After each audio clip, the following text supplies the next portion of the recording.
My son banned me from his wedding, then mailed me a bill for $110,000 to pay for the whole show and their Maldives honeymoon. That's the headline. If you've ever been blindsided by family, stick with me. Subscribe, drop a comment with where you're watching from, share this so no one misses what comes next. I'm Maggie Turner. 63. Retired head nurse. I've held arteries closed with 2 fingers and talked men through pain that didn't fit in words. Nothing in a trauma bay prepared me for a cream envelope sitting on my kitchen table like it owned the room. Morning, Nashville. The kind of October light that slides under blinds and makes dust look organized. I'd been up since 5 out of habit, coffee cooling in a chipped mug Robert bought at a county fair the year before his heart quit. My wedding ring hangs on a thin chain under my shirt. I touch it when my hands need a job. That morning my fingers kept going to it without being asked. The envelope looked expensive for no reason. Thick. Smooth. My name printed in clean block letters that tried too hard. Not handwriting. Printer perfect. The return address was a downtown co-working suite, one of those glass boxes where people sell ideas with better haircuts than budgets. I didn't open it. Not yet. If you've raised a son, you know the weight of paper that should have been a hug. 6 months. That's how long Danny and I hadn't spoken. Last real conversation, he told me I didn't understand how things work in tech now, like decency was an obsolete operating system. Samantha, Sam, laughed first, that little social smile that photographs well. They had moved from Nashville to Austin for her audience, for his promotion, for a skyline that looks good in a reel. I packed his childhood jerseys and a box of Christmas ornaments he never took. I kept the ones with glue fingerprints. I set the envelope on the wood and watched condensation slide down my mug. I told myself the lie everyone tells before they read bad news. Maybe it's an invitation.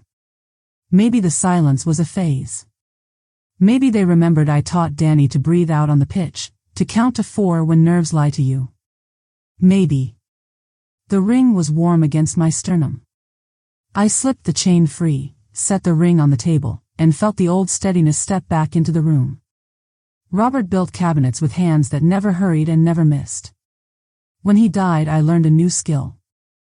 I learned not to beg life to be kind. I learned to get precise. My phone buzzed across the counter. Unknown number. I let it stop. The silence made room for the refrigerator's easy hum and the tick of the cheap clock over the stove. Ordinary sounds. The kind that make a house honest. The envelope waited. It had weight. The kind that promises more than paper. I ran a thumb along the flap and thought about bills I had paid that nobody sent me. The minivan I sold to cover Danny's last semester when the scholarship got cut. The 3 months I floated his rent after the startup folded and pride wouldn't let him come home. I thought of the phone calls I sat through with insurance when Robert was still breathing in an ICU and rules felt like a game other people were allowed to win. Mom, it's not personal, it's aesthetic. Sam had said that to me last Christmas when I asked if we were doing a small dinner or church. Aesthetic. A word that turns people into props and feelings into filters. I picked up the envelope.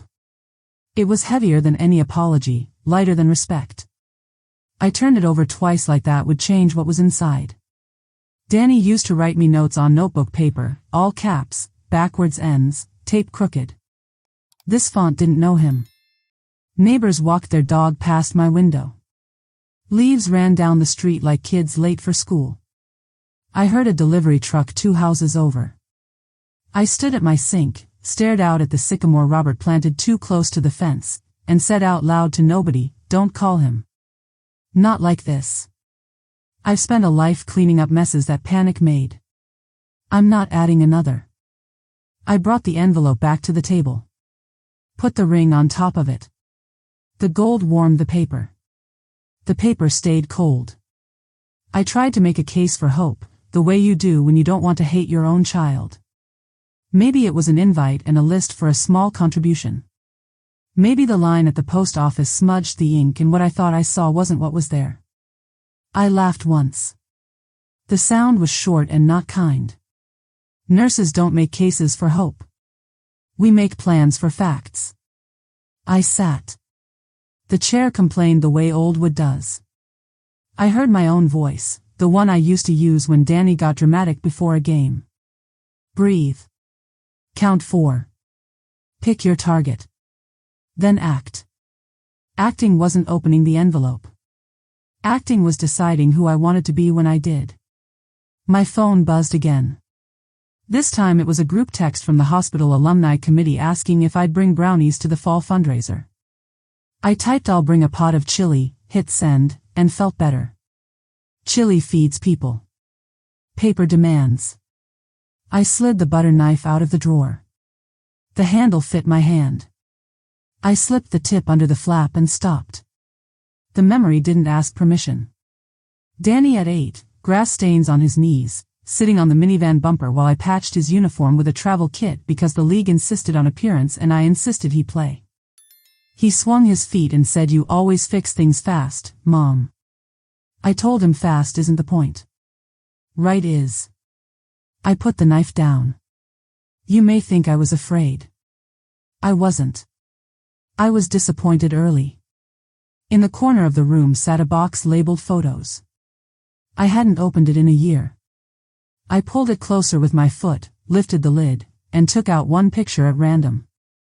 Danny at 12 next to a garden bed we built from scrap wood, tomato plants tied to twine, his grin too wide for his face. Behind him, Robert stood with dirt on his palms and a look that never made it to any social feed. The look said, "This is ours." I set the photo against my mug. I didn't cry. I didn't have to.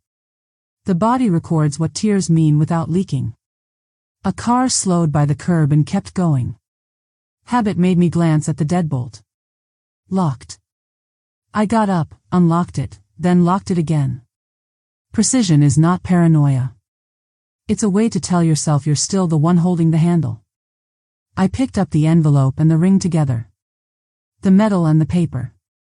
Weight and promise. I walked to the counter, set them beside a yellow legal pad, and drew a line with my pen straight and long. On one side I wrote if it's an invitation. On the other I wrote if it's not.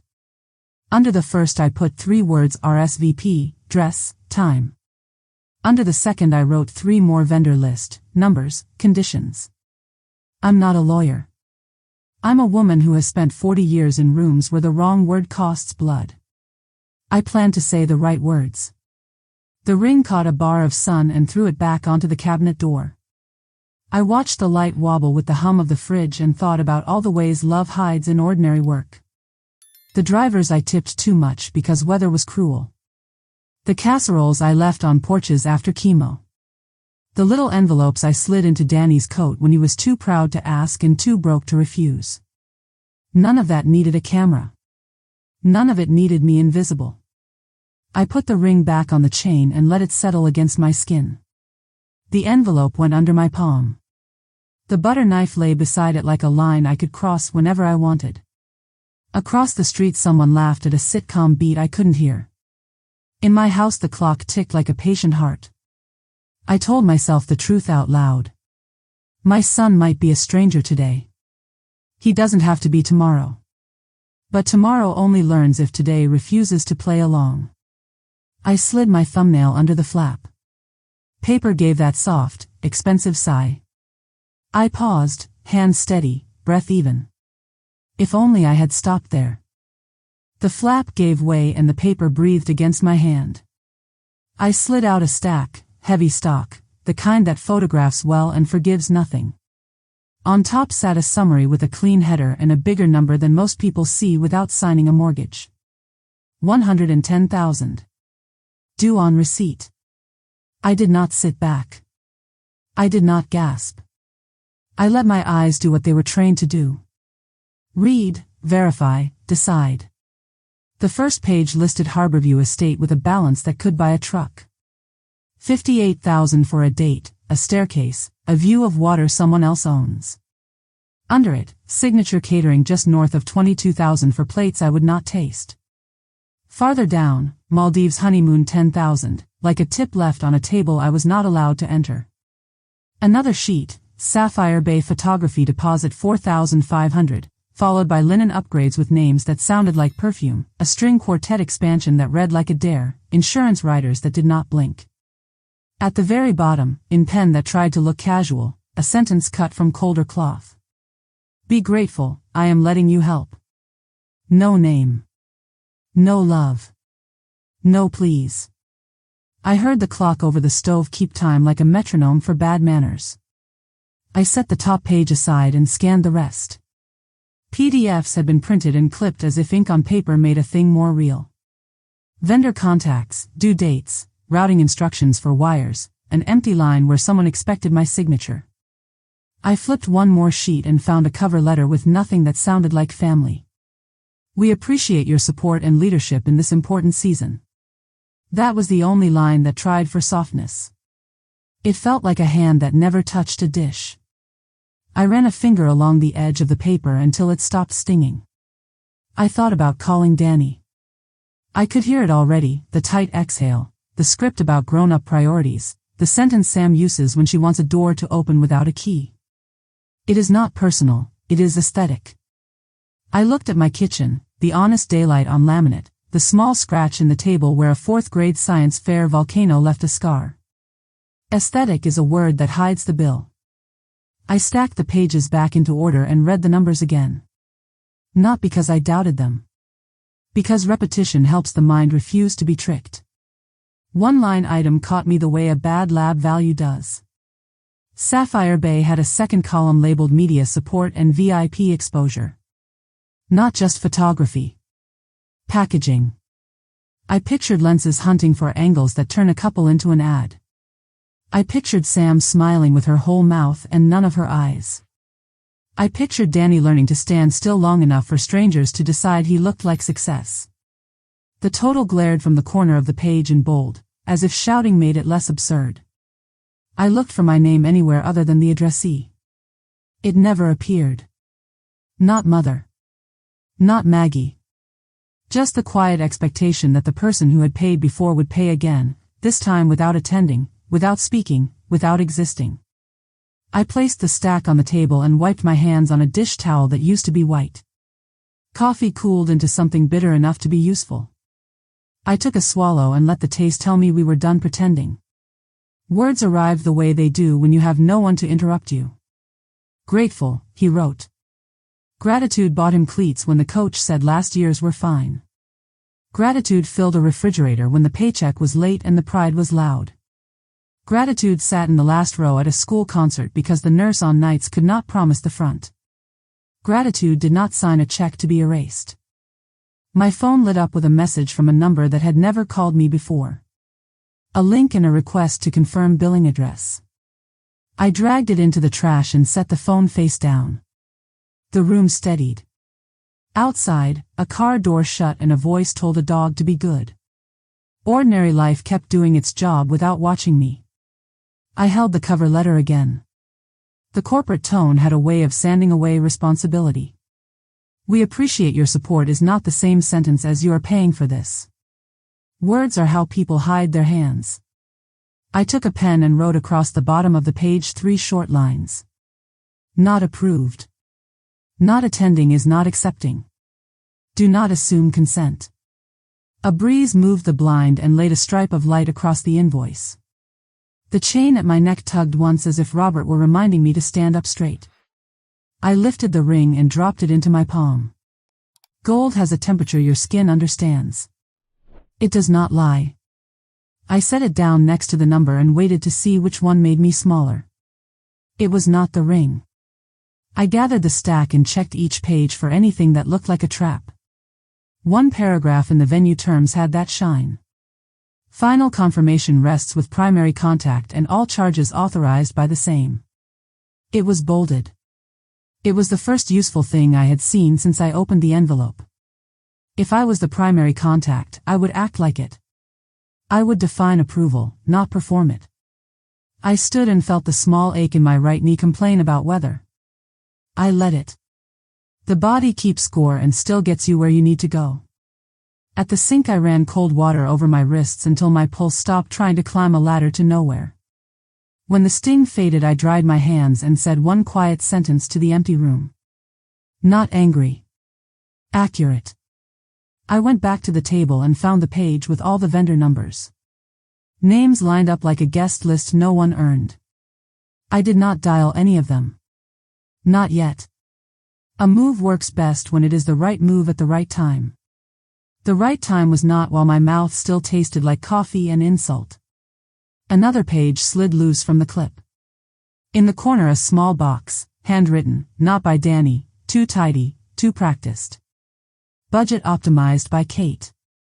That told me there was a planner and that she thought her job title made her a general. Good. I prefer it when people tell me exactly where to find them. I stacked everything back up and pressed the corners straight. I slid the whole thing into the envelope and smoothed the flap without sealing it. Paper in, paper out when I was ready. A siren groaned faint on another street, then faded into an ordinary morning again. The house returned to its list of quiet tasks.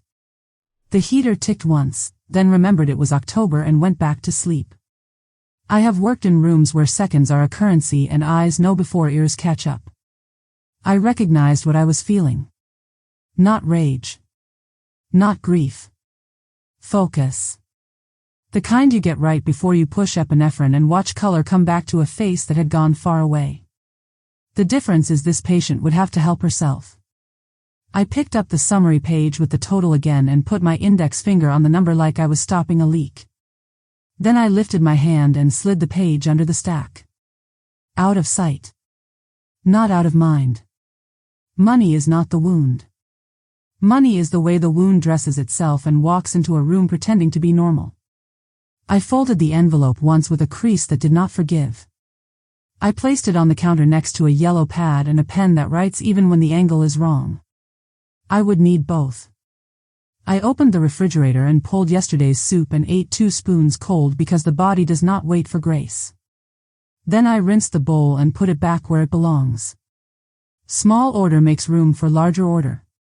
When I turned around, the envelope was exactly where I had left it. Silent. Sure.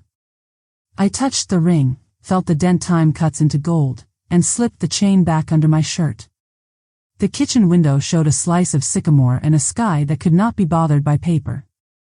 I breathed in the smell of my own house, coffee and old wood, and let a decision settle in the space between ribs and spine.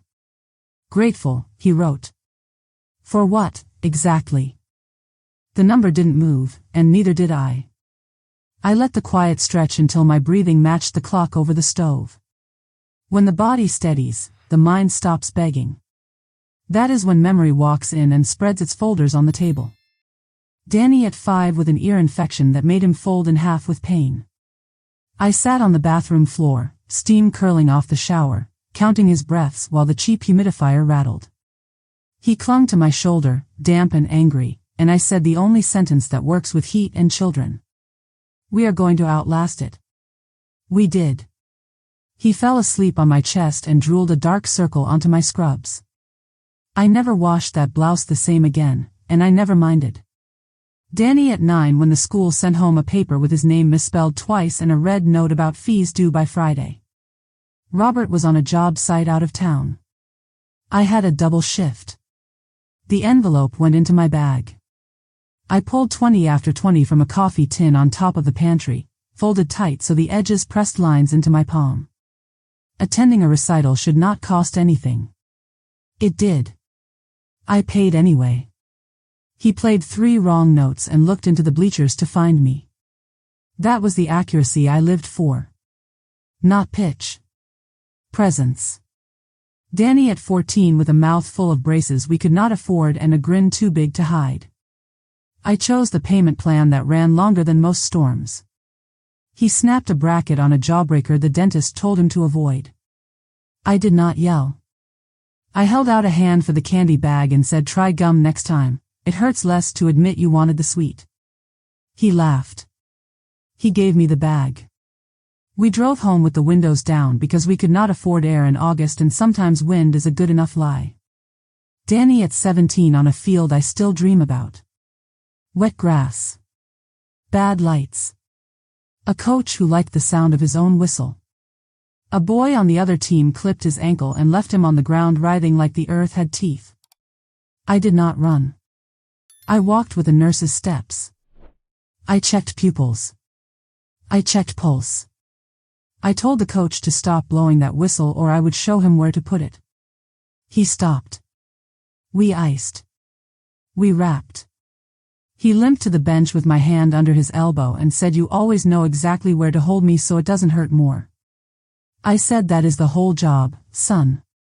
After Robert died, I learned grief counts in the same units as work. Minutes. Lists. The day I signed the last hospital bill, the clerk called me by my first name and did not look up when she said card or check. I chose check. I watched her staple 2 pieces of paper together and stamp them paid with a red block that bled through. The sound lived in my ear for months. It taught me that final is a word you earn, not a word you print. Years collect until they look like a wall. You forget each brick was a decision. The morning Danny called from Austin and said, "We're moving because opportunity does not ask twice," I said, "I will come help you pack." He said, "That is not necessary." I drove down anyway with a trunk full of tape and a cooler full of meals he could freeze. Sam posted a story of boxes stacked like an art installation. She tagged it New Chapters. She did not tag me. I ate my sandwich on the porch and asked the neighbor if he knew the trash schedule. He did. I wrote it down and stuck it to their fridge with a magnet shaped like a peach. When I left, I took the magnet with me. Petty is often just the shape of a boundary you forgot to draw in words. The bill on my table did not care about any of that. Paper never does. Numbers do not tremble. People do. I looked at the total again without flinching and felt something older than anger settle in my chest. Not rage. Not grief. Calibration. I have said it to interns in rooms that smelled like alcohol swabs and fear. Calibrate or you will push the wrong dose.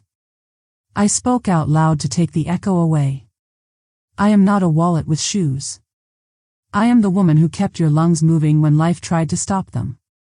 I am the mother who knows the difference between a symptom and a habit. A symptom cries and asks for ice cream. A habit sends a bill and calls it gratitude. My phone face down on the counter lit up, then darkened. I did not turn it over. When the devil needs you rattled, he rings the bell and runs. I rinsed my coffee mug, set it upside down to dry, and lined the knife parallel to the legal pad because lines give the mind something to follow. I opened the drawer where I keep stamps and envelopes for bills and found a single sheet of stationery left over from the year I tried to write notes by hand to women from the ward who had lost husbands. I never made it through the list. Grief outpaces pen. I slid the stationery out and sat again. I wrote his name at the top, not the one that belongs to everyone else, the one he answers to when he is 8 and standing in the kitchen with dirt on his shins. Daniel. I stopped. Sometimes writing a name is saying a prayer. I folded the paper without a word and put it back in the drawer. Not yet. The faucet dripped once. Outside, a siren wound itself up and went somewhere that was not my street. I could feel the impulse to fix the thing that hurt most. Call him. Demand decency. Announce the line that cannot be crossed. I have talked too many people down from cliffs built out of impulse to walk onto one now. If I called, he would hang up on a tone he learned from rooms where everyone talks in decks and no one asks about the mop. If I begged, Sam would see the angle and crop me out of the frame with a smile. If I shouted, the part of me that never shouts would have to leave the room. The woman who remains after that does not make good decisions. I picked up the stack again and looked for a thread. Not an argument. A mechanism. The first thread arrived where these things always hide, in terms nobody reads. Primary contact. All charges authorized by the same. That phrase had weight. It did not need my anger. It needed my signature later and my silence now. I could make time work for me. I could make systems obey their own rules. I could require language to say what it means. I flipped the page and stopped on the line for Maldives. 10,000 for water I would never see.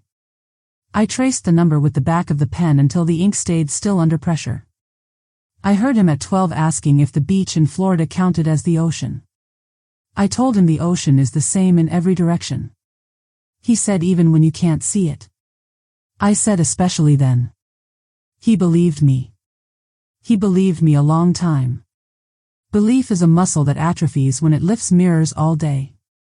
The room shifted in that way it does when a decision lands. I took the envelope, squared it, and held it against my chest like it was a chart I needed to carry down a hall. My feet knew where to go. Back to the counter. Past the sink. Past the drawer with stamps. To the hallway table where Robert's keys still hang on a hook I never removed. The wood is gouged from years of dropping metal in the same place. Rituals make trenches. I set the envelope on the hallway table and put my palm flat on it. The ring pressed into my sternum through the cloth.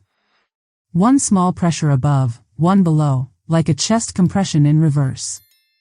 The irony wasn't lost on me. I have kept hearts beating with 2 hands and a prayer. Now I was keeping mine slow on purpose while another person tried to buy it. I walked back to the kitchen and opened the back door. Cold air came in with the smell of someone burning leaves. It touched the sweat at the base of my neck and cooled a thing that should not be hot. I leaned on the frame and looked at the spot in the yard where a swing used to hang from the sycamore. The rope burned through one summer and Danny cried like the world ended because I did not have new rope that day. I told him we would buy it Saturday. He survived the wait. He learned that a thing can be broken and not be a crisis. I wondered when he forgot. I closed the door and locked it. The click sounded final. I wanted that sound. I sat again and let my shoulders drop from my ears. I took a breath into the count of 4 and out to the count of 6 the way I taught patients to ride out a spike of pain without hitting the call button like it was an apology. The breath worked. It always does if you let it. The decision arrived without drama. No call. No text. No speech. Not yet. I would not argue with a bill. I would not explain gratitude to a woman who edits her sentences for optics. I would do what has always kept people living in rooms where panic wants to be boss. I would choose the order of operations and force the chaos to line up. I reached for my laptop. I stopped with my hand on the lid. Not now. First the field. Then the tools. The ring cooled against my skin. A line on the invoice flashed again in my head like a monitor blip you do not ignore. If they expect my help, why erase my seat? I didn't call. I chose ground. Phone fights turn into smoke. Contracts turn into facts. I cleared the table like I was prepping a station, stacked the packet, slid a yellow pad beside it, uncapped a pen that starts every time. The ring under my shirt pressed a cool circle against bone. That helped. I drew 3 boxes on the pad and labeled them without drama. Planner. Venue. Vendors. Under each, 1 sentence. Accept approvals from me in writing. Freeze anything not essential. Do not act on promises made by anyone else. No apologies.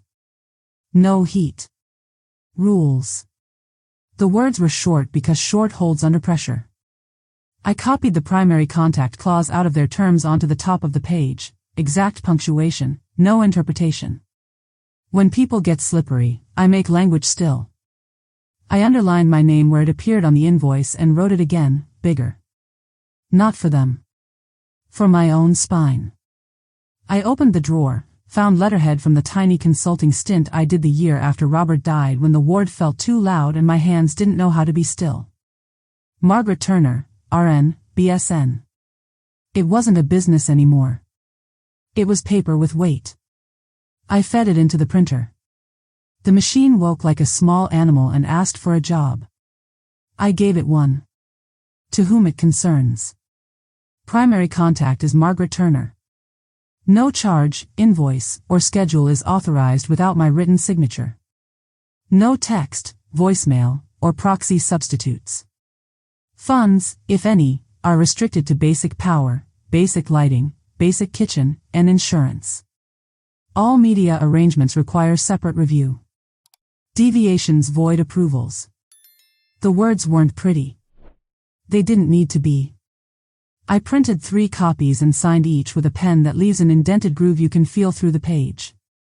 The sound of the printer's spit and cool were filled the kitchen. My house knows how to mind its business while I mind mine. I clipped the letters to the top of the stack with a binder clip that has seen tax seasons before and will outlive me. I set a cheap timer from the junk drawer for 10 minutes and forced myself to walk the rooms. This is how you keep your hands from doing the thing your mouth will have to fix. I straightened a picture, folded a blanket, dumped stale water from a vase. When the timer chimed, I returned to the table like a woman coming back from the scrub sink. Ready means quiet. I opened the laptop. Password. Desktop. Clean. I did not type anyone's name. I didn't search for locations. I opened a blank document and wrote a script. Voice steady, pace measured, no excess. Good morning. This is Margaret Turner, listed as primary contact for the Turner-Carter event at Harborview. Confirm in writing that no actions or charges proceed without my signed approval. Confirm all deadlines. Confirm that failure to receive approval will shift the event to tentative status. Thank you. I wrote a second script for calls that try to run hot. I won't be attending is not a consent to bill me. If you proceed on assumptions, you will need to eat them. The line sounded mean when I read it aloud. I trimmed it. If you proceed on assumptions, you do so at your risk. Better. Same spine, fewer teeth. The phone vibrated against the counter and walked 3 inches toward the sink. Unknown. I watched it until it stopped. A voicemail popped up. I let it wait. I clicked the save icon like a person who respects their own work and closed the laptop. Tools are useful until they take the wheel. The kitchen returned to breath and low mechanical purrs. I slid the envelope beneath my left palm and held it in place like you hold down gauze on a slow bleed. Through the window the sycamore showed a strip of sky between 2 stubborn branches. Somewhere a leaf blower tried to turn chaos into order and lost. I counted to 4, a nurse's old habit, and let go. The voicemail waited where it always waits. I pressed play on speaker and leaned a hip against the counter. Miss Turner, this is Kara from Harborview Events. We're finalizing timelines for the Turner-Carter wedding and have you listed as the primary contact. Please confirm best email for approvals and whether you'll be sending the insurance rider today. My mouth didn't move, but my hand found the edge of the counter and gripped once. Primary contact. In their voice. Not my imagination. Not a clause on a page. A fact. I didn't call back. Not yet. I wrote Kara's name on the pad and put a checkmark next to it. I wrote Ryder in the margin and boxed it. Not because I planned to sign anything. Because I planned to define it. A wind pushed against the kitchen window and snapped the blind once. The ring chain brushed skin. I lifted it out and let the ring rest on top of the letterhead. Robert never liked a fight, but he respected a boundary. He would have told me to keep it simple and to keep receipts. I was doing both. I moved to the sink and turned on the cold. Rinsed a plate. Rinsed my wrists. Rolled my shoulders back like I used to cue younger nurses who hunched under shifts and debt and men who didn't know what they had. Posture is free. Use it. I dried my hands on a rag that used to be a good towel and returned to the pad. Beneath the boxes I drew a ladder. 5 lines down. 5 rungs of pressure. Identify deadlines. Confirm tentatives. Remove luxuries from approvals. Document every exchange. Keep all words in writing. It looked like a plan because it was. Plans get you across bad nights and stubborn mornings. Plans do not ask how you feel. They ask what you'll do next. I flipped the packet and found the page with dates in a font that tries to look friendly. Payment windows. Delivery windows. Scout day. The day the floor plan locks. I circled 3 and wrote Hinge beside them. I didn't know yet which would carry the weight. It didn't matter. Hinge is Hinge. It swings when you decide. The phone buzzed again. A text, different number. This is Kate with Everline Planning, checking in about your approvals. Happy to streamline this for you. That tone. Efficient, honey. I typed one sentence and read it twice before sending. Approvals proceed only on my written signature for basic power, basic lighting, basic kitchen, insurance. Nothing else is authorized. No emojis. No please. No thanks. She replied with a thumbs up bubble that made my jaw tighten. I put the phone face down. The room took a breath with me. I heard the clock tick and the faint groan of the refrigerator settling its weight. My mind sorted its shelves. What can be moved and what will not move? Venue deadlines move people. Food vendors move when money talks. Photographers move when stories are at risk. I wrote those 3 lines. I didn't like how knowing they felt, but accuracy beats comfort. I printed one more page. Same letterhead. A simple affidavit that any vendor who received instructions not bearing my signature should treat those instructions as non-binding. I left a blank line for the date and a second line for initials each time I sent it. The printer chugged, coughed, did its best. I clipped that page to the others. The stack now had a spine. I walked to the mantel. No photos of sunlit proposals. No curated shelf. A clock, 2 books, a bowl that collects coins and screws on their last useful day. I set the stack under the clock and listened to the click settle across paper. For 1 second the house felt like a person standing behind me saying, I see what you're doing. Keep going. Back at the table I made tea I didn't want and drank it because heat in your hands calms a pulse better than pep talks. I checked the lock on the back door again, not because I was afraid, but because I was done being sloppy. The ring found its place again, light against skin, ready to be touched when words tried to run. I opened the laptop for the second time and drafted 3 emails with subject lines that tell their own story. Approval protocol. Authorization boundaries. Timeline clarifications. Short paragraphs, 1 ask each, dates and numbers not words, bullets without decoration. I saved them to drafts and closed the lid. Not sending yet. Sending is a move. Today was choosing where the game gets played. Outside, a kid on a skateboard scraped past the driveway and laughed at nothing. I let the sound climb the steps and die in the hall the way kids' laughter does when you don't go to the window. I exhaled. I looked at the stack under the clock. The paper didn't look heavy anymore. It looked obedient. If you can't win on love, you win on rules. But what did it say about my son that I needed rules to make him see me? Paper lies when you read it fast. I made it slow. I pulled every attachment from the packet and laid them out like charts on a night shift, headers aligned, staples at the same angle, the way order makes a brain behave. I kept my pen uncapped. I let the room get quiet enough to hear the refrigerator decide to rest. The venue terms sat on top with a smiley font that tried to make rules feel friendly. I stopped on a paragraph people skip. Insurance rider due 5 business days before event or reservation status reverts to tentative without refund. Tentative isn't a threat. It's a lever. I boxed the sentence and wrote Hinge beside it. I could feel my pulse slow the way it does when math starts to carry its own weight. Below that came logistics. Load in windows stamped with half hours and arrows, a line about power distribution, a line about private generators approved in advance, and another about noise restrictions after dusk.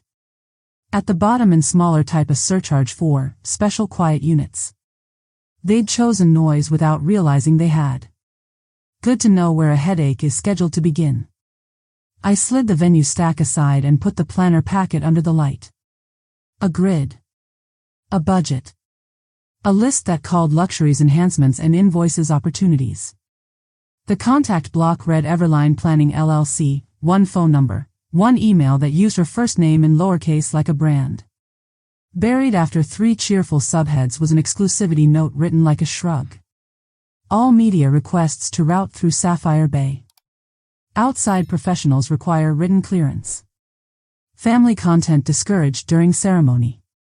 Another box farther down said content release forms to be signed by immediate family prior to event week. I tapped the words with the pen until the paper accepted that I had seen them. They didn't want a mother. They wanted my signature so their content felt safe. I went to the next page and found a color treatment for the floor plan freeze. A time, a date, a happy caption about locking the story.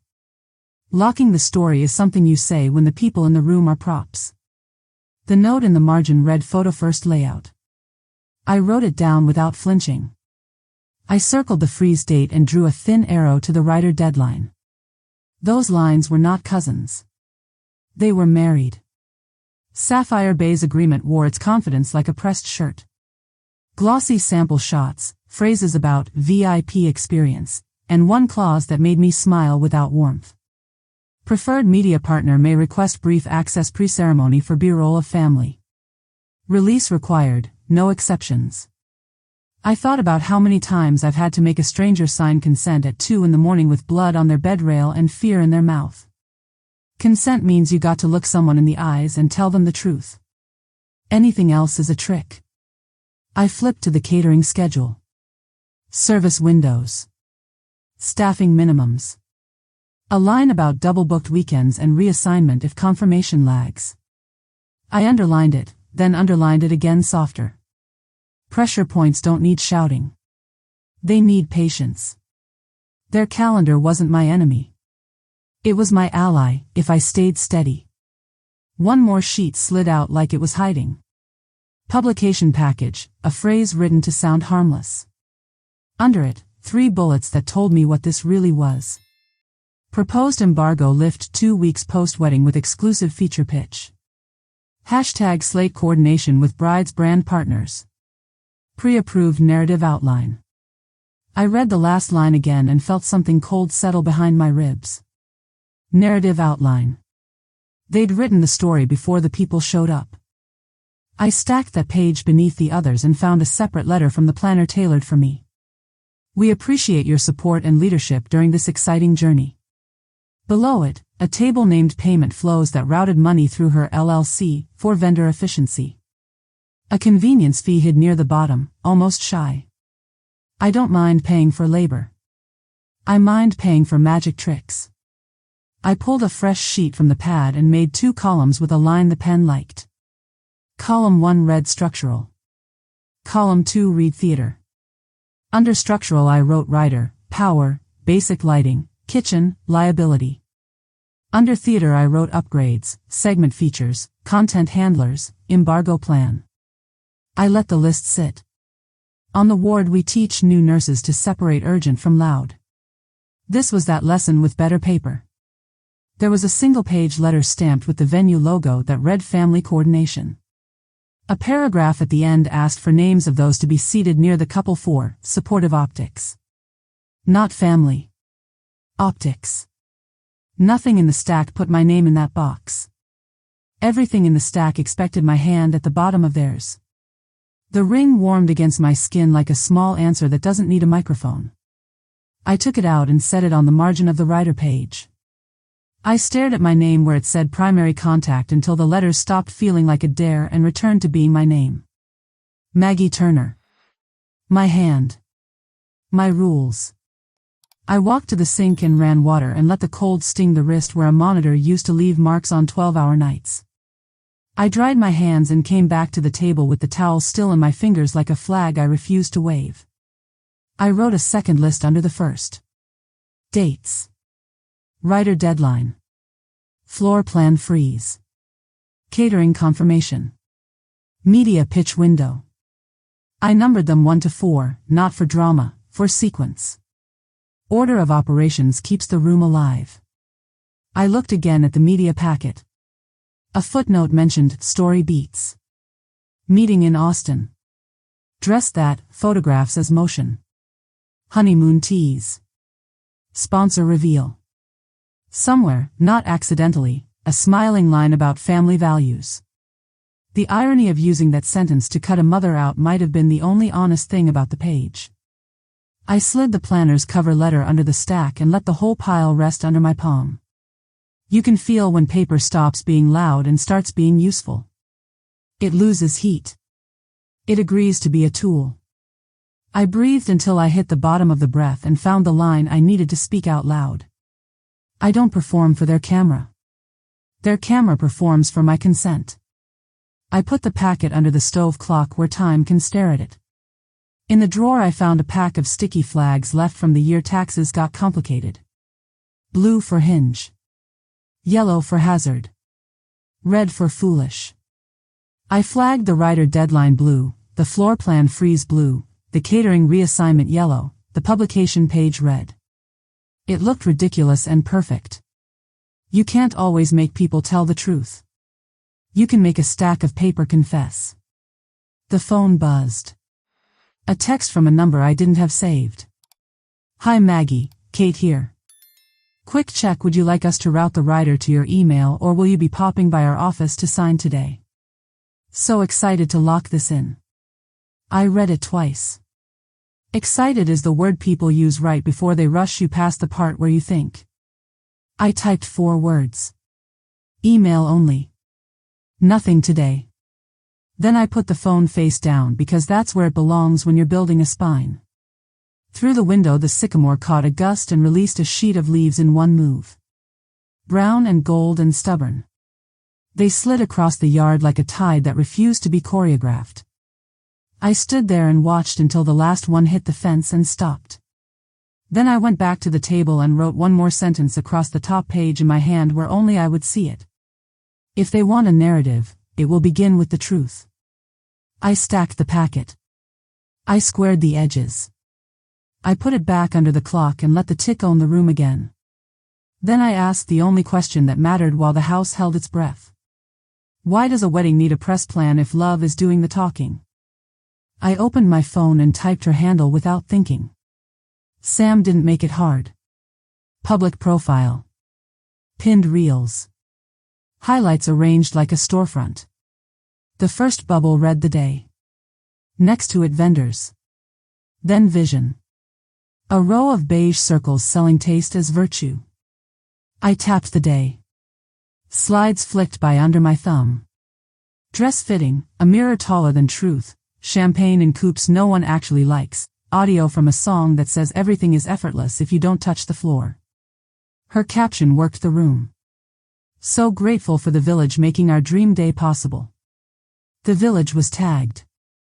A planner. A florist. Hair and makeup. A media firm with a bio about storytelling that never mentions people. I paused at a handwritten list she filmed for 3 seconds, then swept away. I backed up and held my thumb down until Instagram let me read it. Wedding goals, it said, line after line in neat loops. Feature in print. Effortless look. Guest list that elevates brand. Family narratives managed. I took a screenshot and felt my jaw unclench by a degree. Managed is how you talk about a PR crisis. Not a mother. I swiped. She posed with a white dress on a hanger, the kind that costs someone's rent. The boutique owner stood at an angle that tells followers this place is a destination. Text over the video read almost there, just one more sponsor to confirm. I watched it twice. Sponsor isn't a word you use when you mean uncle brings potato salad. Another slide. A flat lay of vows and stationery, gold edges, ivory ribbon. The audio cut to a whisper and then to her voice. We're keeping the ceremony intimate. No drama. No distractions. My thumb hovered a second longer than necessary. Intimate is a word people use when they've decided who doesn't count. I backed out and opened vendors. The grid was a parade. Every tag matched the packet on my table, but I wasn't here to confirm. I was here to see what they'd accidentally told me. The venue commented with a polite heart. The planner commented with 3 sparkle emojis and a phrase that meant nothing. The media team left something friendlier. Can't wait to craft the story. My finger froze. Craft the story. Their job description was showing, and it did not bother them. I scrolled further and hit a reel that jumped. Sam at a brunch table. A friend off camera asked a question. Who's footing the bill, babe? The camera tilted down to a gift bag with a brand's logo.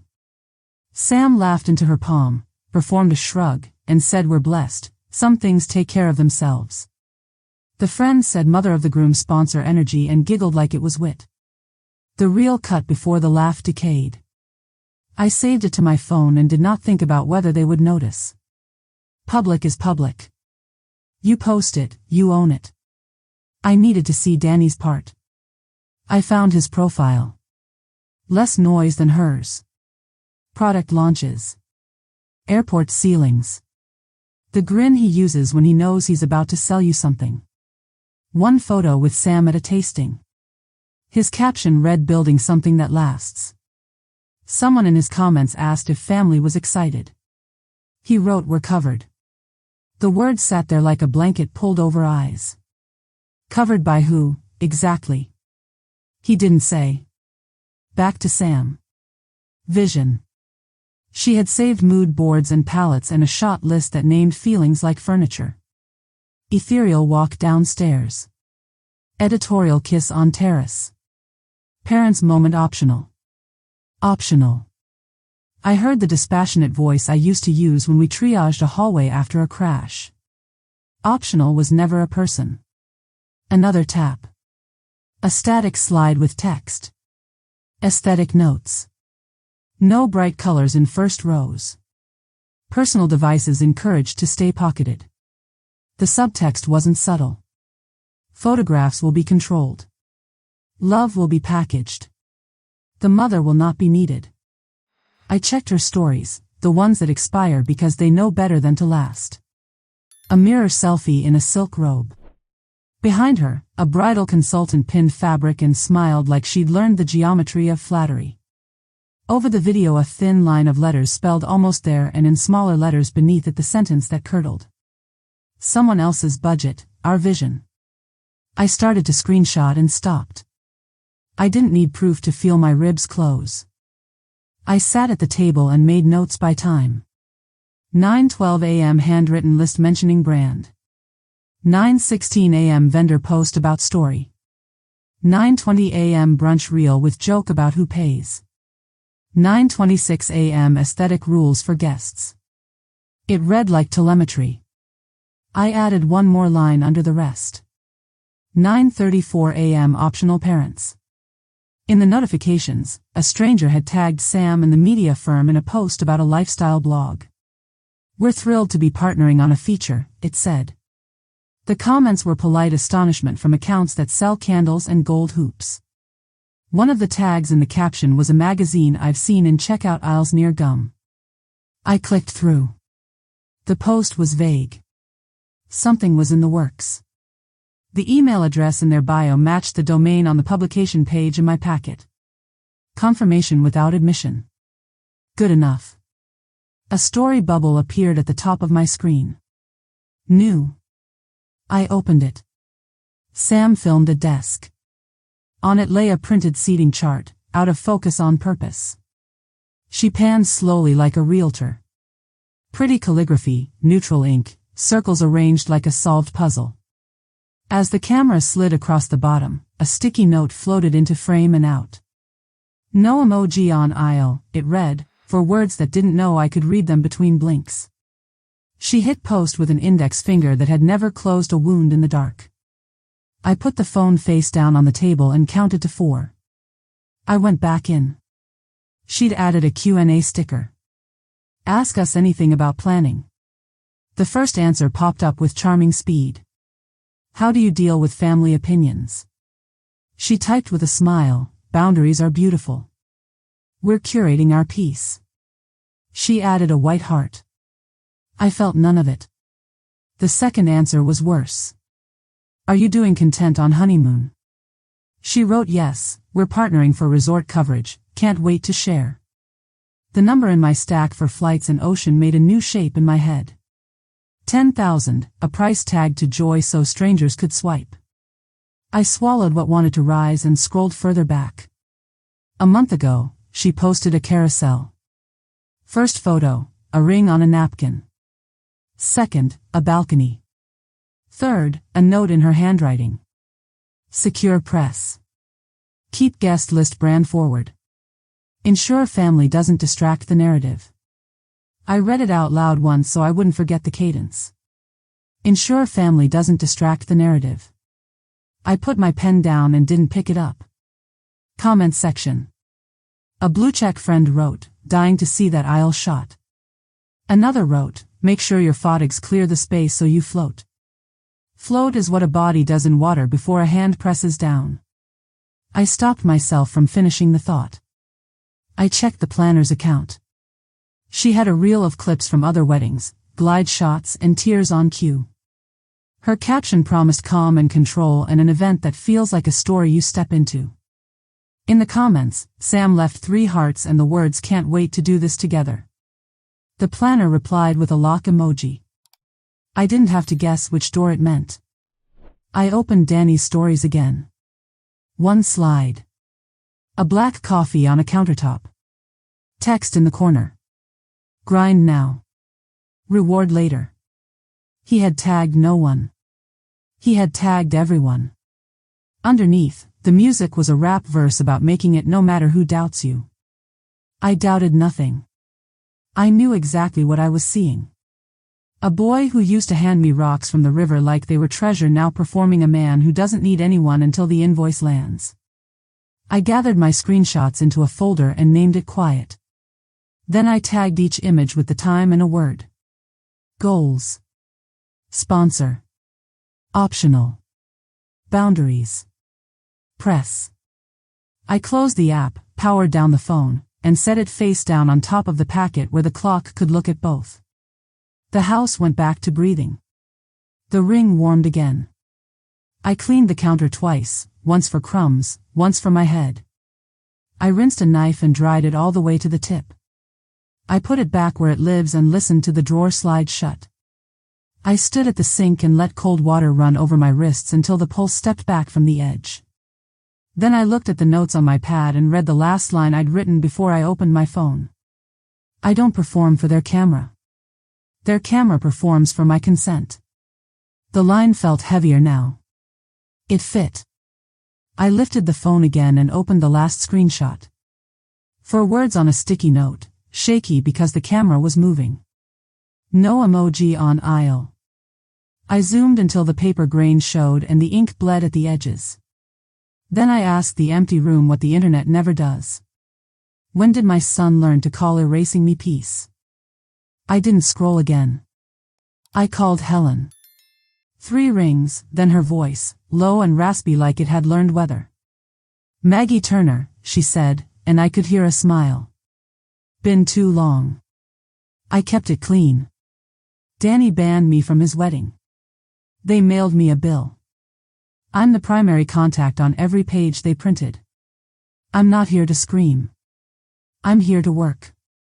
There was a small click, like she set a lens down on wood. Tell me what you need. Eyes, I said. Ears. Someone who knows how Harborview moves when it pretends to glide. I need timelines, hinges, and where the power hides. I need proof when proof matters and silence when it doesn't. You want me to shoot it, she asked, or to see it? See first. Shoot when it changes the room. She breathed in, slow.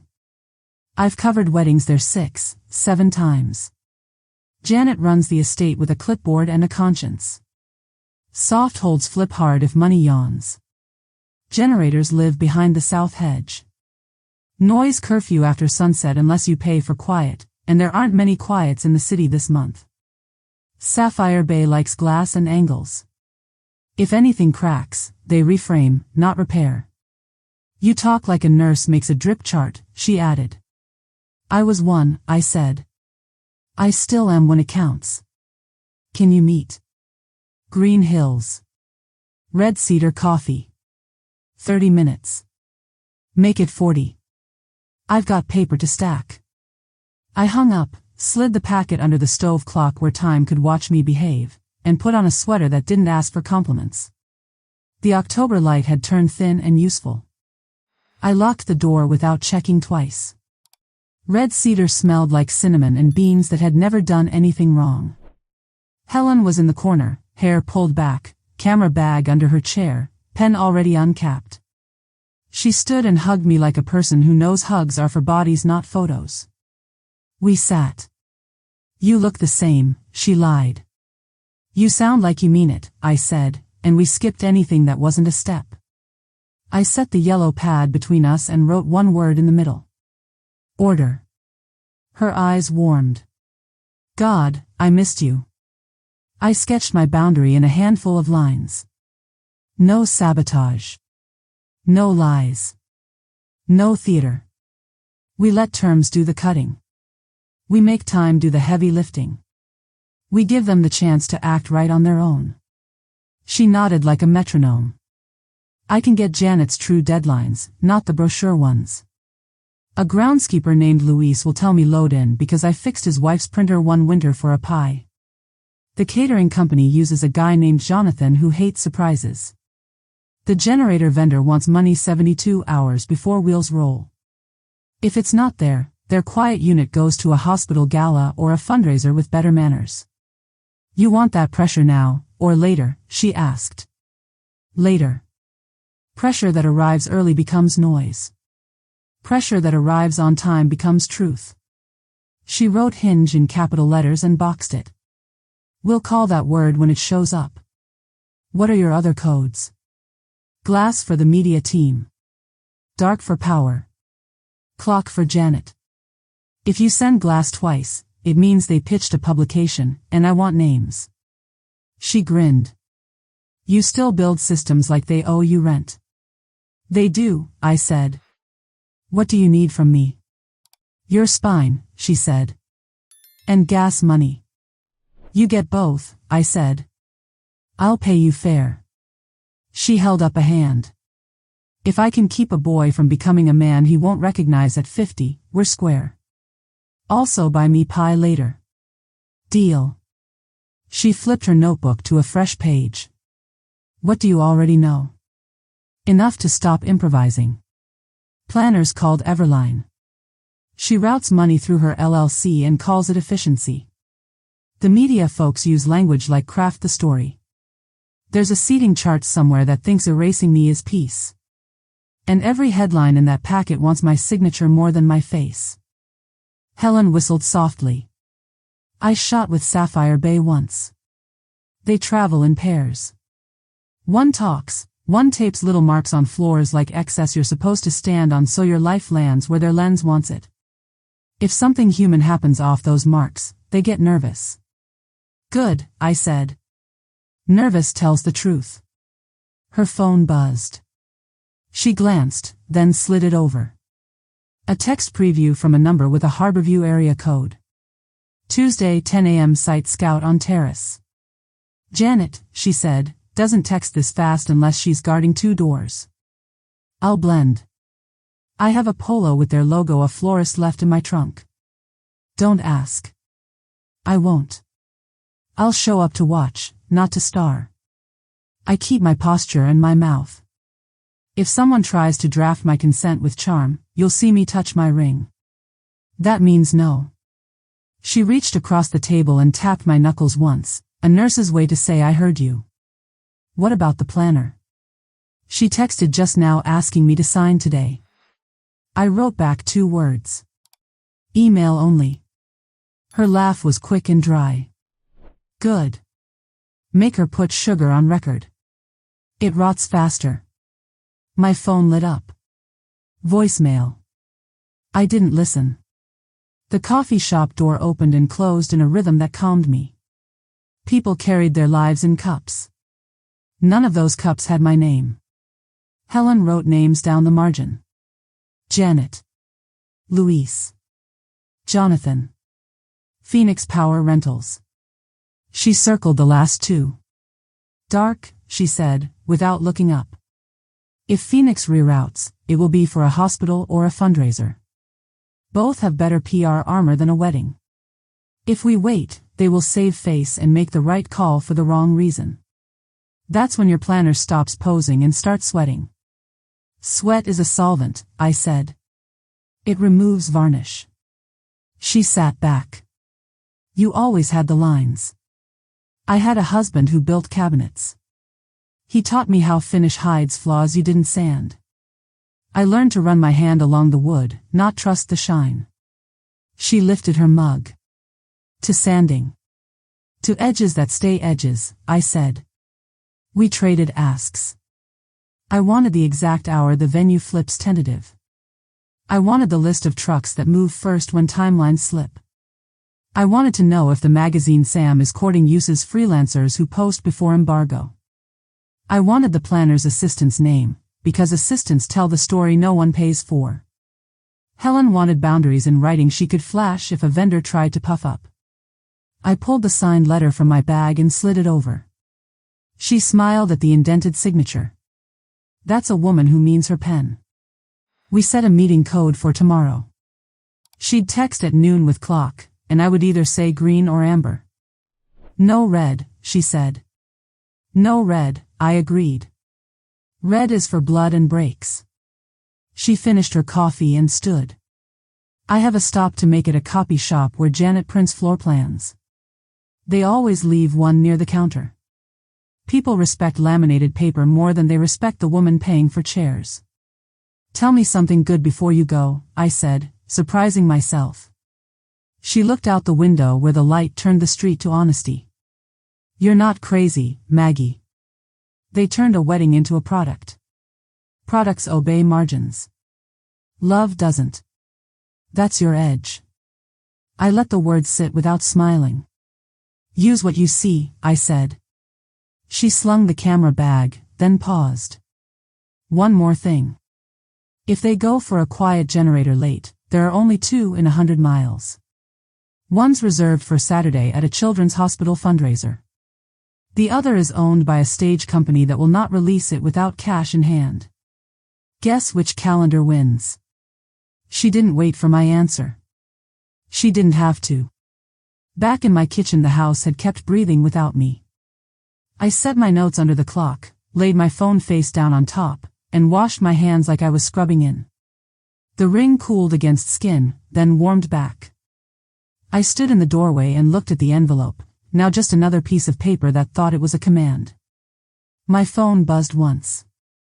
Helen. Clock, her text read, then a line I could feel in my bones. Friday noon is the hinge. Corporate walkthrough on standby. If your name isn't on a rider by then, the calendar eats their staircase. I looked at the stove clock, then at my pen, then at the empty chair at my table. When did a son decide a mother would rather pay for lights than be allowed to stand under them? I didn't wait for courage. I dialed the planner. She answered like a commercial. Kate with Everline, so excited to lock this in. Good. Lock this in. I'm the primary contact. From this moment, no charge or change proceeds without my written signature. Funds, if any, are restricted to power, basic lighting, kitchen, and insurance. Media and enhancements are off the table pending separate review. Texts and proxies don't count. Confirm you understand. A micro beat. Of course, Maggie, we're on a tight timeline, so if you could just pop in an email only. Nothing today. We've already aligned with the couple on key approvals, she said, smoothing the sentence as if tone could iron facts. We're just formalizing your support. Withdraw assumptions. Send me one consolidated list containing only structural items. You'll get a written answer. Everything else is non-authorized. She tried a different key. Our role is to keep guest experience cohesive. Optics matter. Optics don't authorize invoices. My signature does. And one more thing. If the rider isn't received on time, Harborview reverts to tentative. Treat your timeline accordingly. She inhaled like I'd walked on her line. Tentative is very disruptive, she said. It's also accurate. Email me the list. I ended the call before she could pour sugar on it. The kitchen held its breath, then went back to the low sounds that keep houses alive. I opened the laptop and pulled my letters from drafts. No throat clearing, no pleasantries. Send. Subject line: approval protocol went to Kate, CC'd to vendor addresses on the packet. Attachment 1 page on letterhead. Primary contact is Margaret Turner. No action proceeds without my written signature. Restricted funds to structural only. All media agreements require new review. Deviations void approvals. I hit send and watched it leave like a small, fast stone. Next email to Sapphire Bay, the glass team with fancy verbs. Per attached, family release is not granted. Any press pitches referencing mother of the groom are unauthorized. Route future requests to me in writing.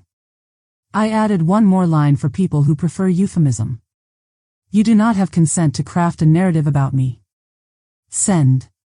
Third email to Signature Catering. We proceed only on written approval for staffing and essentials. If funds are not cleared by your deadline, reassign at your discretion.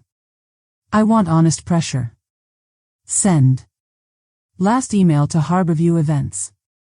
Confirm writer deadline, confirm tentative protocol, confirm that all approvals pull through my signature.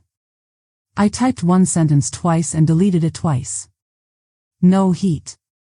No theater. I sent the lean version.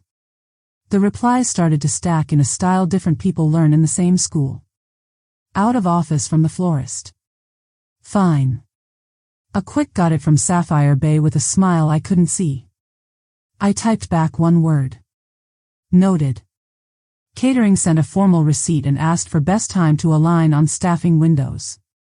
Tomorrow, I wrote. Noon. No discussions of upgrades. I returned Kate's ping when it arrived dressed as cheer. Consolidated list attached, just making it easy for you, she wrote. The PDF opened to 4 lines that belonged in the world and a paragraph of wishful thinking that didn't. I replied inline. Approved to review writer, power, kitchen staffing, base lighting. Declined media package, linens upgrade, quartet expansion, drone, content handlers. Keep future list structural. I signed my name large enough to leave a groove in the screen and sent it. The phone vibrated against the counter. Harborview. Kara's voice felt like a well-run office. Miss Turner, thank you for your email. Our writer deadline is Friday at noon. Absent written approval, we move your reservation status to tentative. Vendors begin pulling trucks after lunch. I appreciated her grammar.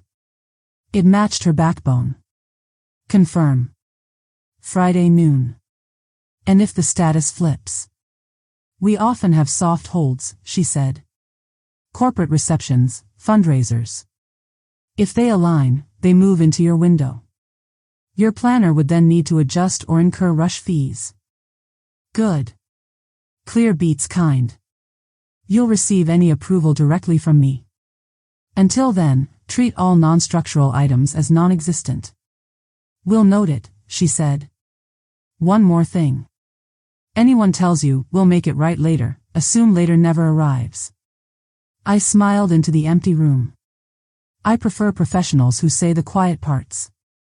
We hung up. I felt the house return to its ordinary work. Heater tick. Refrigerator settle. A neighbor's car door thud. I poured tap water over my wrists and let the cold set my pulse to something useful. The ring warmed under my shirt, a circle answering a straight line. Email again. Sapphire Bay tried a polite end around. Happy to route, they wrote, we typically coordinate through planning for efficiency. I kept my reply surgical. Efficiency isn't consent. Route through me or do not route. I added an attachment of my protocol letter with the signature that dense. They wrote understood. No family content without your written approval. I wrote back correct. Do not pitch publication using my name. They didn't reply. Good. Some sentences should end. Kate's next email wore its smile looser. Appreciate the clarity, Maggie. Melissa is concerned about delays. Can we get the writer by end of day to calm nerves? I typed a single line. Writer is not a sedative. You'll have my answer when I'm ready. No more, no less. Send. My phone lit again with a number I didn't recognize. Voicemail. I let it go. Seconds later, the transcript appeared. Jonathan from Signature Catering, finalizing staffing, confirming you're the primary for approvals. Clean tone. Useful content. I marked his name on the pad and drew a thin underline. Not everything needed pressure. Some things just needed sequence. Kate called. I answered. We're at risk of looking unprofessional, she said, aiming for guilt. You're at risk of acting unprofessional if you purchase on assumption. I'm not preventing anything. I'm defining it. You want safe words, use mine. She tried warmth. Maggie, I'm on your side. You're on your fee's side. That's fine. Be good at it. Send clean lists. Silence. The kind that means recalculating. Then okay. You'll have a revised doc by 3. I'll read it at 4. I hung up and set my pen down parallel to the edge of the pad. Small straight lines keep a room honest. I stood at the window and watched the sycamore drop another sheet of leaves. They fell in a rush and then were done, the ground absorbing the fall without asking for applause.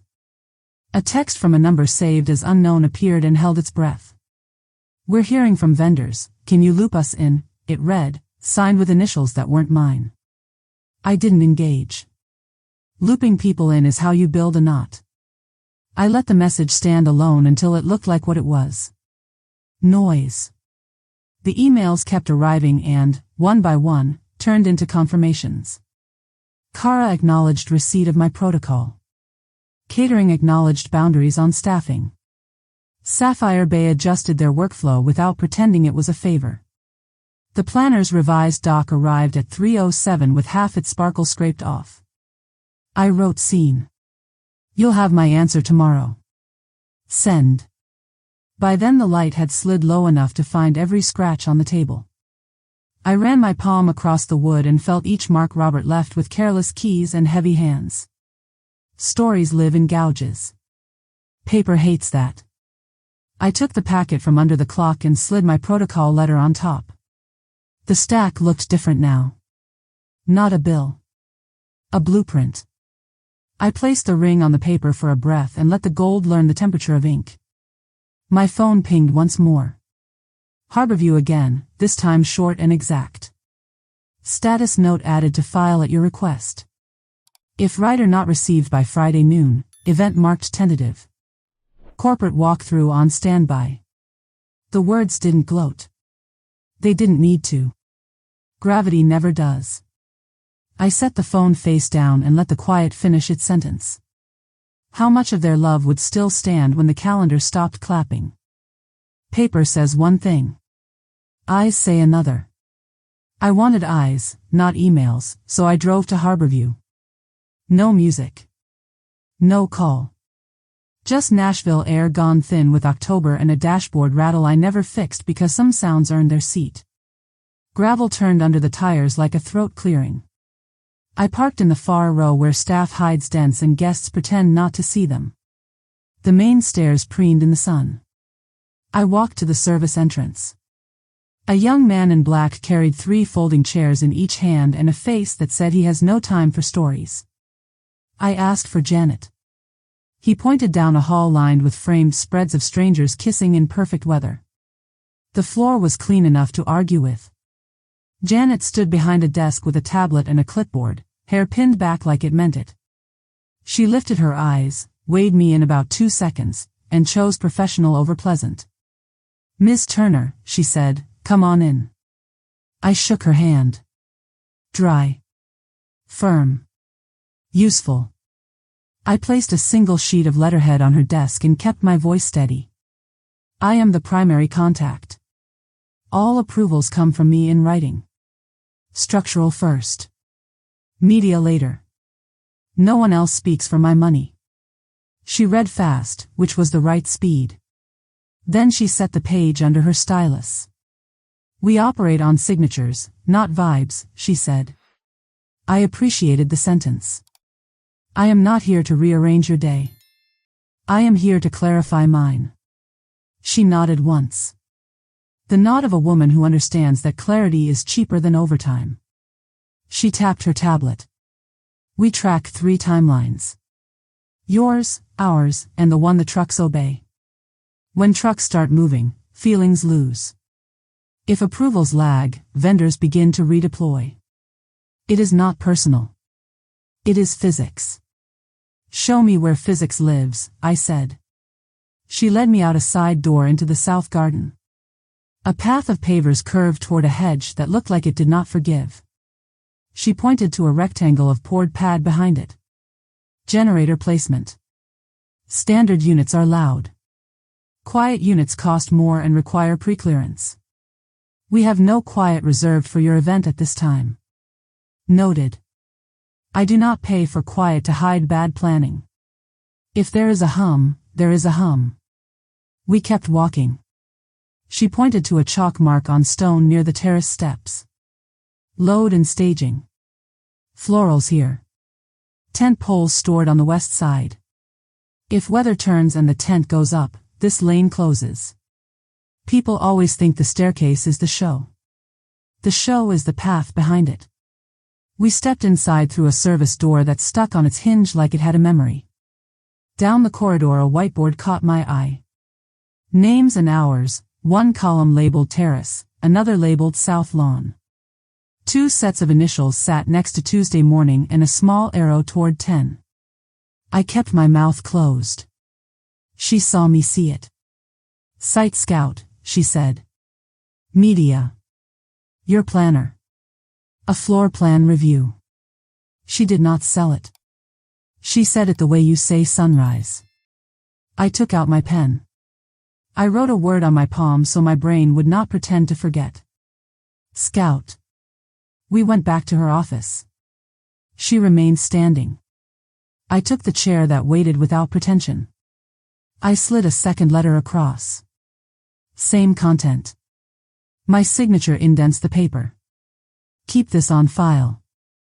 If anyone waves a text around with my name, smile and ask for ink." She tucked it.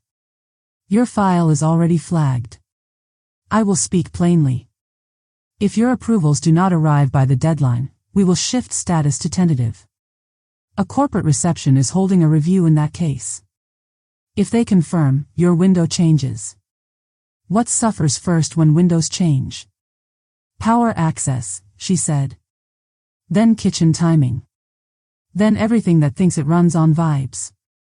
Her mouth did a private thing that might have been humor and might have been mercy. I liked her. She liked that I didn't need to. I asked the question that tells me who I am talking to. "Are you making an exception for me?" "No," she said.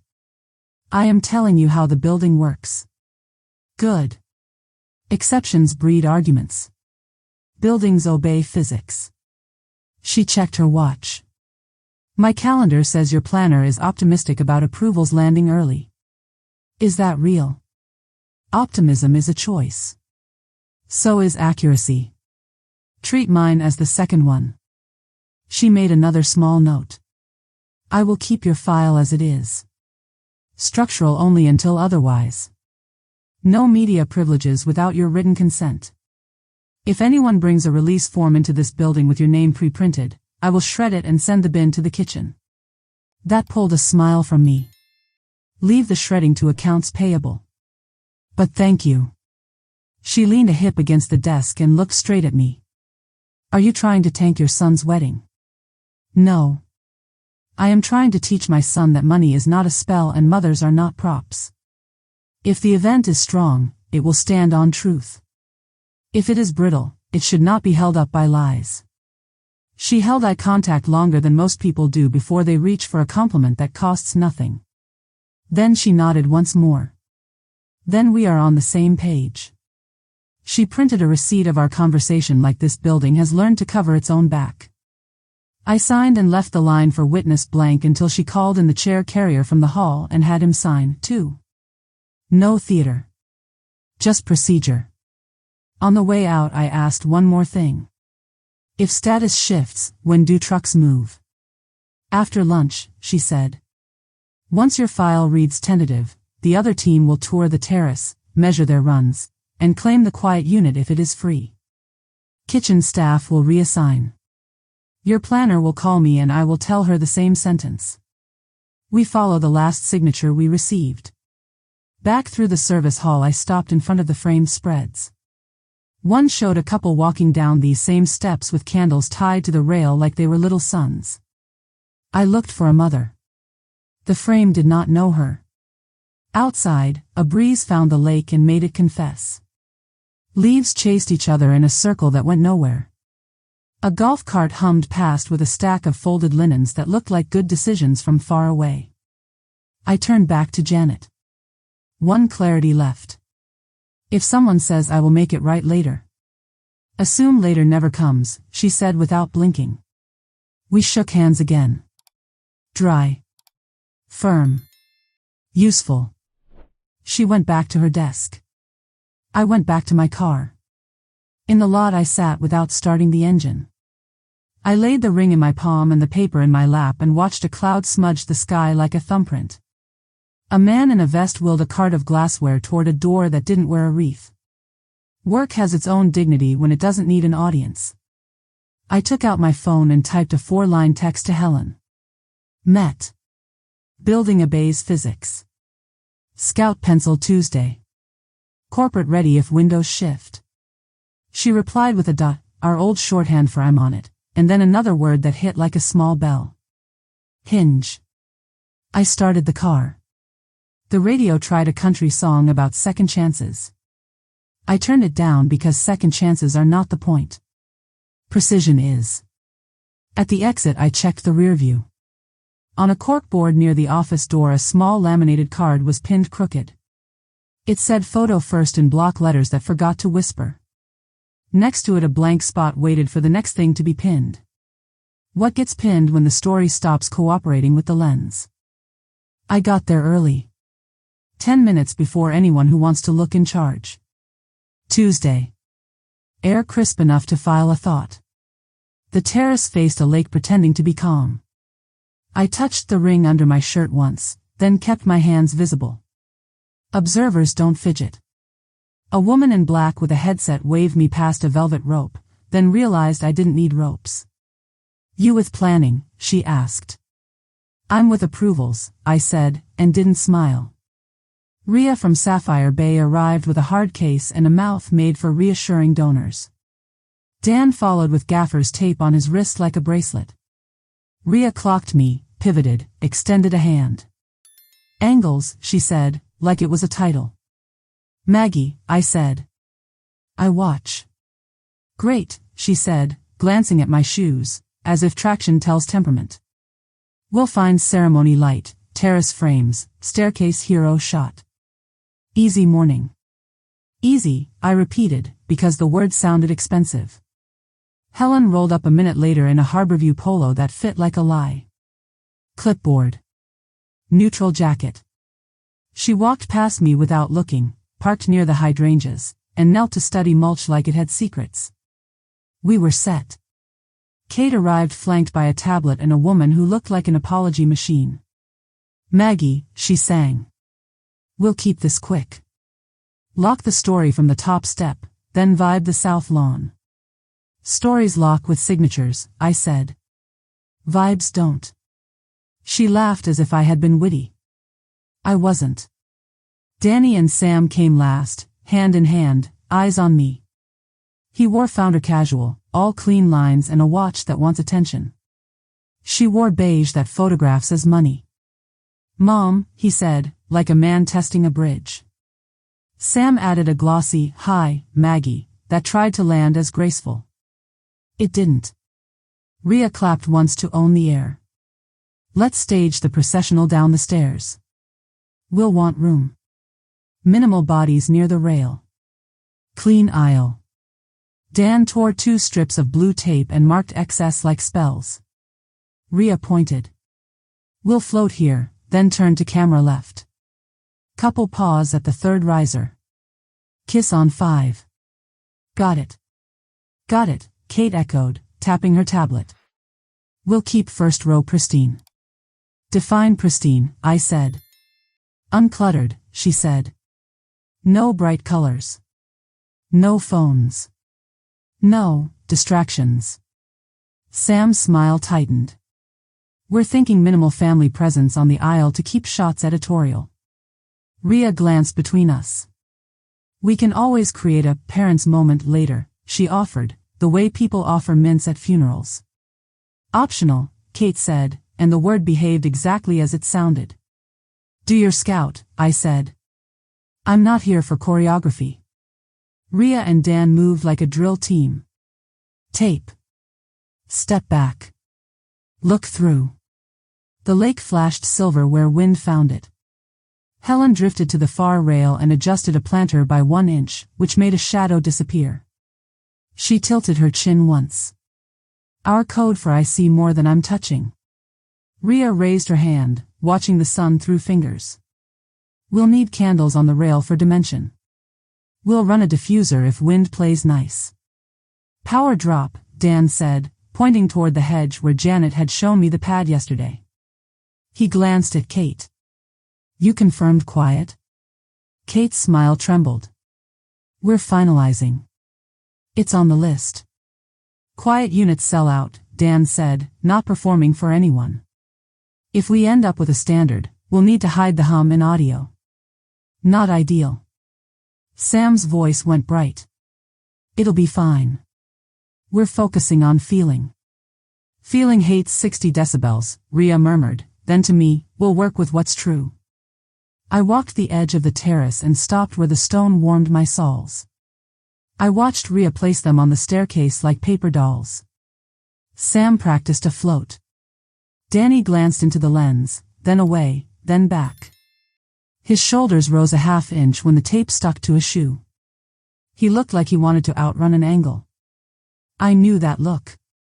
I used to see it on boys who weren't ready for stitches.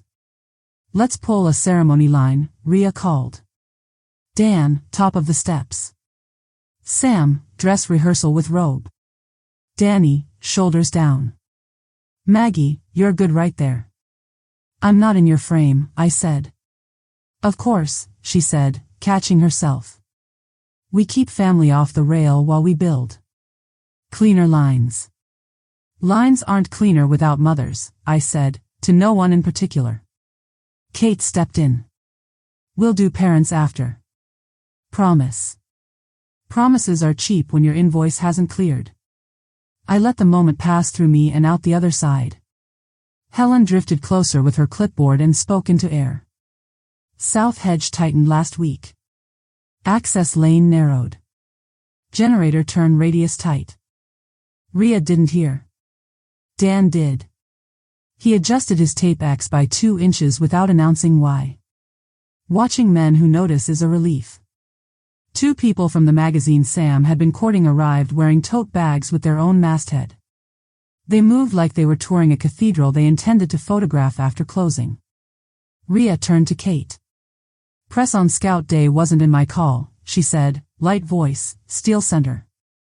Just friends, Sam said. Friends need releases, Rhea answered, not looking at me.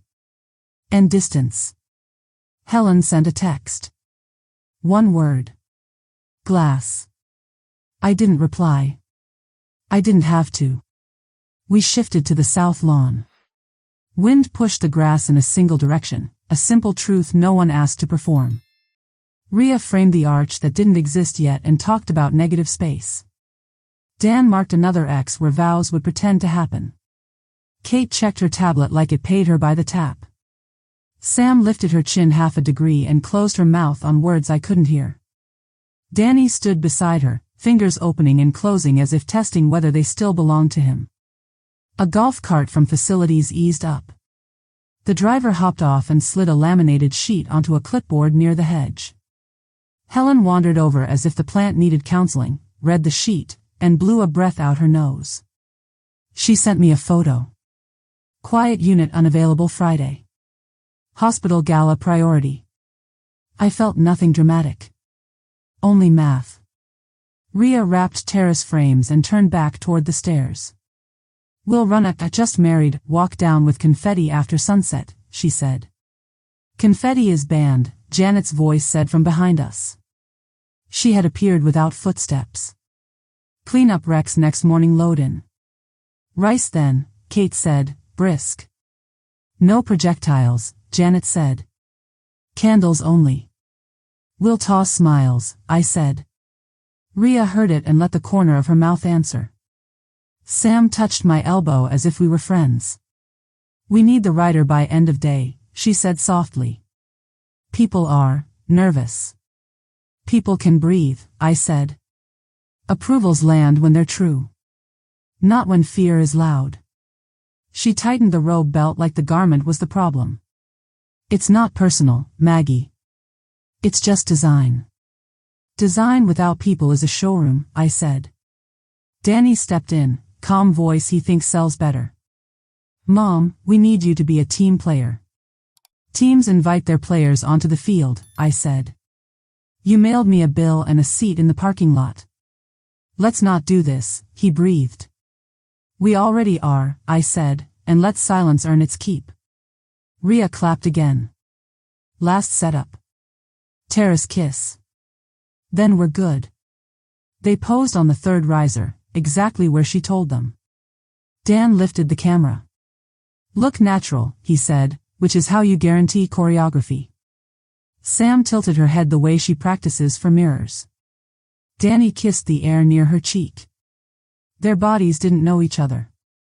The photo would. Footsteps behind us. Two men with badges I didn't recognize rolled in a cart stacked with cases. A logo I did recognize sat on each lid. Corporate Avenue. They surveyed the terrace with the casual entitlement of people who pay on time. One checked his watch. The other checked a list and looked toward the hedge. He called out, "Quiets at Children's by Thursday. We're standard for walkthrough. Plan accordingly." Rhea lowered her camera. No one spoke. Kate opened her mouth and then closed it like a fish reconsidering water. Sam glanced at Danny. Danny looked at me. I didn't move. I took one step toward the rail and watched sunlight hit the water in hard coins. Wind pushed a small wave against stone until it gave up. The AV guys disappeared toward the service door with their list. Helen wrote dark on her clipboard and underlined it twice. I turned back to the staircase, to the marks on stone that wanted to tell people where to stand so the story would behave. I didn't touch the tape. I didn't make a speech. I put both hands on the cool cap of the rail and let the temperature tell the truth. When vows have to compete with a hum, which one do they hear? The scout broke like a rehearsal that didn't want applause. Tape pulled up. Cases latched.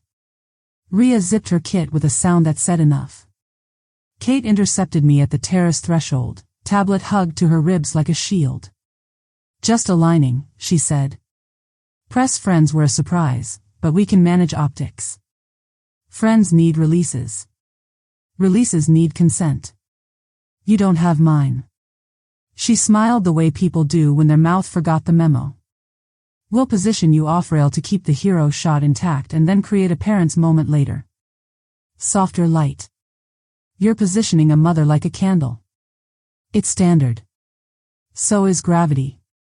Sam slid in, robe tied, voice gentle like a guided meditation. Maggie, we want a calm day. No variables. I am not a variable. I'm the reason there's a groom. Danny joined, hands in pockets, jaw set to corporate. Mom, can you please just sign the rider so people stop panicking? People panic when they schedule a wedding like a launch. His gaze skipped mine and landed on Kate's tablet. We're running on trust. Trust has a signature. Rhea drifted close enough to hear us without belonging to us. We'll protect faces, she said to the air. But we don't control who stands on a stair. She looked at me, a flick that meant I see you and I won't pretend lenses are laws. Janet appeared like she had grown from the gravel. Miss Turner, a note for your file. If the rider isn't here by Friday noon, status flips to tentative. After lunch, other teams tour the terrace, claim routes, and noise decisions become final. She didn't dress it. She didn't need to. Understood, I said. Proceed by signatures, not assumptions. Kate tried one more ribbon. We all want the same thing. Then stop acting like we don't. Janet's radio chirped. She left without wasting a face. We filtered toward the staff lane. Helen matched my pace, the Harborview polo now just a shirt. Copy shop, she said, sliding me a folded print. Floor plan freeze-proof. Someone left it at the counter. She tapped 2 red notes in a crisp hand that wasn't Janet's. Photo first. Front row cleared. Her finger landed on a thin line where a name should live and didn't. They're institutionalizing optional. I slipped the paper under my arm. Proof beats feelings. Always. A buzz in my pocket. Unknown number. I stepped away and answered. Ms. Turner, a clean tenor said. Jonathan with Signature Catering. We're finalizing staffing. Without cleared funds by Thursday morning, I'll reassign a team to a hospital gala. We could hold a smaller window for your event, but service would compress. I'd rather be honest than late. Be honest. If money isn't in, move your team. Don't rescue anyone with my name. A beat that sounded like relief. Copy. We'll set expectations with planning. We ended. I typed 2 words to Helen. Clock moves. She sent back a dot and the word hinge, then added a second text. Phoenix says quiet units hard booked. Standard is all that's left unless cash in hand by T72. Her next message was a photo of a whiteboard corner. A small square of tape read children's in black marker, underlined. I didn't squeeze the phone. I didn't have to. At the service door, Kate tried kindness like a spare key. If we miss the quiet unit, we can fix it in post. Post doesn't silence generators or put mothers in chairs. Sam's tone thinned. The internet is brutal about messy audio. Then choose truth over hums and hashtags. It photographs better than you think. Rhea capped her lens and addressed no one in particular. We're done for today. She lifted a brow at me. You good? I'm exact. She nodded once, a private treaty between professionals and grown women. Danny caught my elbow near the hedge. He lowered his voice like we were in church. What are you doing? Parenting a grown man who mailed me a bill and a boundary. You're making Kate's job impossible. Kate's job is to manage details, not me. He looked toward the lake, back at me, then at his shoes, as if the stone knew more than he did. It's a big day. Bigness isn't an argument. Sam waited 5 feet away, smile frozen in place like a sticker that won't quite stick. Maggie, she called, will email the writer again. Could you sign tonight to keep the date secure? I sign in daylight. And only what I approve. The magazine wants confirmation, she said. The magazine can wait for a marriage. Her smile thinned. Boundaries are beautiful. Only when they protect people, not pictures. She blinked slowly, twice. Behind her, the 2 tote bag editors snapped a shot of the staircase in empty light, as if the stone itself were famous. We parted without agreeing. I cut back through the service hall and found the framed spread that had irritated me going in. Candles tied like tiny suns. A mother nowhere. I stood in front of the glass and let my reflection sit beside theirs, a shapeless shadow over curated joy. It didn't bother me. Shadows tell truths lights won't. Outside, the corporate AV guys rolled a cable cart past the hedge. One of them muttered to the other, "Standard's fine if no one promises silence." I memorized the sentence and kept it. In the lot, Helen queued beside me, popped her trunk, and shuffled camera straps like a deck. Louise says if quiet shows up late, power still routes through the south pad. That narrows kitchen access. He'll text if the cart path gets blocked. She pushed a half-folded vest into my hands. Wear this next time if you want to be invisible to anyone who isn't paid to notice. I'm not hiding. Not hiding, she said. Moving like you belong, which you do. My phone rang again. Kate. I let it run to voicemail. The transcript landed a second later. Need writer before end of day. Melissa is anxious. We don't want to look unprofessional. I typed a reply and sent it without emotion. Professional is following process. You'll have my decision by Friday noon. I started the car. The radio tried to give me advice in 3 chords. I turned it off. Gravel crunched a verdict under the tires. At the exit I stopped long enough to watch a groundskeeper sweep nothing off a clean stone, the way people do when order is a habit, not a show. Back home the house breathed like it had been doing it longer than I'd been watching. I washed my hands slow, like scrubbing in, dried them on a rag that used to be a towel, and set the copy shop floor plan under the clock where time could stare at it. I labeled the red notes without flinching. Photo first is code for you don't matter. Front row cleared is code for keep your story off our lens. The packet looked smaller than yesterday and more dangerous. I pulled a fresh sheet and wrote what mattered in words that don't wobble. Approve bones. Decline theater. Require seat. If revoked, pull funds. I signed my name big and ugly at the bottom.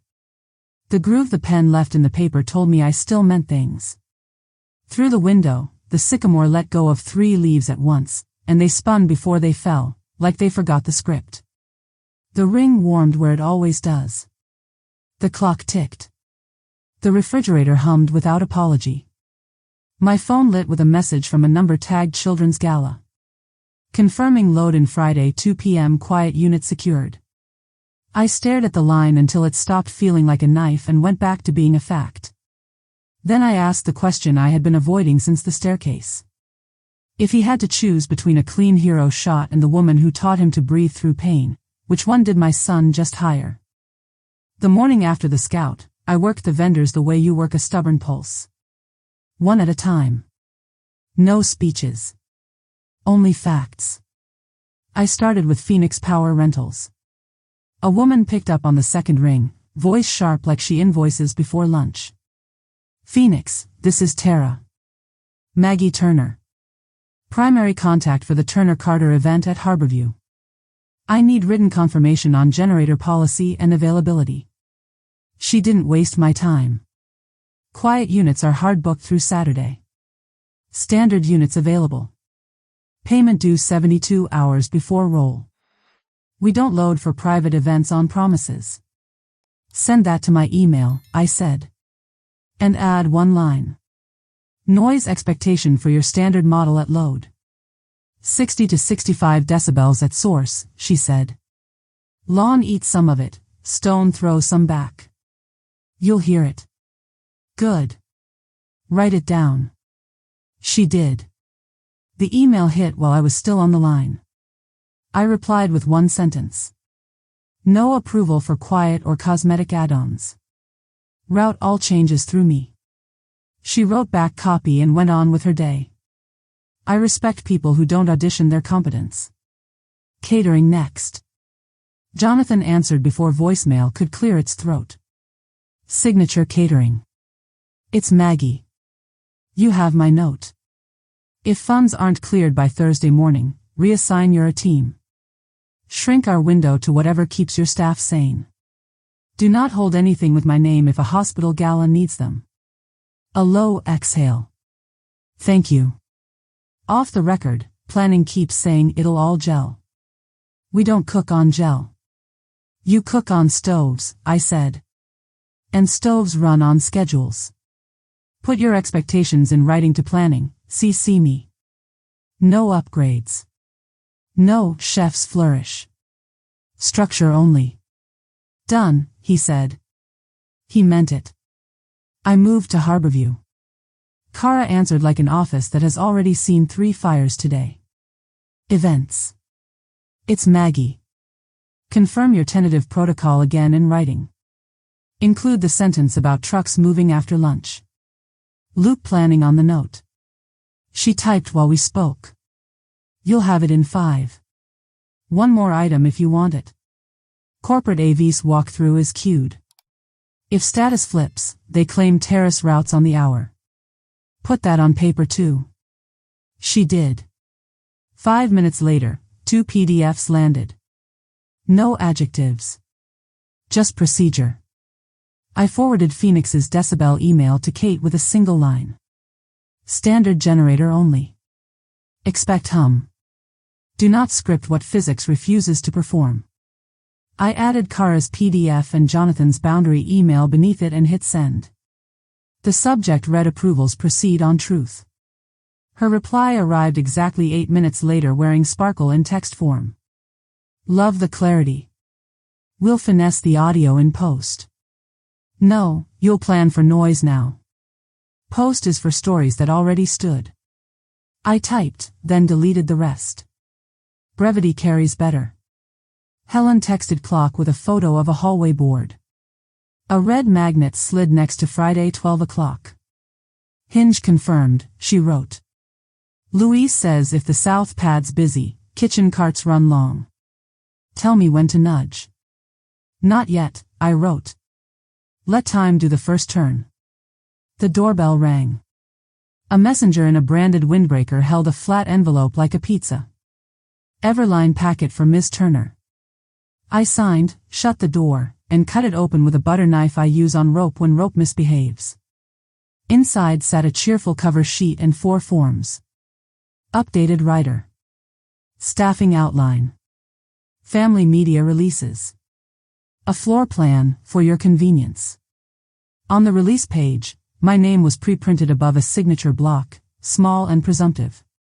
I carried the stack to the table, set my letterhead on top, and wrote in large dark strokes across the media page. Consent not granted. Remove mother of the groom from all pitches. Do not reissue without request. I dated it, scanned it with my phone, and sent it back to Kate with my protocol attached again for good measure. Her read receipt flashed in under a minute. Her reply tried to be silk. Totally respect, Maggie. We'll keep family off camera to honor privacy. No. You will keep me off your narrative until I say otherwise. Do not translate my no into your win. I hit send and closed my eyes for 1 beat. The phone vibrated with an Austin area code that had not earned the right to be this familiar. I answered because precision isn't cowardly. Mom, Danny said, his voice smooth with effort, vendors are pinging me. What is going on? What's going on is process. Approvals run through me. Structural only.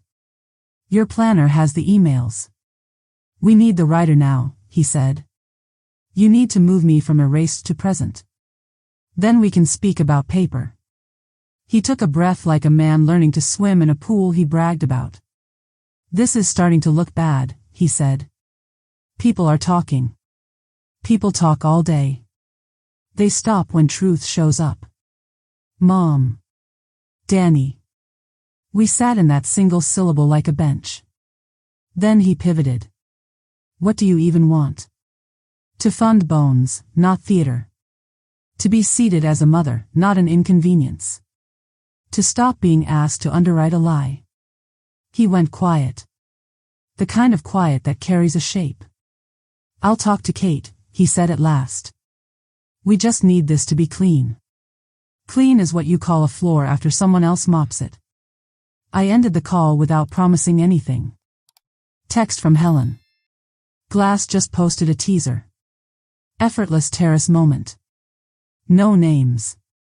Plenty of tape in frame if you zoom. Want me to pull it? Public is public, I wrote. Screenshot and archive. Don't engage. 5 minutes later, Phoenix forwarded a thread from Kate's assistant asking about urgent upgrade options. Tara had responded with 3 words I wanted to frame. Not available. Standard holds. She CC'd me like she knew I liked proof. I replied thank you and closed the loop. At 10 to noon, Kara's email landed in Kate's inbox and mine.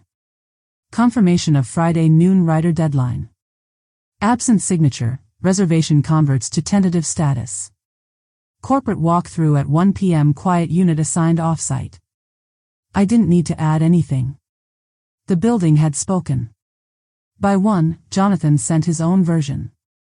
Without cleared funds by Thursday morning, our staffing will reassign to the gala. Remaining capacity compresses service window to 90 minutes. Menu reflow attached. No dessert course plating. He kept it clean and kind. I respected the choice. Kate called. I answered because I wanted her to hear what a boundary sounds like when it doesn't run. Maggie, she said, light thin, we have options. We can lean candles and live audio. We'll float the aisle shot and stop. No floating. No leaning. Plan for the room you actually have. She tried a different tool. Melissa is anxious. The magazine is asking for confirmation. We want to present a united front. United fronts are for wars. This is a wedding. Send me a seating revision that recognizes a mother. Then I'll consider a writer.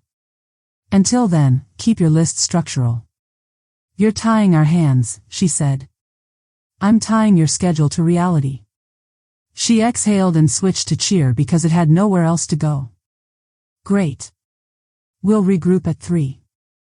She hung up like she didn't remember who called who. I ate half a sandwich standing up because hunger pretends to be optional until it isn't. I washed the plate and checked the lock on the back door. Habit is a spine when courage is tired. 3 p.m., Kate's revision slid in. Writer, base lighting, kitchen staffing. A new line in the margin tried to sneak past me. Minimal family presence at aisle to preserve editorial. I replied in 12 words. Remove that sentence. I fund reality or nothing. Awaiting revised seating and release withdrawals, she said. I'm tying your schedule to reality. She exhaled and switched to cheer because it had nowhere else to go. Great. We'll regroup at 3. She hung up like she didn't remember who called who. I ate half a sandwich standing up because hunger pretends to be optional until it isn't.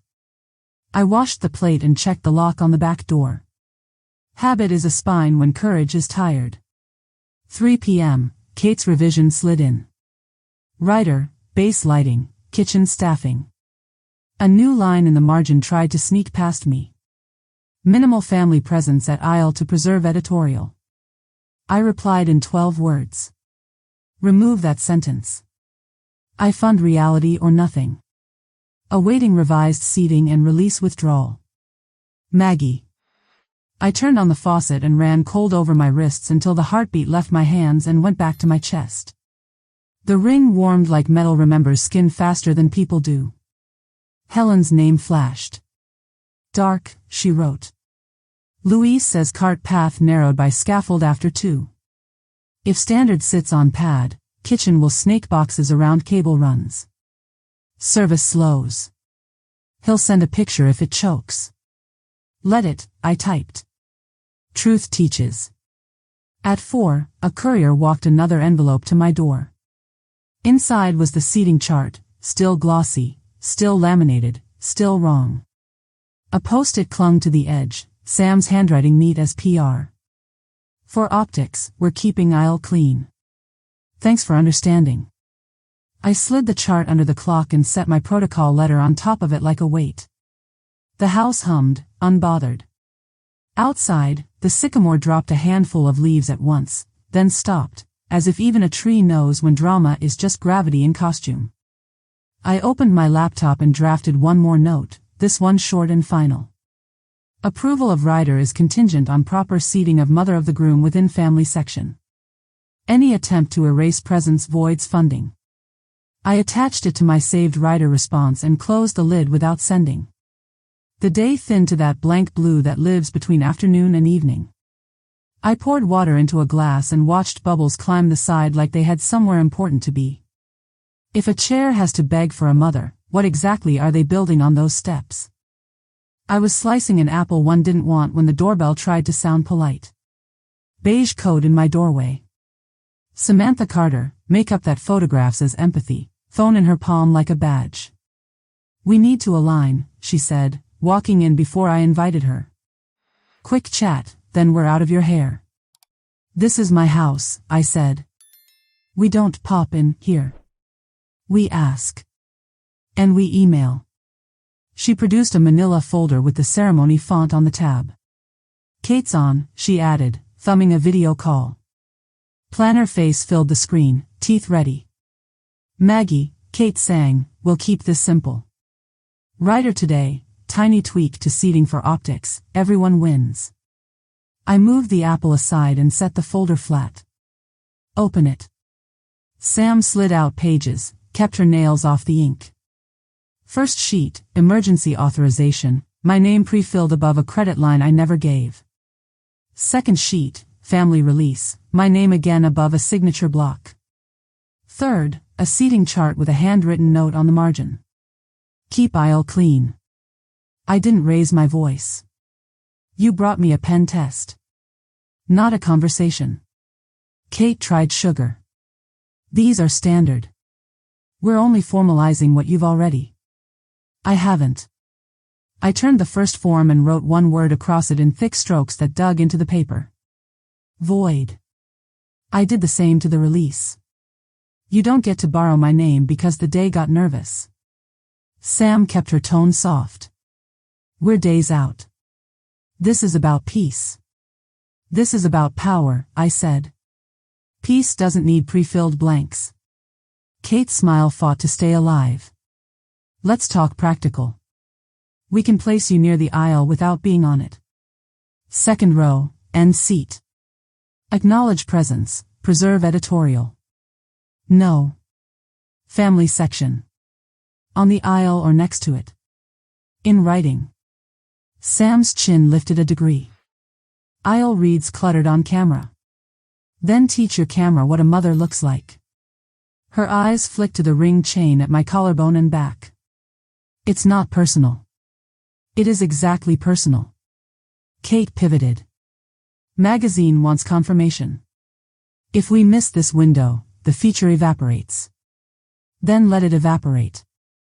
Sam slid her phone across the counter to show a mock-up. A staircase photo with text over the stone. Harborview love story. The bottom corner read, pending exclusive. I pushed the phone back with one finger.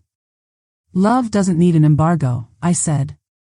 The call chirped as a second bubble joined. Danny. Kate pulled him in like a lifeline. Hey, he said, carefully calm. Mom, can we please just sign the rider and move on? We'll fix seating later. Later isn't a place, I said. We fix it now. Silence landed. I let it sit. Sam filled it. Think of the guest experience. Clean aisle. No phones. No distractions. Stop calling me a distraction. Kate tried a new door. We'll create a parent's moment under softer light. We can stage. Stop saying create. Stop saying stage. I don't need a moment. I need a chair where a mother sits. Danny exhaled through his nose. This is getting dramatic. No, I said, even. It's getting accurate.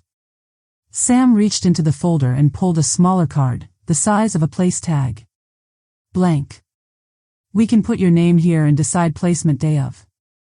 Flexibility is kind. It's leverage, I said. I took the card, wrote Margaret Turner in block letters, then beneath it, Mother. I slid it back. That doesn't move. Kate's eyes flicked to something off-screen, calculating. If we commit to that, we need your signature in the next hour. Vendors are. Vendors have my boundaries. They're safer than your timelines. Sam changed tactics. People will talk. They'll say you couldn't afford. They can say anything. You invited them. Danny cleared his throat. Mom, I'm asking. Then ask right. He didn't. He glanced down, then back up. We need unity. Unity has chairs. I'll pay for power, for kitchen, for insurance. Put me in the family section on the aisle or the seat next to it, and you'll have my signature. Try to keep me off the frame, you'll have my silence and nothing else. Kate reached for professional. Can we put that in writing on an addendum to the writer? We can, I said, and pulled a sheet of my letterhead from the drawer. I wrote in clean sentences while they watched. Approval is contingent on proper seating of mother of the groom within family section, aisle or adjacent. Any attempt to reposition or erase voids funding and releases. All media use of mother's likeness requires separate written consent. I signed it with the pen that leaves grooves. Scan it. Attach it. Send it back. Then I'll consider the writer. Sam took a breath like a woman trying to hold a pose. We'll need to confirm with press that you're limiting access. I'm not limiting access. I'm requiring consent. Kate's smile cracked where it always cracks. We'll make this work. Danny, can you reassure Melissa while we route? I'm right here, Sam said, smile going sharp. And I'm protecting our day. Our, I repeated. It stops being ours when you erase his mother. The screen went bright as Danny's face leaned closer to his camera. Mom, please. What do you want me to say? Say yes, I said. To your own mother. Out loud. On record. He looked off screen. A beat. Okay, he said finally. Aisle or adjacent. We'll make it happen. Sam's jaw worked once. She put the place card down like it weighed more than paper. Fine, she said. Aisle adjacent. I shook my head. Aisle or adjacent. You don't own the floor. I do. Kate jumped in to catch the fall. Done. Sending writer an addendum for signature within the hour. No signatures at sundown, I said. Send it. I'll review in the morning. Maggie, Kate warned, that pushes everything into daylight, I said. Where it belongs. The planner forced cheer. Great. We'll regroup first thing. The call ended. The kitchen got its own air back. Sam didn't leave. She looked at the ring chain like it had just spoken. You're stubborn, she said. I'm steady. It reads the same. In your head, maybe. I slid the seating chart out of the folder and placed it under the clock. It lives there until it tells the truth. She glanced at the clock, then at me. You won't be happy, she said. Happiness isn't what you promised, I said. Respect is. She tucked hair that didn't need tucking. You'll sign tomorrow. If the paper recognizes a mother. And if it doesn't. You'll learn what no buys. She stood, collected her phone, left the forms she didn't want. At the door she paused. We're curating peace, Maggie. Curate your vows, I said. Leave peace alone. The door clicked. The house returned to its sounds. The apple had browned on the board. I threw it out. I washed the knife and dried it to the tip. I put it back where it lives. My phone buzzed. A text from Danny. Thank you for compromising, it read. I typed a reply and didn't send it. Compromise is what people call it when you finally tell the truth. I took the addendum I'd written, slid it under the writer draft on the counter, and set the ring on top for a breath. Gold-warmed paper. Paper stayed paper. Outside, the sycamore shook loose a handful of leaves that stuck to the wet spot where the hose dripped. They held, then slowly slid down the fence, leaving a dark stain that would dry by morning. If my son only says yes in rooms where cameras aren't invited, did he say it at all? Morning cracked clean. I made coffee I barely tasted and opened my email like a nurse opens a chart after a bad night. Kate had sent the writer at 8:17 with a cheer I didn't buy. Writer attached, addendum A included, she wrote. We're so close. Close is a word people use when they want you to stop reading. I read. The addendum wore softeners like perfume. Seating of mother of the groom will be recognized within the family section as feasible. Aisle preference considered where appropriate. Media references to mother subject to best efforts privacy. 3 lies in 12 words. Feasible means if we feel like it. Considered means negotiated away later. Best efforts means nothing. I printed the page and took a pen that leaves grooves. I replaced every may with shall, every considered with required, struck feasible, added my line in block letters that don't wobble. Aisle or adjacent is a condition precedent to any funding. Any attempt to alter or delay seating voids approvals and triggers retraction of funds. Media use of my name, image, or presence requires separate written consent from me, not assumed by planner, venue, or couple. I signed my full name and felt the dent travel through to the wood. Cara from Harborview answered on the second ring. It's Maggie. I'm sending you the revised addendum. Attach it to the file. If your staff sees any version without these words, treat it as false. Send away, she said. We follow the last signature we received. Noted. Also, confirm again. Friday noon. Tentative on the hour. Yes, Miss Turner. Trucks start thinking after lunch. I sent the addendum to Cara, then to Kate, then CC'd vendors who like facts. My subject line did not apologize. Binding language only. Helen texted a photo from a sidewalk I recognized. Glass, she wrote. Tote bag editors back in town. Heard one say, brand requires drama-free family. Her next text was shorter. Heard, mother kept off aisle until kiss, slide in after. She added 2 words. Not rumor. My knuckles went white against the edge of the table, then loosened. I typed to Helen without theater. Archive words, not faces. Timestamp. No posts. Jonathan from catering chimed in at 9:02 with a clean note. Service compressed if staffing reassigns. Menu reflow attached. No dessert plates. He didn't ask for permission to tell the truth. He delivered it. Good. Kate called. Speaker on. I wanted the room to hear. We're thrilled you're engaging, Maggie, she said, leaning on fake sunshine. Couple of legal prefers we have to keep in for flexibility. As feasible is standard. It protects us if rain forces layout changes. Rain doesn't erase mothers. Strike it. She tried another pocket. Best efforts allows us to manage press without getting boxed in. Press is already boxing you. Replace it with no use without written consent. You can manage that. Silence on her end, like she was flipping through a deck to find a card that worked. Melissa is worried the aisle will feel crowded. Editorial lines matter. A chair isn't clutter. It's history. Send me a clean version. Today. You'll sign then, yes. If your paper tells the truth. An Austin number jumped the queue. Danny. I answered because precision doesn't hide. Mom, he said, you're sending legalese to vendors. Why? Because they send schedules, not hope. Did you know press wants me kept off the aisle until the kiss?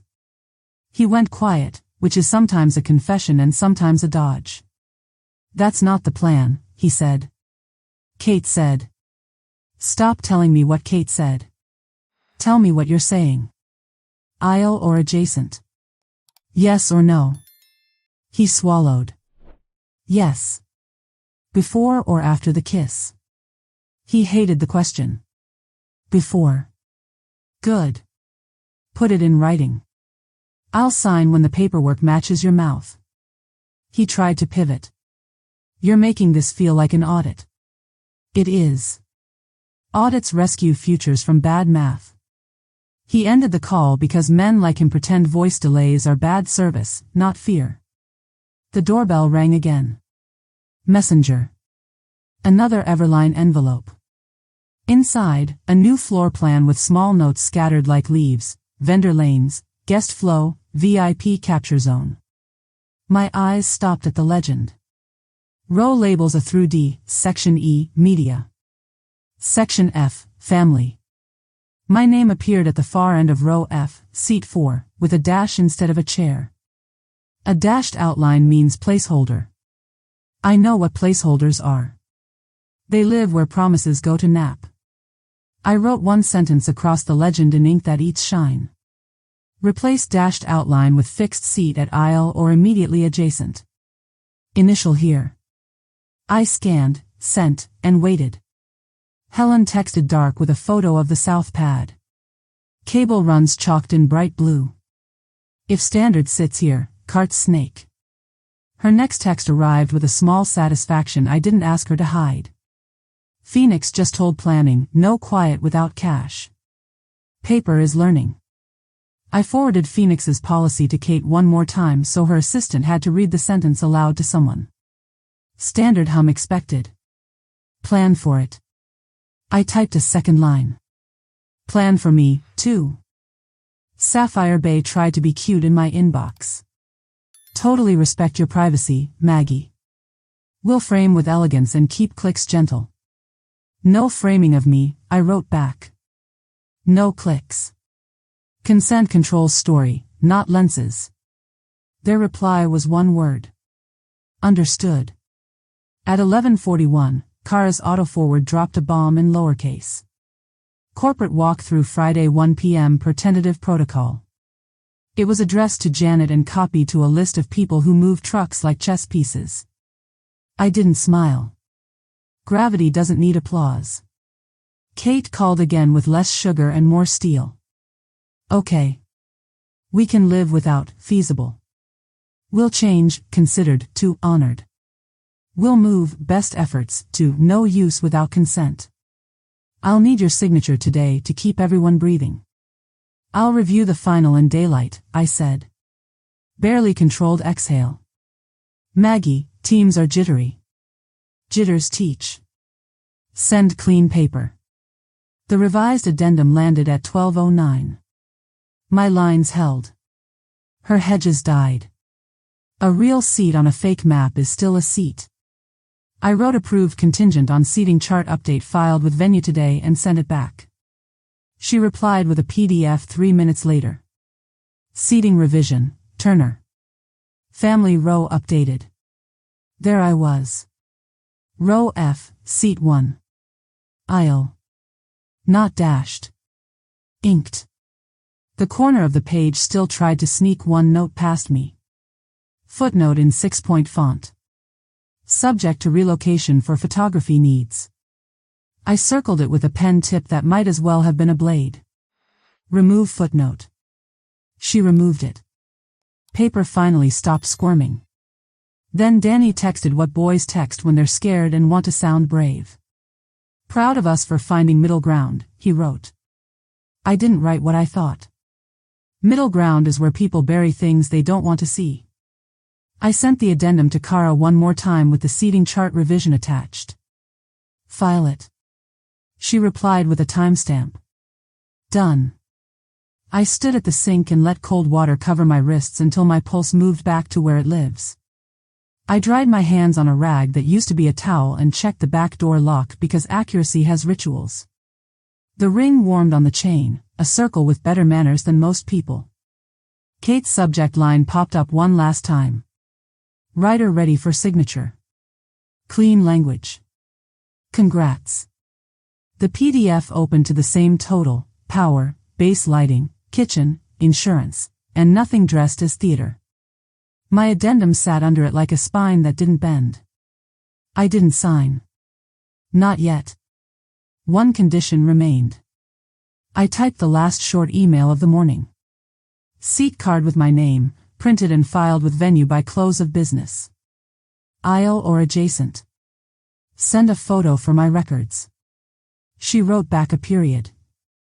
Then another. Then a photo arrived. A white card with my name in black ink, serifed and certain, slotted into a plastic sleeve labeled family. In the background, someone's hand held a Sharpie over a stack of other names. The image was crooked. It was perfect. I set the card photo under my palm and felt my heartbeat calm into work. The kitchen hummed. The clock ticked. The house acted like a house. If they've stopped moving my chair on paper, will they stop trying to move me in person? Harborview dressed itself for company. Open house banners. Mimosas sweating in clear cups. Vendors stationed like tour guides for a story that pays on time. I went because paper had my name on an aisle and I wanted to see if a room would honor it. Janet spotted me before anyone else.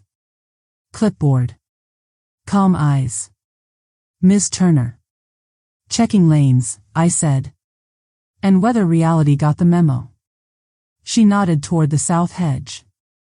Phoenix confirmed standard. Kitchen adjusts cart paths. We'll run cables tight. Good, I said. Noise beats lies. Jonathan from Signature passed with a tray of tiny forks. He dipped his head. Compressed service holds. We'll be honest instead of fancy. Honest feeds people, I said. Fancy feeds cameras. The magazine's tote bag pair wandered the terrace, photographing railings like they were rare birds. Rhea from Sapphire Bay worked a safe radius, lens capped, smile neutral. Kate floated in a cream blazer with a tablet that wanted applause. She reached me with a tone that sells calm. Maggie, she said, today is just touch and feel. Sponsors mingle, couples glide, videos get B-roll. Very light. Light doesn't erase rules, I said. My addendum sits in your file and in my pocket. She brightened as if that sentence complimented her hair. And we adore a woman who knows her boundaries. She lowered her voice half an inch. If we could secure your signature before lunch, we'll put jitters to bed. Sleep can wait, I said. Show me the family tray. She blinked. The what? Place cards. Of course, she said, that word people use when they're already late. Right this way. She led me through the service hall toward a back office where air smelled like cardboard and toner. On a metal table sat 2 acrylic boxes. One labeled family. One labeled hold. A plastic sleeve for each name. Sharpies in a cup like black straws. I looked for mine. Not in family. In hold. Card stock. Serif font. Margaret Turner printed clean, then a pencil note in the corner, light enough to hope I wouldn't see it. Release if emoji signs. My hand didn't shake. I slid the card out, held it at eye level, then set it down flat. Explain, I said without heat. Kate's smile lost its polish. Logistics. We file family cards at final, not provisional.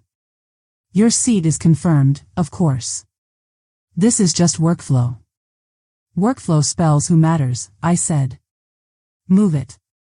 Janet appeared in the doorway like gravity. She read the table in one glance. Which box should that live in, Ms. Turner? Family, I said. She pointed at an assistant. Fix it. The assistant reached for the card and hesitated, eyes flicking to Kate. Kate gave a tiny nod that meant do it and don't make me look like I lost. The assistant slid my card into family, sleeve clicking in place like a seatbelt. Janet wrote a line in her book. File updated, she said. Stamp it. The assistant stamped the log with a date that sounded like a metal heartbeat. I breathed easier, but only until I saw the sticky note hiding under the box lip, not meant for me. Small, beige, traitorous. Aisle, shift if shot tight. I peeled it off, read it twice, and stuck it to the back of my hand. No, I said. You don't move me for a lens. Kate tried vanilla. Worst case we slide one seat during processional for 10 seconds, then. Then nothing, I said. If the shot can't hold a mother, the shot is wrong. Rhea leaned into the doorway, reading the room the way you read a monitor. She spoke as if to herself. Frames that need erasing aren't frames. They're lies with lighting. Kate cut her eyes at Rhea. Thank you, she said, which meant please leave. Rhea didn't. She looked at me. I'll keep tape off your shoes. Do that, I said. And keep my face out of your pitches unless I say otherwise. Clear, she said. We frame on consent. The rest of them can learn. Voices lifted in the hall.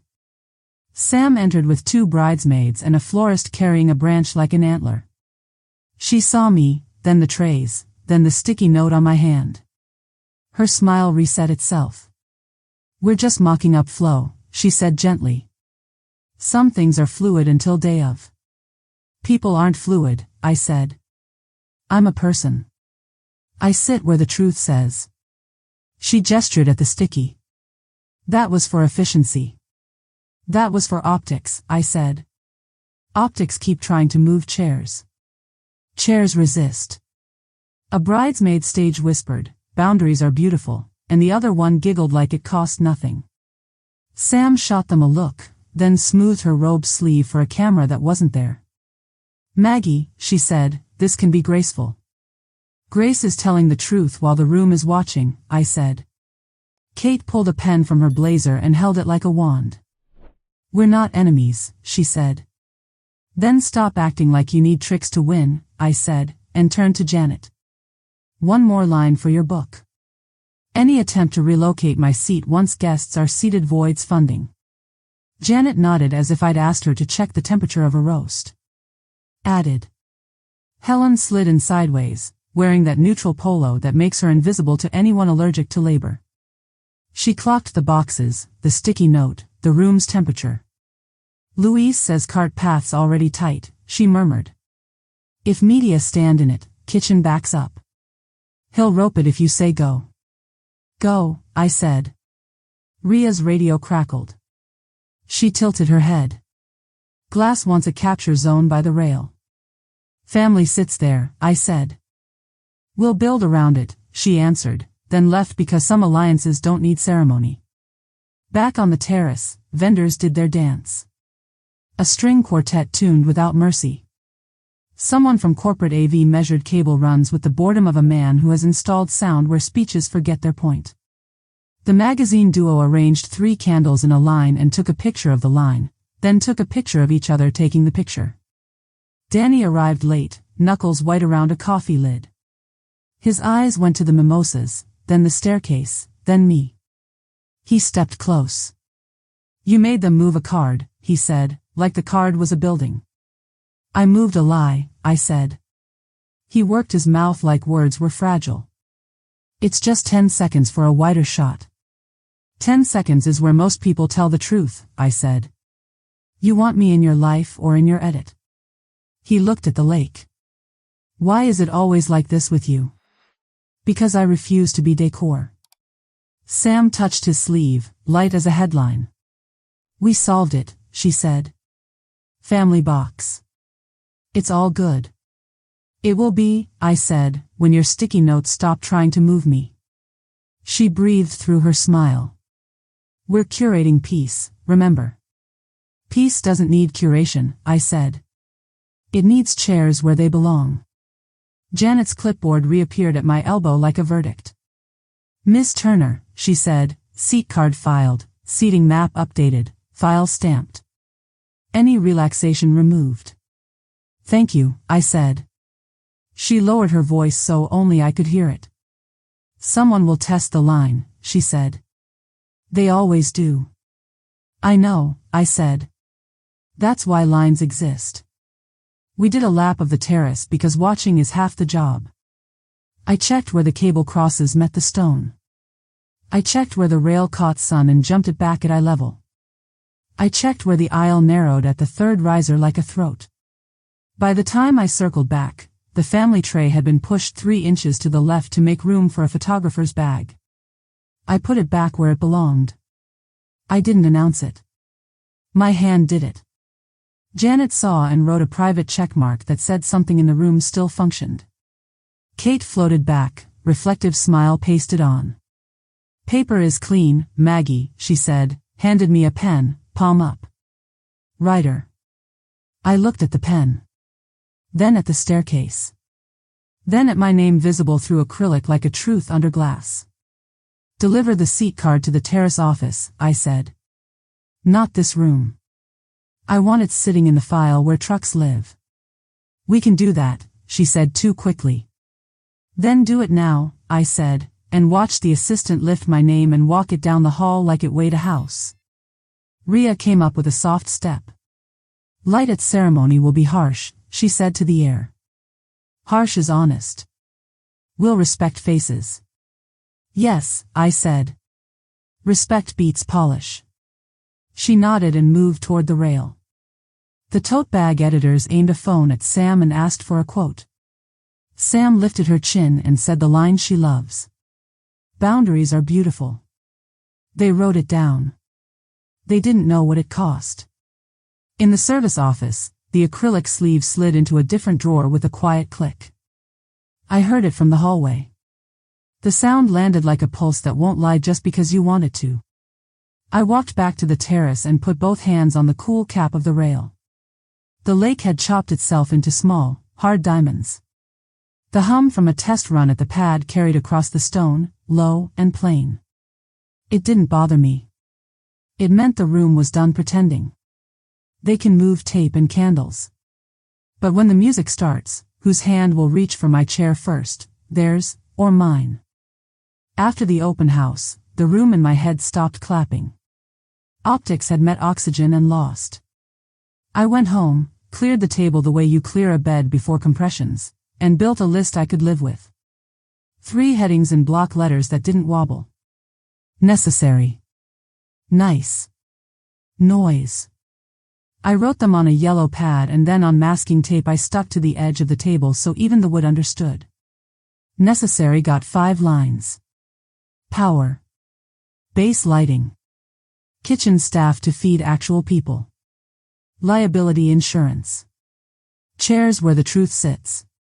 Nice earned a short column that looked like manners. Plain linens that wash. Water stations where old people won't trip. A tent only if the sky insists.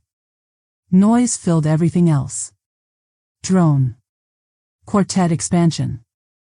Content handlers. Branded ice. Aisle, float. Embargo plans. Any sentence that needs a mood board to breathe. The ring warmed against my chest like a metronome for priorities. I pulled the vendor sheet from the packet and started dialing. Luna Linens answered with a woman named Grace whose voice could sell a cloud back to the sky. I kept it boring. We're at base cloths. No upgrades. Remove signature weave and Arctic napkins. If you've charged a restock, reverse it. Primary contact approvals only. She tried the word people use when they want your boundaries to blink. Flexibility. Accuracy, I said. Send the revised invoice. She sent it in 4 minutes with a tiny sigh I pretended not to hear. Anton from the quartet picked up on the second ring, bow still in his hand by the sound of it. We're thrilled to add a second violin for the aisle float, he said. No aisle float, I said. Keep the core. Short prelude. 1 recessional. You're not a soundtrack for a camera move. A pause that didn't bother me. Understood, he said at last. Fewer cues. More music. Exactly. Marla the florist called me first. We can build an arch that reads like heaven, she said. Heaven doesn't need scaffolding, I said. No arch, keep table greens so guests can see each other. Nothing that requires a forklift. She laughed once, grateful for a sentence that didn't lie. Done. Jonathan from catering didn't need a speech. Compressed service, he said. Buffet beats plated at 90 minutes. Honest food. Hot plates. Honest wins, I said. No chef's flourish. Nobody cares if the carrots have a backstory. We'll feed them, he said. We won't audition. Sapphire Bay got an email, not a call. Short and signed. Remove parents' moment optional from your shot list. No b-roll of me. No teaser language that implies reconciliation. Consent control story. Ria replied with a plain, confirmed. That's a woman who has learned the difference between art and extraction. I opened a blank document and wrote what planning would later call an ultimatum, and I called a purchase order. Funds restricted to necessary. Nice items require separate written approval. Vendor deviations proceed at vendor risk. Any media use of a mother of the groom requires my signature, not planner's. I put it on letterhead and sent it to Kate, CC'd Kara at Harborview and any vendor who had ever sent a PDF with a due date. Subject line read, structure, not vibe. Kate called fast, voice dipped in light. Maggie, you're sinking our mood boards. Mood boards don't pay invoices, I said. Follow the list. We're trying to give you a beautiful day. I'll take a true one. She exhaled into the receiver like a yoga teacher who charges by the breath. We can do pared back elegance. You can do accurate cost control, I said.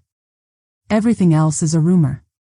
An email pinged from Kara while Kate was still selling adjectives. File note, writer deadline unchanged. Tentative protocol unchanged. Vendors notified. That's what a backbone looks like in writing. Helen texted from somewhere between a loading dock and the truth. Glass pitching, I'll float, again. Ria said no. Tote bags tried to plant a quote about reconciling families. Her words, not without consent. I could kiss her lens.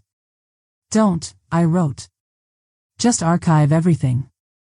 A courier arrived with a flat box, Everline tape across the top like a bow that didn't land. Sample programs, a note said. For approval. I slit it with the same butter knife I use on rope. Inside, stacked cards with deckled edges and that serif that pretends to be kindness.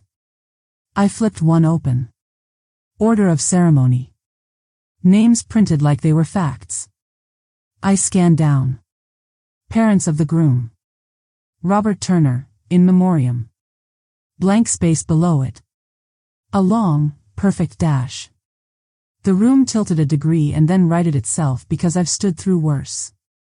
I read the line again so my eyes couldn't claim they panicked. They had put my dead husband on paper and buried me beside him in ink. I took a photo. I set the card down and pressed on the empty line with my thumb until the paper dented.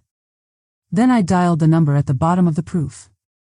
Ash and Elm Press answered in a voice that sounded like paper cuts. This is Margaret Turner, I said. You've printed a program that lists my husband in memoriam and leaves the mother blank. Remove the line or print both parents correctly. If any program goes to press with me missing, funding retracts, and you'll eat the box. The woman swallowed. We formatted from copy provided by Everline. We don't editorialize. You stamped a death that didn't happen, I said. Fix it. We will need planner approval. You have mine. It's my name. Understood, she said quickly. We'll resend a proof with your full name or remove the line entirely if the couple prefers. Good. Copy me. No decorative condolences. I hung up and took a walk around my own kitchen so I didn't put my fist through a font. The ring felt heavier against my sternum, a small gold witness who does not flinch. I filled a glass, drank water I didn't want, found the pad, and wrote one new line under noise. Erasing the living. Danny called with timing that made me consider the existence of God. Mom, planner says you're stopping the program. I'm stopping a funeral for a woman who isn't dead.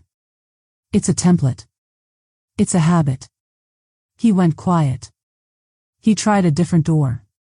Can't you give us the benefit of the doubt? You ran out of that when you mailed me a bill with no chair. He sighed into the phone like he expected sympathy to arrive through the line. We're trying to keep this day clean. Clean reads as cruel when the soap is erasure. Sam didn't mean. Stop lending your mouth to other people's edits. Fix the program. Keep the aisle. Sign the addendum you asked for.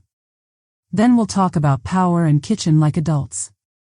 He started a sentence with, I just think, and I let him finish it in his head. The call ended because accuracy doesn't have a ringtone. I emailed Ash and Elm a plain replacement. Parents of the groom, Margaret Turner. Robert Turner, in memoriam. I also added an option they could live with if they preferred not to say my name out loud. Or remove the line entirely. The marriage is the headline. Kate pinged. We're revising, no need to escalate, she wrote. Escalation is what you call it when someone finally says stop, I replied. Send clean proof. Helen's text landed like a shoulder. Louise roped the cart path. AV grumbled. Janet smiled without moving her mouth. Then a second line that wasn't a comfort or a report, just a truth we'd both earned. Some rooms get better when they can hear themselves. I taped my necessary nice noise list to the refrigerator and stuck 2 more strips of tape next to necessary so the word would shout. I opened the top drawer and found the place where pens go to die. I pulled one out that still had juice and wrote my name on a blank place card I kept from the open house, not because I needed another, but because writing your own name is a way to occupy space. Ash and Elm's proof arrived with my name printed, the dash gone, the memorial where it belongs. I held the PDF at arm's length like a nurse checking a bag before a drip. Then I forwarded it to Kara with a single sentence. Program corrected. File a copy. She replied with a timestamp that let me breathe. The house hummed without trying to perform. The clock ticked like it had a job.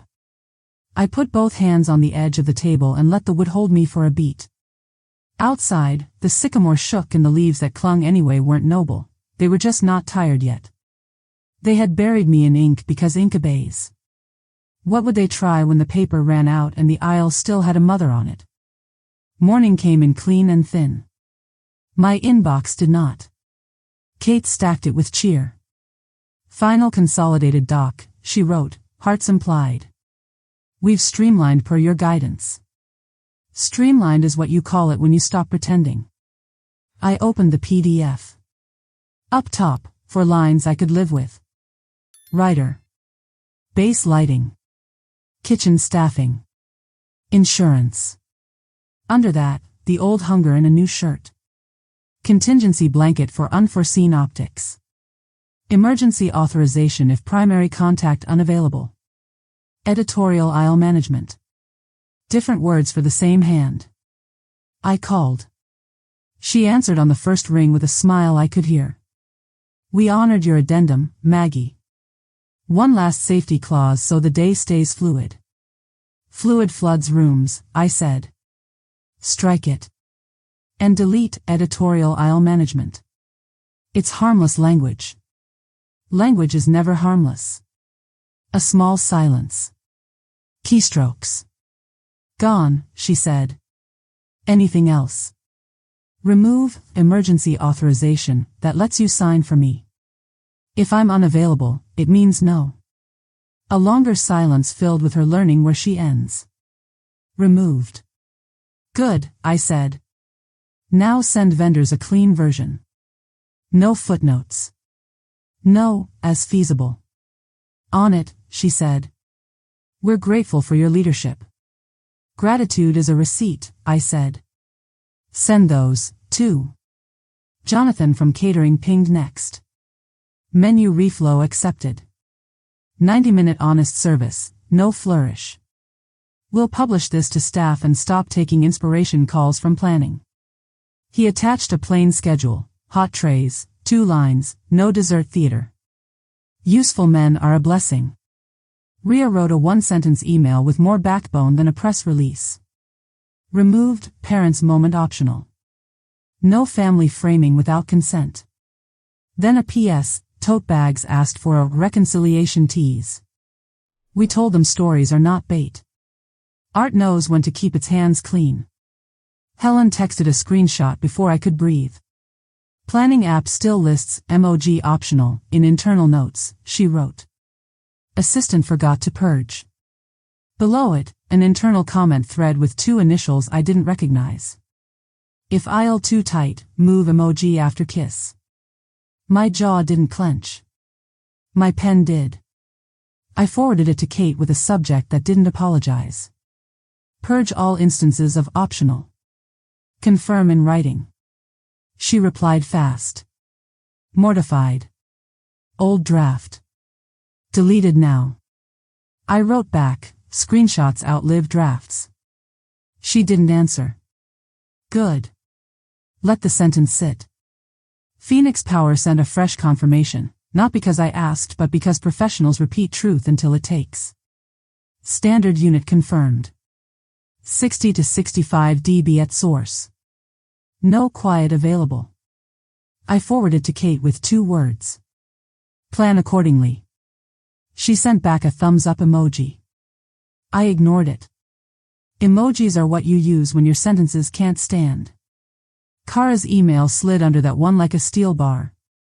Writer deadline Friday 12 o'clock confirmed. Tentative status at 12:01 absent signature. Corporate walkthrough at 1 o'clock. File flagged. That's what clocks sound like when they speak fluent consequence. A message from Ash and Elm landed a minute later. Program corrected as per your note. Proof attached. Parents of the groom, Margaret Turner. I ran my finger under my own name like a child tracing letters until they become theirs. I send it to Kara. File a copy. She timestamped it without ceremony. Then the wedding website found me. A link from Helen. You'll want to see this. The home page shimmered beige and brave. Our story. The day. Travel. FAQ. I clicked FAQ. Who's walking the groom? Answer, keeping aisle intimate. No names. No mother. The registry page called me a generous supporter. Supporter is a word you use for a stranger who buys your tote. I took screenshots and wrote one line to Kate. Website and app must match paper and file today. Remove supporter. Add nothing for me beyond my name. Confirmation by end of day. She tried to sell me a fix with Sparkle. We'll tweak copy so it feels inclusive. I replied, we'll state facts so it is.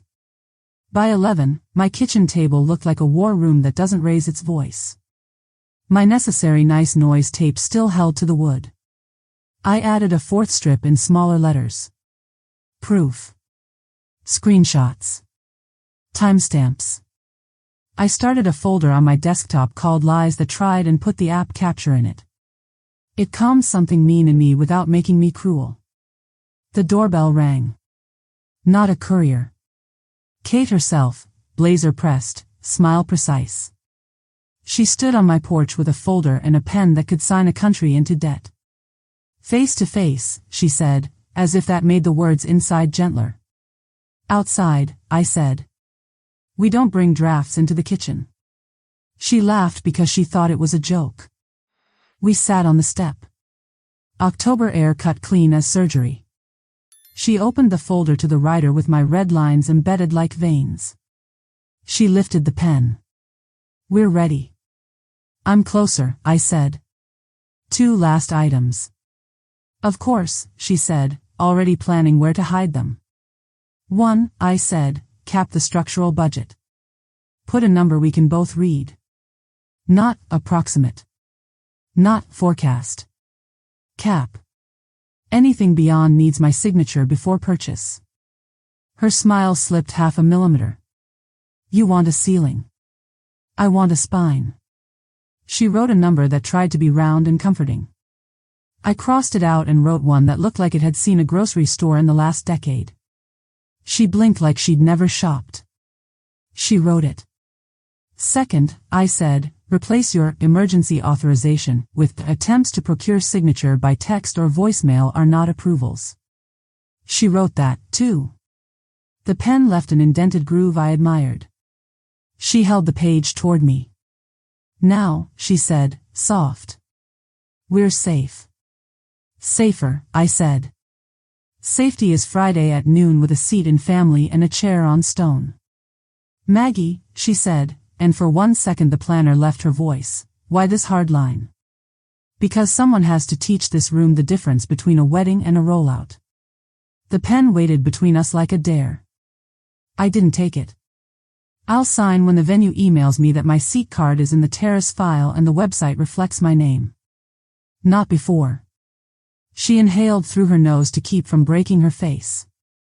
Fine, she said. 2 hours. 1, I said, and stood. She left with her folder hugged like a child. 10 minutes later my phone buzzed with a photo from Janet's office. The acrylic sleeve labeled family. My card behind it. A new stamp on the log with today's date. The kind of proof even Spin respects.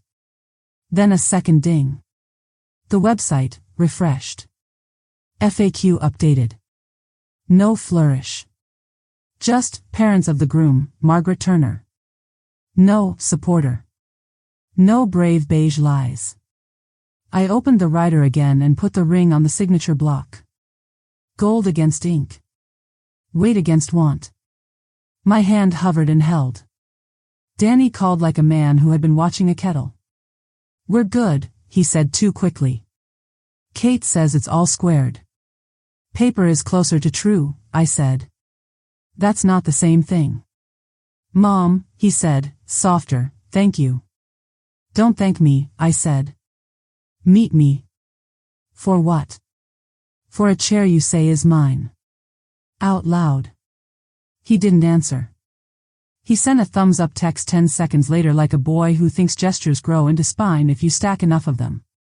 Helen texted Clock with a photo of the South Pad chalk lines and a note from Luis.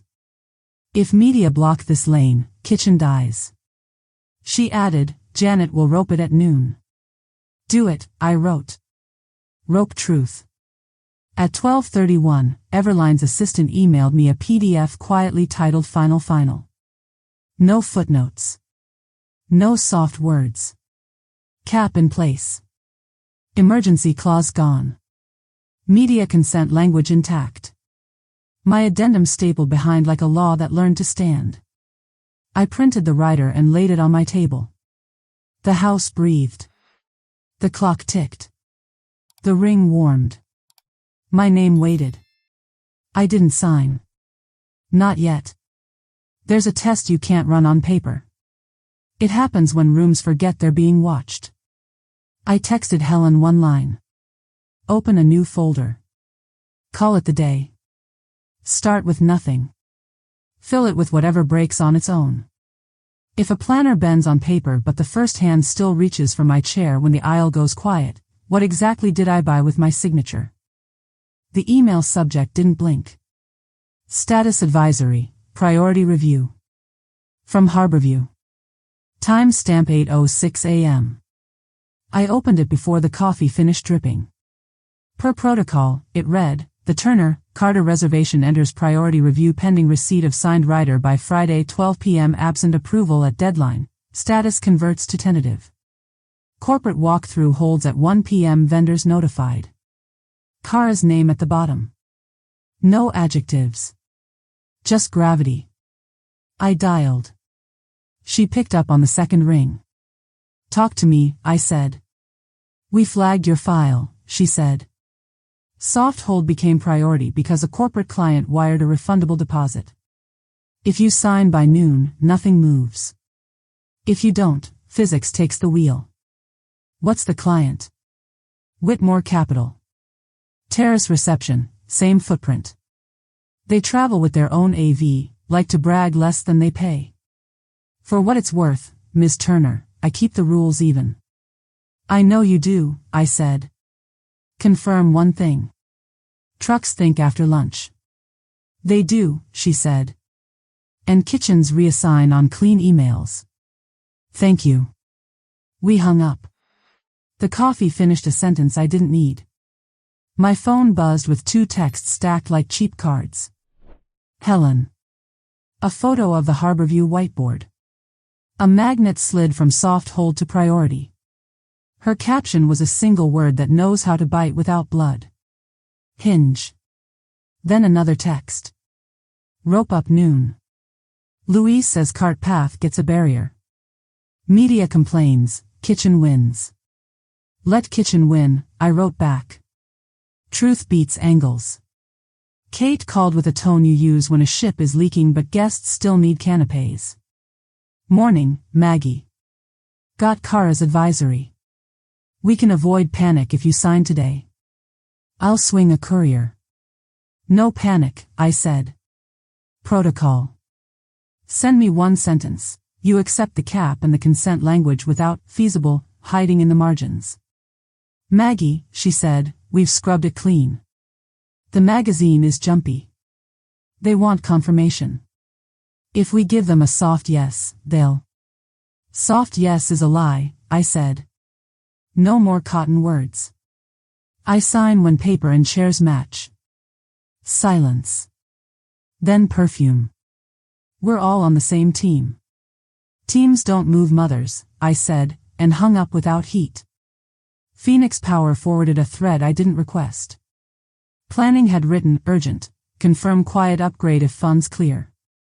Tara replied with the same backbone as yesterday. No quiet available. Standard only. Expect audible hum. I sent Kate 2 words. Plan accordingly. Jonathan from Signature called. We saw the priority note, he said. We'll hold staffing until Thursday morning, then reassign if funds don't clear. I'd rather feed an honest gala than starve a pretty story. Same, I said. Don't rescue optics with my name. Send your plan to planning, copy me. It's already gone, he said. Professionals move faster than feelings. My doorbell. Messenger. An Everline envelope that thought it was a solution. Inside, a letter titled Risk Management Summary.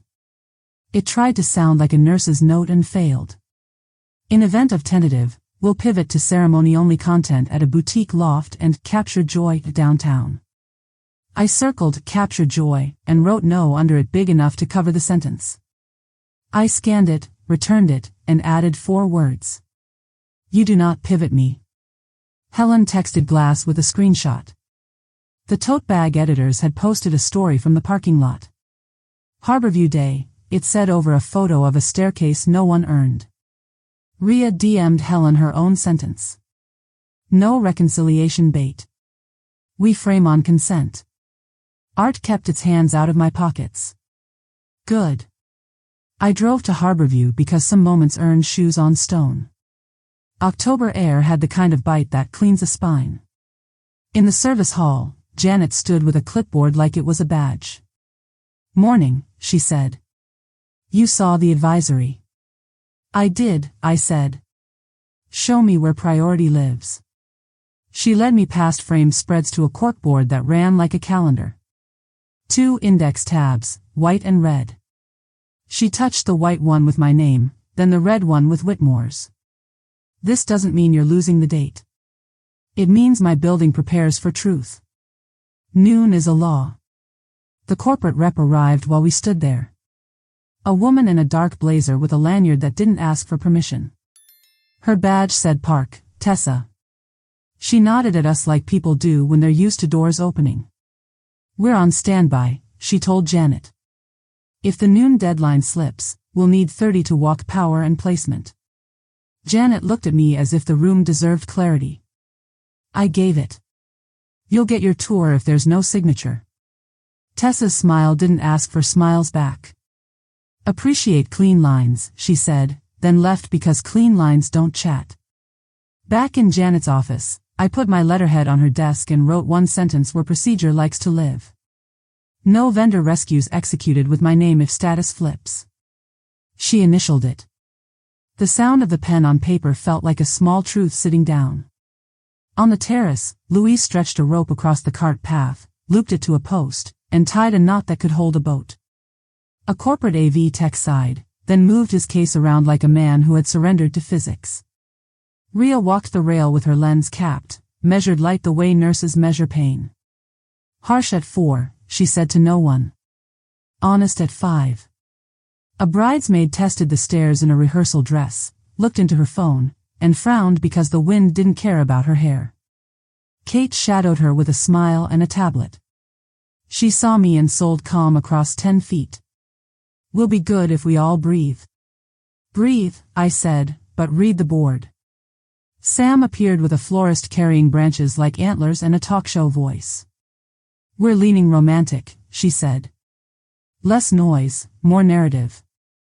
"Noise is honest," I said. "Narratives lie when they need to eat." Her eyes flicked to Janet's rope. "That's ugly." "It's accurate," Janet said, walking past with a roll of tape and a radio that didn't apologize. Kate cornered me by the office door, lowered her tone. "If we miss the quiet unit, we'll patch it in post." The magazine offered their editor. "Post doesn't silence machines or give mothers chairs," I said. "Patch reality now." She pushed once more. "Sign today and we avoid priority." "Priority isn't a punishment," I said. "It's a clock." A text from Kara hit my phone like a clean note. Per file, seat card filed in terrace office. Photo attached. Same acrylic sleeve. Same serif ink. The stamp darker today. I put the phone away without victory. I don't celebrate gravity. A man in a Whitmore polo crossed the terrace with a laser measurer and a temper you could fold laundry on. He counted steps, checked the pad, eyed the cable run, and said to his partner, "Assume standard hum. Design around it." The sentence landed like a small mercy. Design around truth. I walked the rail and counted risers with my fingers until my hands calmed. Helen appeared in the corner of my vision in that nothing to see here polo that turns her into a fact. She drifted close enough to whisper without moving her mouth. "Tote bags asked Rhea for a mother shot if things cool." She said ask the mother. "Good," I said. "They can learn English today." We watched the lake shift. The wind found the stones and made a low tone no camera can edit. Janet joined us and spoke like a weather report. "At noon, if we have no rider, I print tentative and pin it to the file. At 1, Whitmore walks. At 2, trucks listen. This isn't drama, Miss Turner. It's sequence." "I love sequence," I said. "I went home because you don't wait for a storm by the window that will break." The house breathed in its usual, human way. I set Harborview's advisory on the table under my strip of tape that reads necessary and wrote one line beneath it. "Funds move when chairs stop trying to." At 11, Ash and Elm emailed their final program proof one more time with my name in ink and no trick dashes. I forwarded it to Kara and filed it under proof. At 11:30, Kate sent a chipper, running smoothly, with a bouquet photo of candles that don't feed anyone. I sent back, read the board. At 11:47, Helen texted a photo from the corkboard. Janet's hand hovered over the tentative pin, not touching it, ready. Behind it, a second pin waited with a blank label. The red magnet sat one tick short of the noon line like a heartbeat that plans to keep going either way. My phone rang. Not Kate. Not Danny. Kara. "Just courtesy," she said. "We're 10 to noon. If your signature arrives, we lock. If not, we follow the law." "Thank you," I said. "Follow the law." I looked at the writer on my table. My addendum stapled behind it like a backbone that learned to be born. The ring warmed against my chest. My pen sat next to the signature line where endings pretend to be beginnings. If the clock pins tentative before ink finds paper, will my son hear the sound of a rule doing its job, or will he be listening for a mother he tried to write out? At 11:30 my kitchen was a metronome. Clock. Fridge. Breath. The writer sat in a clean square of light, my addendum stapled behind it like a spine. The ring warmed against my sternum and held. The phone rang with an Austin number and a hurry I could hear. "Mom," Danny said. "We're up against it. Just sign and we'll fine-tune seating later." "No later," I said. "Words now." He tried a laugh that didn't survive the line. "You turned this into a compliance audit." "Compliance keeps rooms from lying," I said. "Do you want a wedding or a rollout?" "I want a day without drama." "Then stop ordering drama and calling it design." He went quiet, I let it stand. He filled it the way he fills every silence he's afraid of, with someone else's need. Sponsors are twitchy, he said at last. If we don't confirm by noon, the magazine cools, the resort backs off coverage, deals fall apart. It's not just optics. It's entirely optics, I said. Chairs. Aisle. Consent. Put them where truth lives and I'll consider pen and paper. He breathed into the phone like it might loan him a better lung. We fixed program. Website says your name. Kate accepted your cap. We're there. Say the part that matters, I said. Say my seat. Aisle or adjacent, he recited, like reading off a cue card. No cue cards. Use your voice. My mother sits at the aisle, he said, softer than I expected. Before the kiss, I said. Not after. Before, he said. The word sounded like a man testing a floorboard. Text it, I said. Exact sentence. Then email Kate and Kara. CC me. No hedges. No softeners. Exact. He hesitated long enough to tell me who else was in the room. A muffled voice, Sam's, came from somewhere close to his ear. I couldn't catch the whole sentence. I caught the shape. Second row for 10 seconds, then slide. No, I said, before he could translate it into beige. Not 10 seconds. Not one. A mother doesn't need a grace period to exist. He tried for logic. It's about how the frame reads. We can still honor you. I'm not a value gesture at, I said. Text. Exact sentence. The message landed while he was still on the call. My mother sits at the aisle. Before the kiss. Without relocation. Plain. No emojis. I stared at the last two words until my breath matched them. Now email, I said. Keys clicked. Voices swam on his end.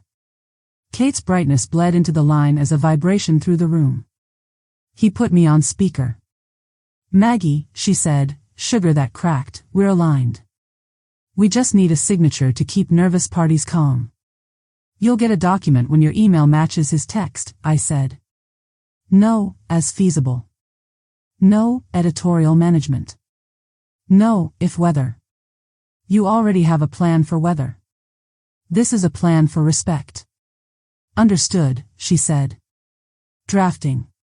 The email arrived. Subject line aisle confirmation. Body clean for 3 lines. Then the 4th shaved it down. As feasible given flow. Remove the tail, I said. Feasible is how you hide a hand.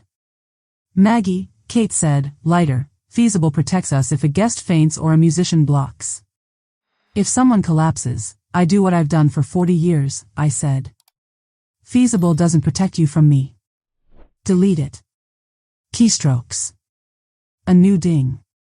Aisle confirmation, revised. This time the sentence was the whole sentence. I forwarded it to Kara. 30 seconds later her reply hit like a clean diagnosis. Filed. Now the seating file, I said. Photo. Stamp. You have it, Kate said, too quick. I want today's stamp, I said. The drawer where trucks live. Another ding.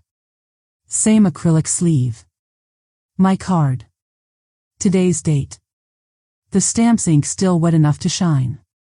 Good, I said. Now one more thing. You send a note to Sapphire Bay and the magazine. No reconciliation content without my written consent. No pitches that imply a story you haven't earned. We've already, she started. Send it, I said.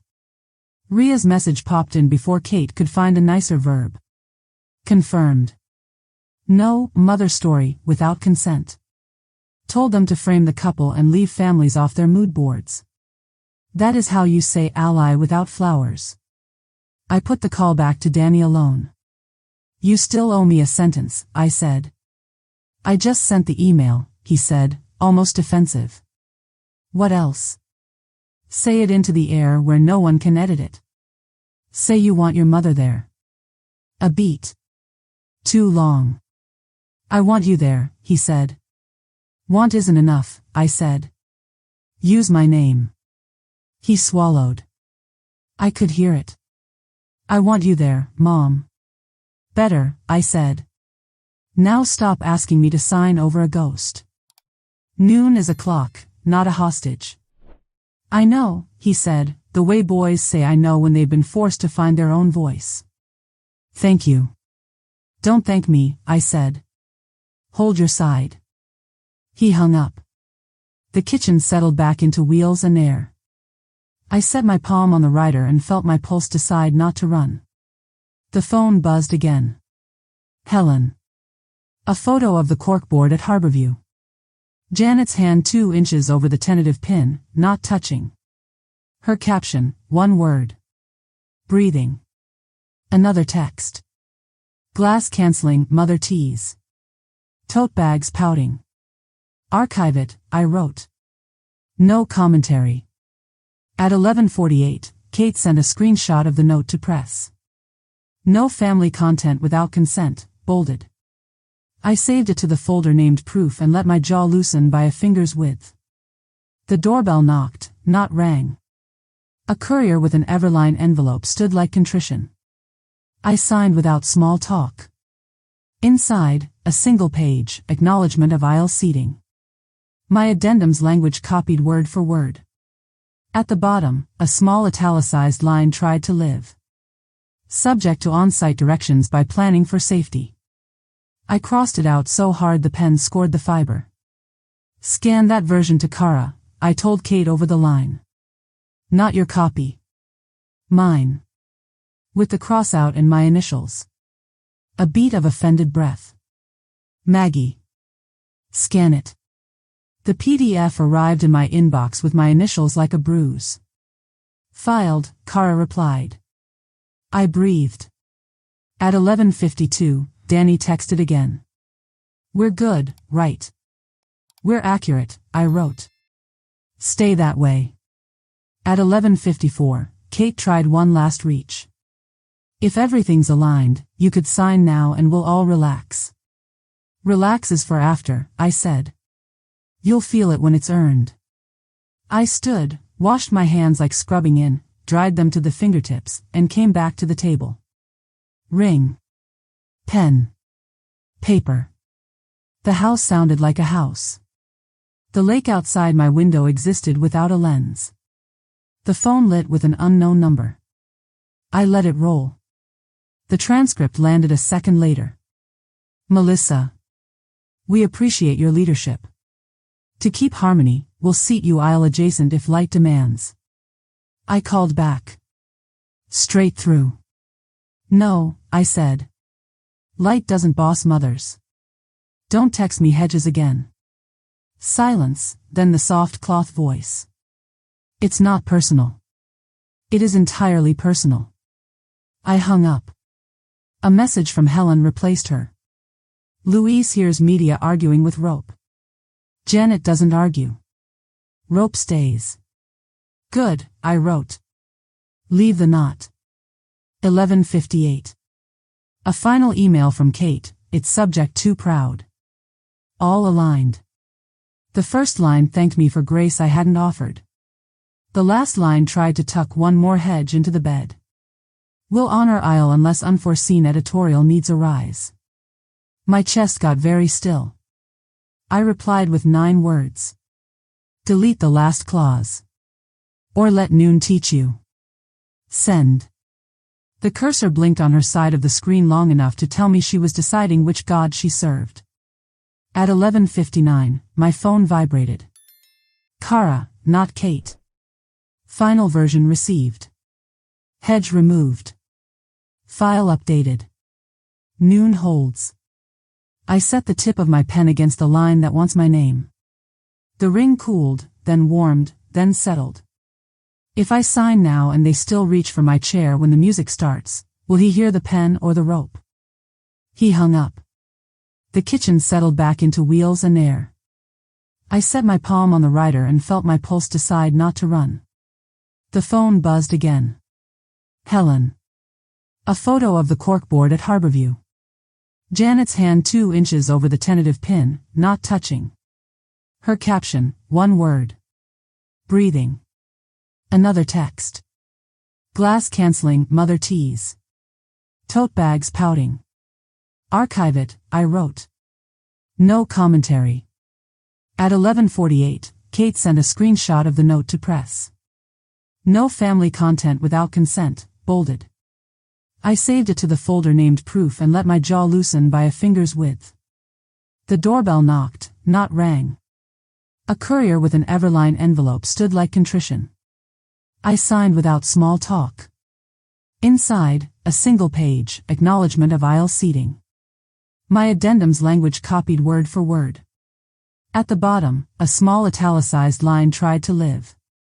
Subject to on-site directions by planning for safety. I crossed it out so hard the pen scored the fiber. Scan that version to Kara, I told Kate over the line. Not your copy. Mine. With the cross out and my initials. A beat of offended breath. Maggie.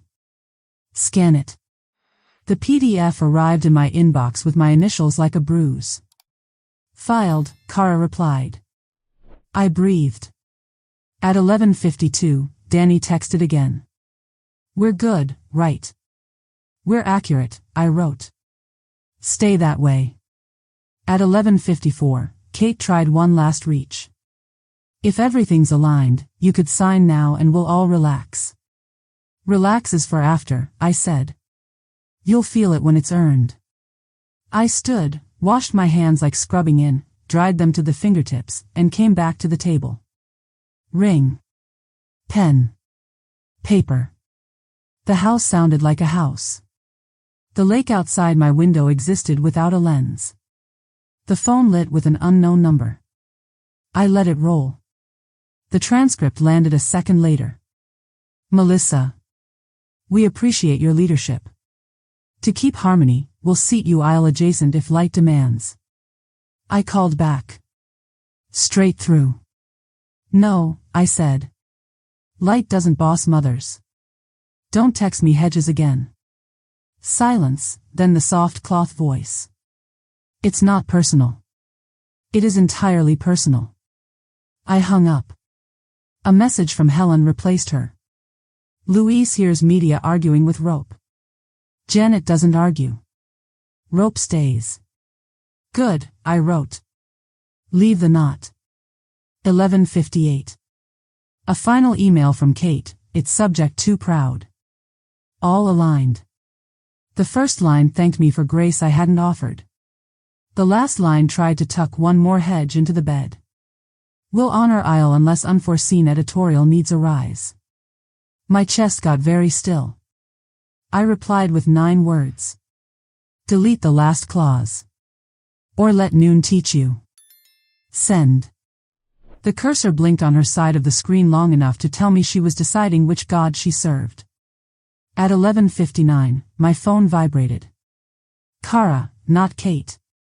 Final version received. Hedge removed. File updated. Noon holds. I set the tip of my pen against the line that wants my name. The ring cooled, then warmed, then settled.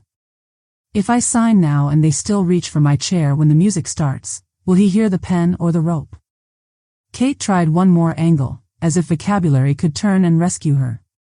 We're aligned, she emailed in a rush. One tiny ask, if the aisle gets chaotic, may we seat you adjacent for the first 10 seconds to preserve flow? No, I replied. Flow is what water does when gravity bosses it. I am not water.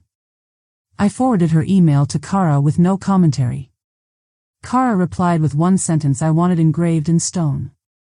We seat by chart, we move for emergencies, not aesthetics. Gravity on letterhead. By the time the clock slid past 1, the corporate walkthrough had come and gone without owning the terrace. The rider had done its work. The rope had done its work. The retraction had done its work. Not because anyone loved me. Because rules had been reminded they exist. I sat at my table and read the deck again, this time like a nurse reading a bad order she has to refuse. Estranged parent returns. The phrase tried to make my history fit a headline. It failed. I tapped the screen with my knuckle until the words blurred. Then I took one more screenshot, not because I needed it, but because paper forgets without a witness, and my phone doesn't. Helen texted from the path where the wind makes its low, honest sound. Glass pouted and left. Ria kept the day boring in all the right ways. Louise says the rope earned its seat. Janet told a planner from another event, we follow signatures, not feelings. I may frame that. Frame the rope, I wrote. Words lie prettier than knots. The house went back to its hum. The ring settled. My name sat in acrylic where it belonged. The deck on my screen still glowed beige and brave, selling a story it didn't own. They thought they could buy my face with a headline and a font. If a camera can't take it without my yes, what does it capture when the day finally tries to make me vanish in person? By 3 the rider was locked, the deck was dead, and my house remembered how to breathe. October light turned the table to clean wood. I was filing the retraction under proof when the doorbell didn't ring so much as perform politeness. Samantha stood on my porch in a camel coat and a smile with corners that wouldn't commit. A garment bag hung from her fingers like a flag of truce. We should recalibrate, she said, stepping in after I didn't invite her. 5 minutes. Promise. This isn't a lobby, I said. Ask before entering. Then speak in sentences that mean what they say. She actually paused, as if rehearsing a smaller version of herself. May I come in? You already did, I said. Now use your 5. She set the garment bag on a chair and slid a vellum card across the counter. Day of guidelines. To keep the aisle elegant, we're aligning colors for camera. Neutrals. Soft shoes. Nothing reflective. Fine, I said. Your lens will survive my cardigan. And flow, she added, producing a thin packet labeled Run of Show. The font had that ceremonious humility planners like. Just a light acknowledgement from you. No phones. No standing during processional. Follow on-site directions for flow. She kept the last line quiet, like it might be allergic to air. I read it twice anyway. On-site directions is how you hide hands, I said. Strike it. It's standard, she said, gentling the word. My mother signed this. It protects us if anything gets. Your mother isn't me, I said. I've never needed help sitting down. Her mouth performed empathy. We want a calm day, Maggie. We'll keep you aisle adjacent if lighting demands. No, I said. We stripped those hedges out of the file. Aisle or adjacent was my sentence. Not yours. You don't own the Thor. She softened her voice to a velvet that sells sleep. It's not personal. It's aesthetic. You keep using that word like it's a doctor's note, I said. It isn't. Her eyes dropped to the ring chain at my collarbone, then back. You signed the rider. Thank you. Now let me protect the hero shot that pays for half this day. There it is, I said. Money trying to make a chair move. She flushed, quick and honest. This is my work. Brands expect an aisle that reads clean. If we lose the shot, we lose the feature, the coverage, the runway for next year's partnerships. It isn't about erasing you. It's exactly about erasing me when a lens wants a wider mouth, I said. You can be an artist tomorrow. Today, you're someone's wife. Practice. Her phone, face down on my counter, buzzed with Kate's name. She didn't take it. We compromised. We fixed the program. We updated the site. Help me keep flow. Flow is water obeying gravity, I said. I'm not water. She opened the garment bag. Mushroom silk pooled like a quiet threat. I brought you an option. It photographs as soft. My mom's wearing oatmeal. Together you'll look cohesive. I'm wearing what I own, I said. Your palette doesn't rent my body. She closed the zipper like it could shut me up. You're making this combative. I'm making it accurate. The run of show packet listed minutes like doses. Processional at 4:03. Vows at 4:19. Terrace kiss at 4:26. Under that, smaller print. Cue words, bloom means candles lit. Feather means cut the line. Dove means. I stopped. Dove, usher adjusts aisle for hero shot. 8 bars only. Return after kiss.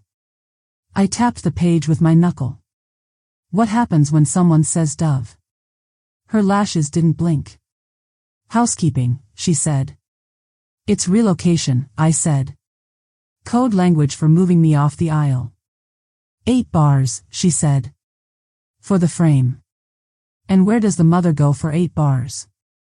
Second seat, she said, as if naming a chair counts as kindness. No, I said. I don't move for a camera's vocabulary lesson. Her phone buzzed again. Danny this time. She silenced it. We're all trying to hold a day in our hands, she said. You don't have to make that hard. I'm not making it anything, I said. I'm stopping you from naming disappearance, Flo. Her voice shrank until it could fit in a caption. I thought we had peace. We have paper, I said. Peace is what you get when paper wins in person. The screen lit again. Kate, then Kara. She glanced, then set it face down like the messages could leak. The magazine confirmed they'll come only for portraits if the ceremony hum is heavy, she tried. Then they didn't come for a wedding, I said. They came for a photograph. She changed angle, fast. My audience will eat us alive if audio is messy. Feed them truth, I said. It has texture. People remember it.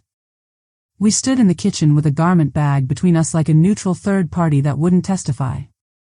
Outside, a leaf dragged its brown body down the glass and stuck there, stubborn and honest. What do you want from me? She said finally, the influencer gone, a young woman showing. I want you to stop hiring the parts of Danny that sell well and start keeping the parts that sit with people when no one's filming, I said. I want you to leave my name out of any pitch that needs tears. I want you to stop calling my presence a variable. I want you to walk down a staircase and marry a man without trying to crop his mother out of his life for 8 bars. Her mouth made a small line that wanted to be a smile and failed. You're good with words. I'm good with rules, I said. The words just hold them still. She lifted the vellum card back off my counter, then put it down again. Will you at least wear something that doesn't pull the eye? You invited 200 people and a media team to stare, I said. Don't blame my sweater. Her fingers found the edge of the run of show and worried it like a cuticle. I don't want to fight. Then stop picking one with coated birds. Her phone finally won. She answered on speaker without checking who. Kate's smile came through the grill. Quick note. Magazine wants assurance we can adjust aisle for clean hero if crowding happens. Can I write, Mother has agreed to be flexible? No, I said into the air. You can write, Mother agreed to exist. Send that and copy Kara. A text buzzed from Helen while Sam was still holding the call like a piece of hot glass. Photo. The terrace corkboard. A post-it stuck near the floor plan I'd memorized. Someone had hand-lettered a Q beside a small star. Dove equals slide emoji.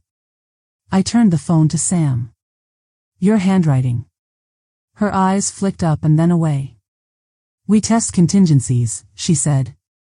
Like fire drills. Then pull the alarm, I said. Because this one is arson. Kate, still in the phone, tried to salvage with sugar. We can change the Q word. Use bloom for candles only. It's not the word, I said.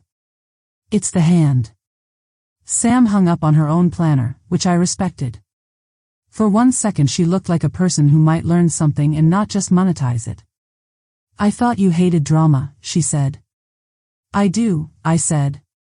That's why I stop it when it calls itself Dove. Her shoulders sank. The garment bag drooped. I watched her decide which god she served.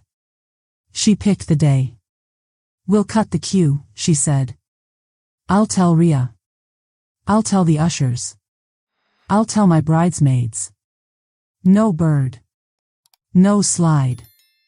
And no, as feasible, in a text at 4:01, I said.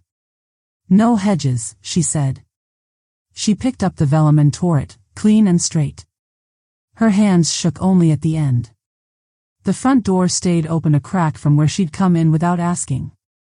Wind found it and pushed once, then stopped, unsure if it was invited.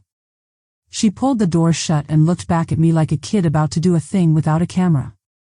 Danny needs his mother, she said, so soft it almost failed the room. Then stop making him choose between a lens and a chair, I said. She nodded once, the smallest honest motion I'd seen on her. Then she left, the garment bag still hanging from my chair like a truce flag nobody signed. My phone vibrated. Helen again. New photo. Not the corkboard now, the run-of-show binder on a staff table. A tab I hadn't seen when Sam flipped. Contingencies. Under it, a line I couldn't misread. If emoji resists, usher will say, feather and seat row F, seat 2 for 8 bars. They cut Dove. They kept a bird. What kind of wedding needs a flock to move one mother? They killed Dove and kept feather. Helen's photo of the binder sat on my screen like a dare. If emoji resists, usher will say, feather and seat row F, seat 2 for 8 bars. New bird, same hand. I called Harborview. Kara picked up with that voice building's trust. It's Maggie. I'm flagging a code. Any Q word used to relocate me for optics violates my addendum. Understood, she said. We don't run guest movement on planner code. Emergencies only, by staff. Put it in writing. I did. One paragraph on letterhead, signed deep enough to mark the wood through the page. Any directive disguised as a cue to relocate the mother of the groom constitutes breach. Cure requires purge of Q language and staff acknowledgement. I emailed it to Kara, CC'd Janet, and sent a copy to planning without a bow. I drove to Harborview because some corrections need stone underfoot. October saw itself in the lake. The rope across the cart path held like a sentence that knows its verbs. Janet met me at the terrace office door. Clipboard. Dry eyes. Ms. Turner. I held up the binder photo. Feather. She didn't blink. Hand me the page when you find it. We went to the staff table. Run-of-show binders stacked like hymnals. I opened the first. Tabs, processional. Vows. Contingencies. Under contingencies, a line in careful hand. Dove removed. Use feather for aisle clarity. I pulled the page and handed it over without speech. Janet slid it into a shred bin. The shredder took the birds. She wrote a note in the margin of my file. Staff Q vocabulary restricted to safety. Aisle per chart. No aesthetic moves. Her pen didn't wobble. Louise stepped in with a coil of rope and a grin you only see on people who win with knots. If media stand in this lane, kitchen dies, he said. I'll add a second rope at 4. Add it now, I said. On the terrace, a junior usher practiced gestures with empty hands. Janet pointed at him. Say your 3 sentences. He straightened. Please take your seat. Phones down for the couple's vows. If you need help, find Harborview staff. No birds, she said. He nodded like the lesson had a grade. Kate materialized the way scent precedes a candle. Cream blazer. Tablet. Smile that tries to sand edges. Maggie, she sang, tiny curve of stress at her mouth, We're aligned on most, but we need flow language for ushers in case the aisle pinches. 10 seconds only. We'll gift you a mother-son private moment on the terrace after. No, I said. You don't buy my chair with a scene. She switched to her last exit voice. This is a last offer. Help me keep the magazine comfortable and we keep everything else intact. The magazine doesn't staff this building, I said. And comfort isn't my job. Purge feather from every binder. Put in writing that ushers don't move the aisle for optics. Deliver copies to the terrace office. 30 minutes. You're threatening collapse over a Q word, she said. I'm preventing collapse you'd call a photo. She sighed into the shape of a smile. Fine. 30. Her assistant started collecting binders like overdue library books. A bridesmaid drifted by, heard the word feather, giggled, and said boundaries are beautiful as if she'd invented it. Janet looked up from her clipboard and said boundaries are rules, not jewelry, then went back to work. I liked her even more. Sam came around the rail with a florist and a look she'd practiced to sell apologies. We cut dove, she said, palms open. Feather is just a kindness. Kindness doesn't relocate mothers, I said. Cut it. She nodded once, too quick, then checked her phone with a thumb that wasn't steady. She whispered into the device and I heard my name in a sentence that started with need and ended with flexible. I walked away before flexible grew feathers. Kara called. Your addendum note is in the file. Any usher trying code gets corrected by staff. If they insist, we remove them. Thank you, I said. Add one more line. Relocation for aesthetics equals breach. Breach triggers immediate notice to vendors. Logged, she said. Then softer, like weather. Clock's quiet now. Quiet isn't forever. It never is. I texted Jonathan from catering. If anyone uses a code to move me, treat it as breach. Pause service until Harborview clears aisle per chart. No side deals. Copy, he said. I'll brief line captains. He added a smile I could hear. We like rules the way ovens like even gas. Rhea from Sapphire Bay walked up with tape looped on her wrist like a bracelet she'd wear to war. Heard about birds, she said. I'm not flying them. My camera stands where consent stands. Then don't let your sales deck grow a beak, I said. Sales got clipped, she said. My lens has manners. She looked past me to the rail. Light's harsher today. Harsh is honest. We'll protect faces without lying about the day. Good. Back in the office I found the family tray. The acrylic sleeve with my name sat where it belongs. A new slip had been pushed against it like an afterthought. Reserved for photography. Beige. Script font. Small. Trojan horse. I held it up between two fingers and looked at Kate. Explain. For portrait staging near cocktail, she tried. It was in the family tray, I said. She reached to take it. I didn't hand it over. I walked it to Janet and put it in her shredder. The machine did its work.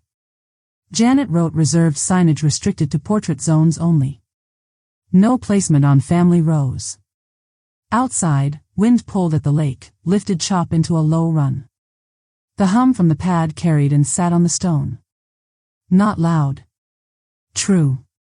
A man from Whitmore walked the steps with a laser measurer and nodded at the rope like it had done something generous for him. He left because the room already knew his name and didn't need to learn it twice. My phone buzzed. Danny. I answered because accuracy isn't cowardly. We heard about Feather, he said. It's nothing. It's just a way to keep. It's a way to move me, I said. I've logged the opposite. If someone says the bird word, they're escorted away from the aisle. He went quiet, and when he spoke, the boy came out of the brand.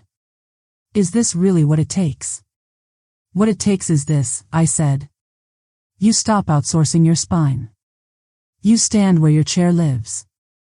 You say no when someone hands you a new word for the same erasure. He didn't say okay. He said I hear you. It was enough for the next 5 minutes. Helen texted Glass with a picture of a staff trash can. Half a cue card showed the bottom of a bird printed in gray. The rest was pulp. Under it, her line. Bin 8 feather. Good, I wrote. Feed a dove for dessert. By the 30-minute mark, Kate returned with binders, thinner now. She laid one on the staff table and opened to contingencies. The page was clean. 3 lines remained. If guest faints, Harborview clears aisle. If weather turns, ushers seat by staff direction. If emergency, planner defers to venue. No birds. No poetry. Sign here, she said to Janet, as if signatures belonged to planners. Janet signed her own copy and stamped the terrace file with that square ink that means quiet later. We did a slow lap of the terrace because I needed to see what would try to erode when I looked away. The rail cooled my palms.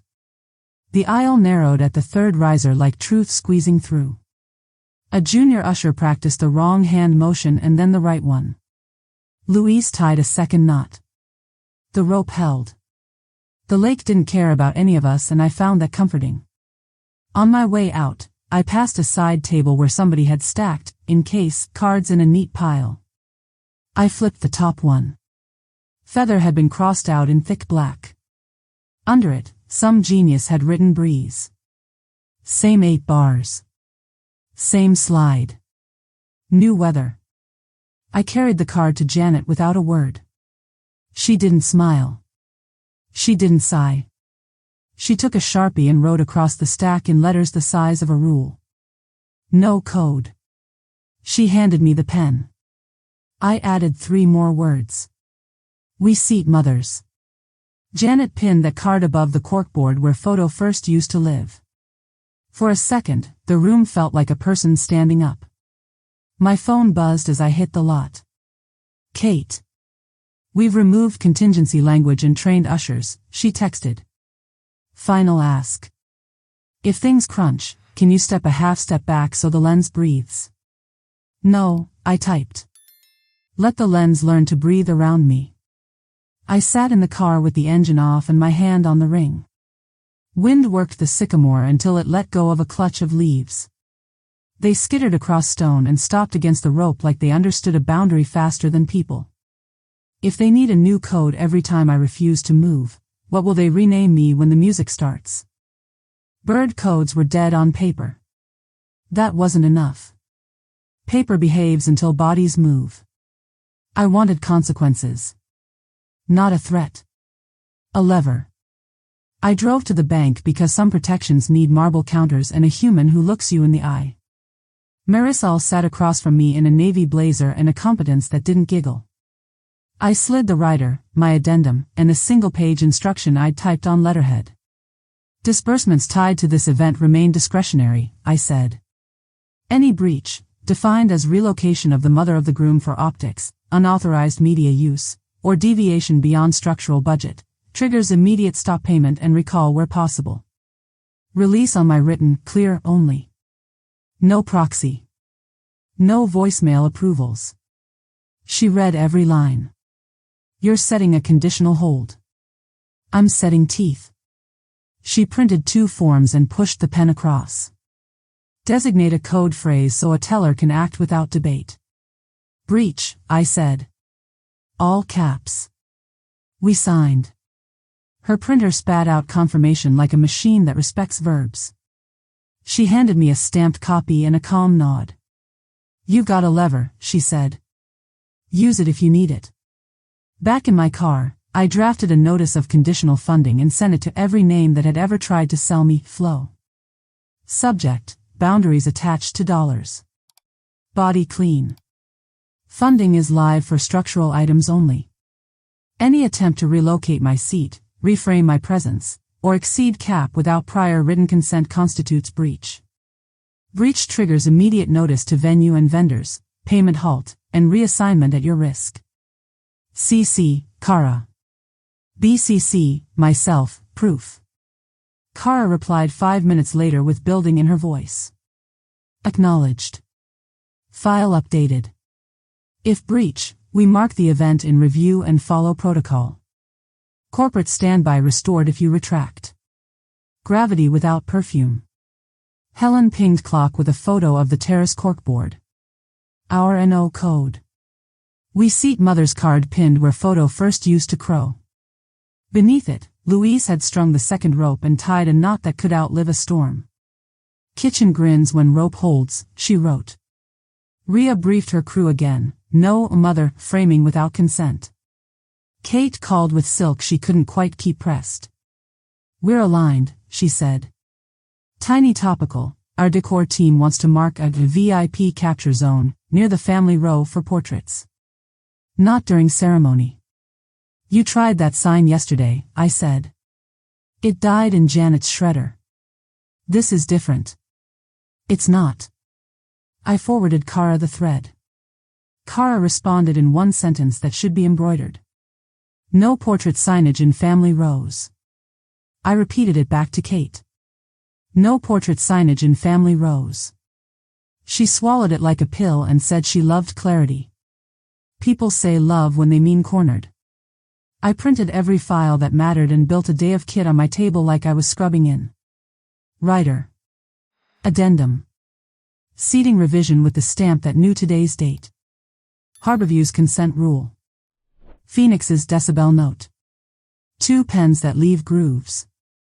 A granola bar. 3 peppermints. A tiny bottle of ibuprofen. Old habits make better armor than speeches. Danny texted while I was labeling folders. Heard about feather, he wrote. We're not doing it. I called because words typed by bullies are easy to soften, spoken ones aren't. Say it, I told him. No code, he said. We won't move you. Before the kiss, I said.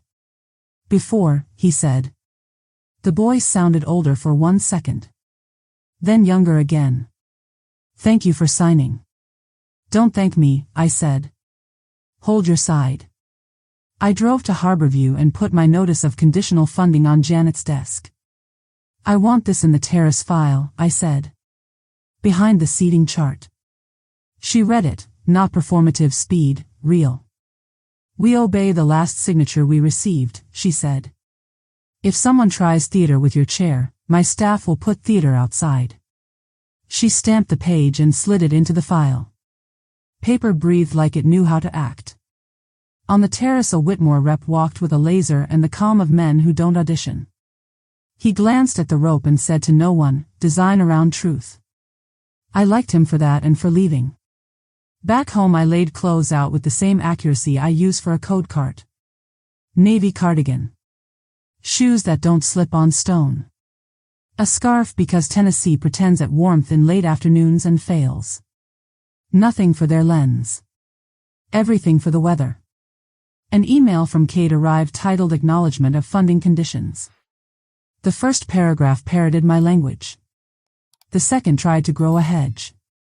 We understand breach triggers review. We trust good faith will guide all adjustments in the moment. Delete good faith, I replied. It's where people hide hands. She sent a clean version. I slid it into proof and exhaled a half-inch of air. Helen sent a photo of the staff table. Binders reopened. Under contingencies, 3 lines, all safety. No birds. No poetry. She added a picture of 2 ushers rehearsing. Their hands stayed at their sides. In the corner, a bridesmaid practiced a glance over her shoulder that asked for drama and didn't get it. I didn't plan to use it. I planned for rooms that forget themselves when music starts. At 4:10, Kara sent a photo from the terrace office. The acrylic sleeve. My name. The stamp.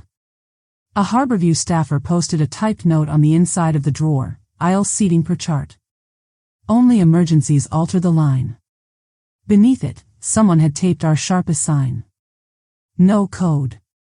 We seat mothers. The tape wasn't pretty. It was stronger than pretty. Kate's number flashed again. I let it go to voicemail. The text transcript arrived a second later. Team excited. Minor run-of-show tweak. We're adding a family host cue called Welcome to ensure guests are settled as music rises. I replied with the sentence that had saved more rooms than any bouquet. No new cues. Music isn't a license. We seat by chart. I set the writer on the table and put my ring on top of the signature like a paperweight with a memory. The house went back to its low, honest hum. In the yard, the sycamore flicked a handful of leaves into the fence and left them there, a row of brown flags that refused to wave. My phone lit with a new Helen photo. A planner's text chain on a screen, captured over a shoulder, names blurred, words clear. Feather dead. Breeze dead. If pushback, have a family host, sweet talk emoji to second seat for 8 bars. Smile. Call it grace. I forwarded it to Kara without commentary. Her reply was the only sentence that mattered. Staff placed by your row. We follow the chart. Grace serves truth, not the lens. I slid a fresh copy of my notice of conditional funding under the ring and felt the ridge of the signature dent the page beneath. Ink behaves until someone tries to move it. After that, it pulls. When the quartet lifts the first note and strangers glance at the aisle like it's theirs, will my son hear the quiet law on the rope and the file, or the soft, trained voice that keeps asking me to be moved for 8 bars? Rehearsal nights tell the truth. No dress to distract. No applause yet. Just bodies trying to learn where to go when music yanks a leash. I packed my day of kid anyway. Writer. Addendum. Seating revision with the stamp that knows today's date. Bank letter with breach in block letters. 2 pens that bite. I wore the navy cardigan they can't edit and shoes that don't slip on stone. Harborview had that late October light that makes expensive places look honest. The rope across the cart path was already up. Luis tightened the knot like a man tying weather to a post. He lifted 2 fingers to me without performance. I gave him one nod that meant the same. Inside, the terrace office had its drawer open. Acrylic sleeve. My name. The stamp still dark. Janet tapped the file twice with her pen like a nurse telling a chart to behave. Evening, Ms. Turner. Let's see who wants to move the earth, I said. The quartet tuned without mercy. Rhea stood near the rail with her lens capped, measuring light with her hand. Sapphire Bay's sales deck was dead. She'd kept her promise. She didn't aim at me. She nodded once. I'll stand where consent stands. Kate slid in with a clipboard that wanted a spotlight. Cream blazer. Smile on a leash. Run through only, she said. We'll keep it fluid. Fluid floods rooms, I said. We seat by chart. Bridesmaids practiced to glide down the stairs while checking their reflections in black phone screens that looked like small, dark ponds. A junior usher rehearsed a gesture with empty hands. I watched his fingers learn not to point at people like parcels. The family host found me by scent, a woman with a scarf the color of apology and a voice meant for elevators. Maggie, so glad, she said, palms up. I'm your comfort person tonight. We'll get you settled. I settle fine, I said. Which seat? Aisle, she said, smile wide enough to show training. We'll just walk together, make sure your sight line is clear. And if we need to adjust during the first bars.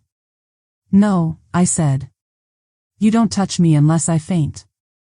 If I faint, bring water. Don't bring birds.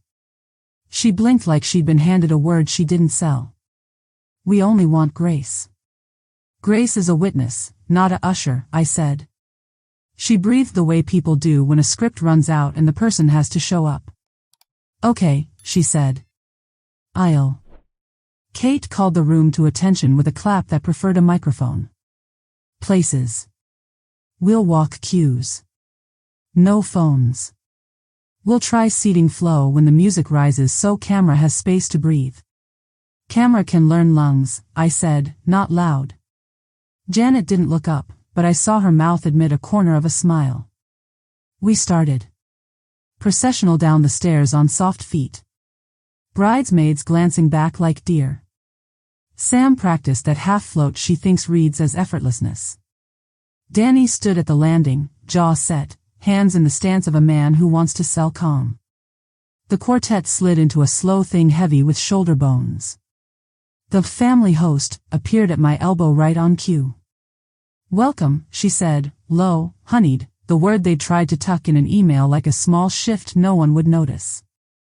I stepped forward to my seat without her.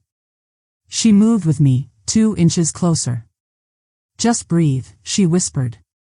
We'll step to the second seat for the first bar so the lens. Step back, I said, same volume. You heard Janet's rule. It's only 8 bars. 8 bars is where people tell the truth, I said. Find your job. She kept the smile, lost the nerve, and faded like a scent that hit a wall. Danny saw the exchange. He didn't move. He did lift his chin half a degree, the way he used to when a coach blew a whistle and he pretended not to flinch. Sam looked past me the way influencers learn to look past waiters. Kate exhaled on a beat she thought was private. We ran the aisle. I sat. The stone under my feet kept its temperature. The hum from the pad laid its hand across the terrace. Not loud. Not sorry. Rhea watched the light and didn't aim her lens at any mother. The usher kept his hands at his sides like a man who had learned where laws live. At the third riser, where the aisle narrows like a throat, a bridesmaid stalled, then swiveled, blocking flow. Kate moved like a hawk in a cream blazer, then remembered she'd signed paper and stopped 2 steps shy of my chair. Her face smiled. Her eyes measured. She swallowed the word that wanted to fly. We reached the kiss, a rehearsal peck that never touches skin. On cue, a vendor with a lanyard and the haircut of a man who enjoys telling interns the time approached the aisle. He held a small, beige sign that said reserved for portraits in script that lies. He bent like he'd been trained to pick up a child and set it on the edge of the family row. I stood. No, I said, clean and simple. I took the sign between 2 fingers and walked it to Janet. She fed the shredder. It ate the word reserved first. The vendor looked to Kate like a boy looks to his friend's father. Kate tried a laugh. We're just mocking portrait flow. You keep mocking things I've already buried, I said. Rhea said to no one, we frame around consent, and turned her lens toward the sky like a person praying with equipment. We reset. The host tried again with a different vowel. Let's get you comfortable, she said, the code they hid inside, welcome, softness offered as a net. Comfort is a chair that doesn't move, I said. You want to help. Stand where people block the cart path. She actually did. That surprised me. We ran the vows. Danny spoke clean through the shape of a promise, eyes finding Sam the way men find their mark when they've practiced in mirrors. Sam read lines about choosing each other that sounded like copy until she glanced left and flinched at the cable coiled where stone meets hedge, a small real thing that refuses to vanish. I liked the cable for that. It did its job without a filter. After the recessional, Kate called a parents' moment, then remembered the email and swallowed the phrase. Family greeting, she tried, smaller. She looked at me like a person asking a dog not to bark. I didn't bark. I stood where my chair lives and waited for their feet to learn the route. The family host took one last pass. Tomorrow will be more full, she said, searching for a word that didn't get her fired. If anything feels tight, I'll be right here to do nothing but smile at phones putting themselves away, I said. You're not a crane. Danny walked up alone. No planner. No bride. No magazine. Just my boy in a good suit standing under a sky that didn't care about him. For a second he looked 12. Then 28 again. Tomorrow, he said. Tomorrow, I said. He worked his mouth like a man trying to keep something from shaking. You're there, he added. Not a question. A sentence. I'm there, I said. You say it. They obey you. He nodded. His eyes slid toward the family host, then back. He stayed. That was the victory. No speech. He stayed. Sam joined. Calm voice. Angle tested. We'll keep it elegant, she said, as if the word had jurisdiction. Keep it true, I said. Kate reappeared with a run-of-show packet that had been edited until it shone. Tomorrow we add guests, she chirped. It breathes differently when the room has a pulse. The room already breathes, I said. You keep trying to teach it a new lung. We broke. Staff stacked chairs. Rhea walked the rail. Helen slid beside me in that invisibility polo that shames every person who thinks work wears sequins. She tilted her phone so only I could see. A screen capture. Planner thread. If host can't move emoji with welcome, usher tries, we're making room for the couple's moment. Same 8 bars. New verb. Beneath it, Helen's caption. Their thesaurus is bleeding. Archive, I said. Send to Kara. Kara's reply landed 2 minutes later like a door that closes without a slam. Staff placed by family row. Any language used to relocate for optics, we intervene. If they persist, they leave. I put my palm on the cool cap of the rail and let the stone hold me up for one breath. The lake had turned to coins. The hum from the pad didn't apologize. The rope across the cart path didn't negotiate. I liked all 3. On my way out, I stopped by the terrace office. Janet had pinned a new printed sheet above the file drawer. Aisle per chart. Only emergencies alter the line. Beneath it, our sharpest sign. No code. We seat mothers. Under that, the bank letterhead copy I'd left with breach, in block letters, smaller but not shy. 3 simple sentences made a wall. My phone vibrated with an Austin number and a soft throat. Melissa. The influencer voice turned inside out. Tomorrow, she said. Can we have Grace? You get a wedding, I said. You leave Grace alone. The door to the terrace office eased shut. The rope hummed once in the wind like a low note on a cello, steady and bored by drama. I put my hand on my ring through my shirt and felt gold remember skin faster than people do. If their last trick is a smile that calls disappearance grace, what exactly will I have to do when the music rises and their mouth still reaches for my chair? I woke before the light could pretend to be kind. Coffee. 2 eggs that did their job. I laid out my day kit like a field dressing. Rider with my groove of ink. Addendum stapled like a spine. Seating chart stamped with today's date. Bank letter with breach in block letters. 2 pens that bite. Peppermints. Ibuprofen. Navy cardigan. Shoes that do not slip on stone. The ring warmed under my collarbone. I touched it once and didn't call it a sign. Text stacked the way nerves stack. Kara at 9:01.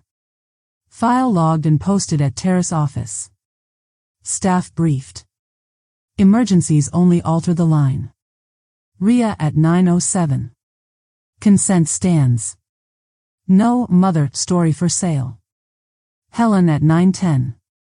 A photo of the corkboard, our ugly Sharpie poster still pinned over photo first. No code. We seat mothers. Louise had doubled the rope and tied a knot that could hold weather. Harborview looked rinsed when I pulled in. October air did what it always does to expensive places, made them honest. I parked where staff hides dents. The standard generator spoke in a low, practical voice from the south pad. Not loud.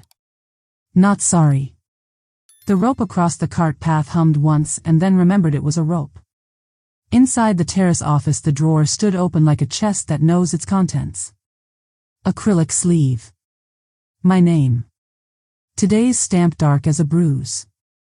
Janet tapped the file twice with her pen. Morning, Miss Turner. Morning, I said.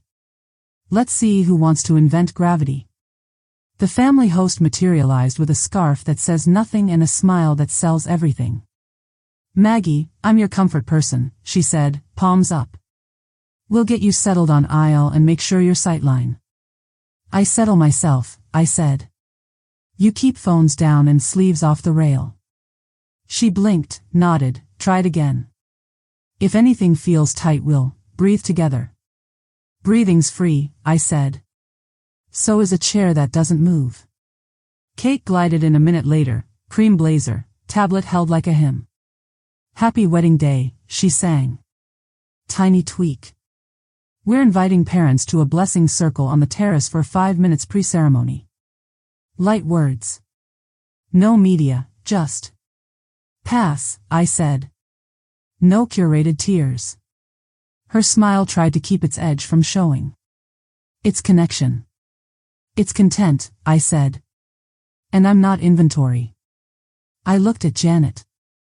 Blessing circles on your calendar. Janet checked nothing.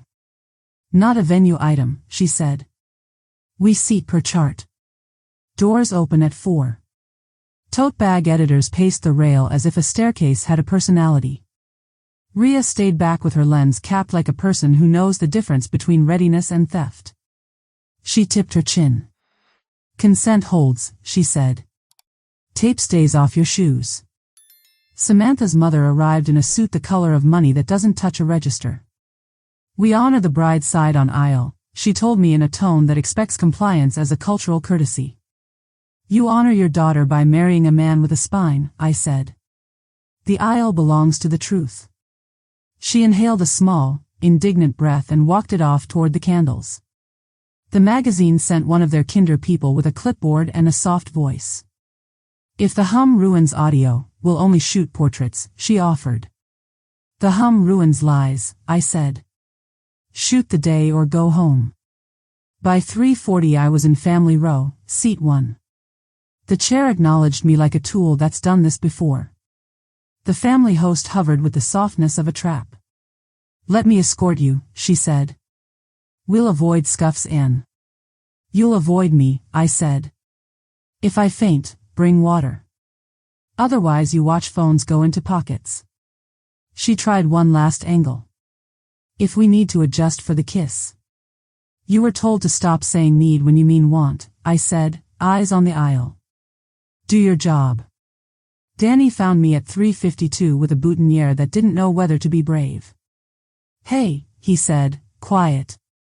No planner on his shoulder. No camera. Just my boy dressed like he owns his calendar.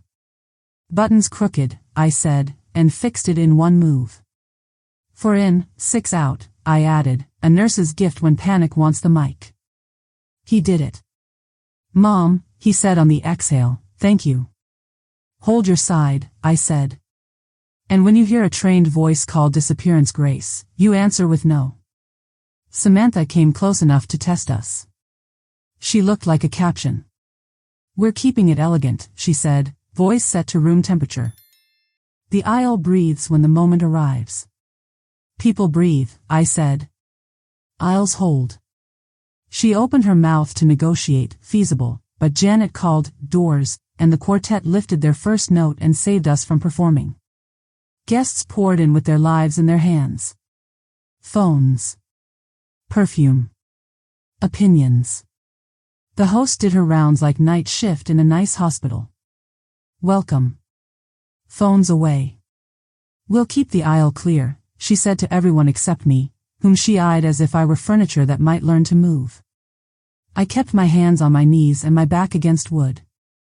You can know in your bones when a shove is rehearsing in a smile. On the third riser the aisle narrows. That's where mischief lives. A junior usher drifted toward me with a frown that practiced being helpful. Just a quick safety check, he said, hands hovering like flies. Step back, I said. You don't touch guests. You point them. He glanced at the family host. She gave him a look that said try anyway. He raised his fingertips. A Harborview staffer appeared from nowhere and said the 3 sentences Janet drilled. Please take your seat. Phones down for vows.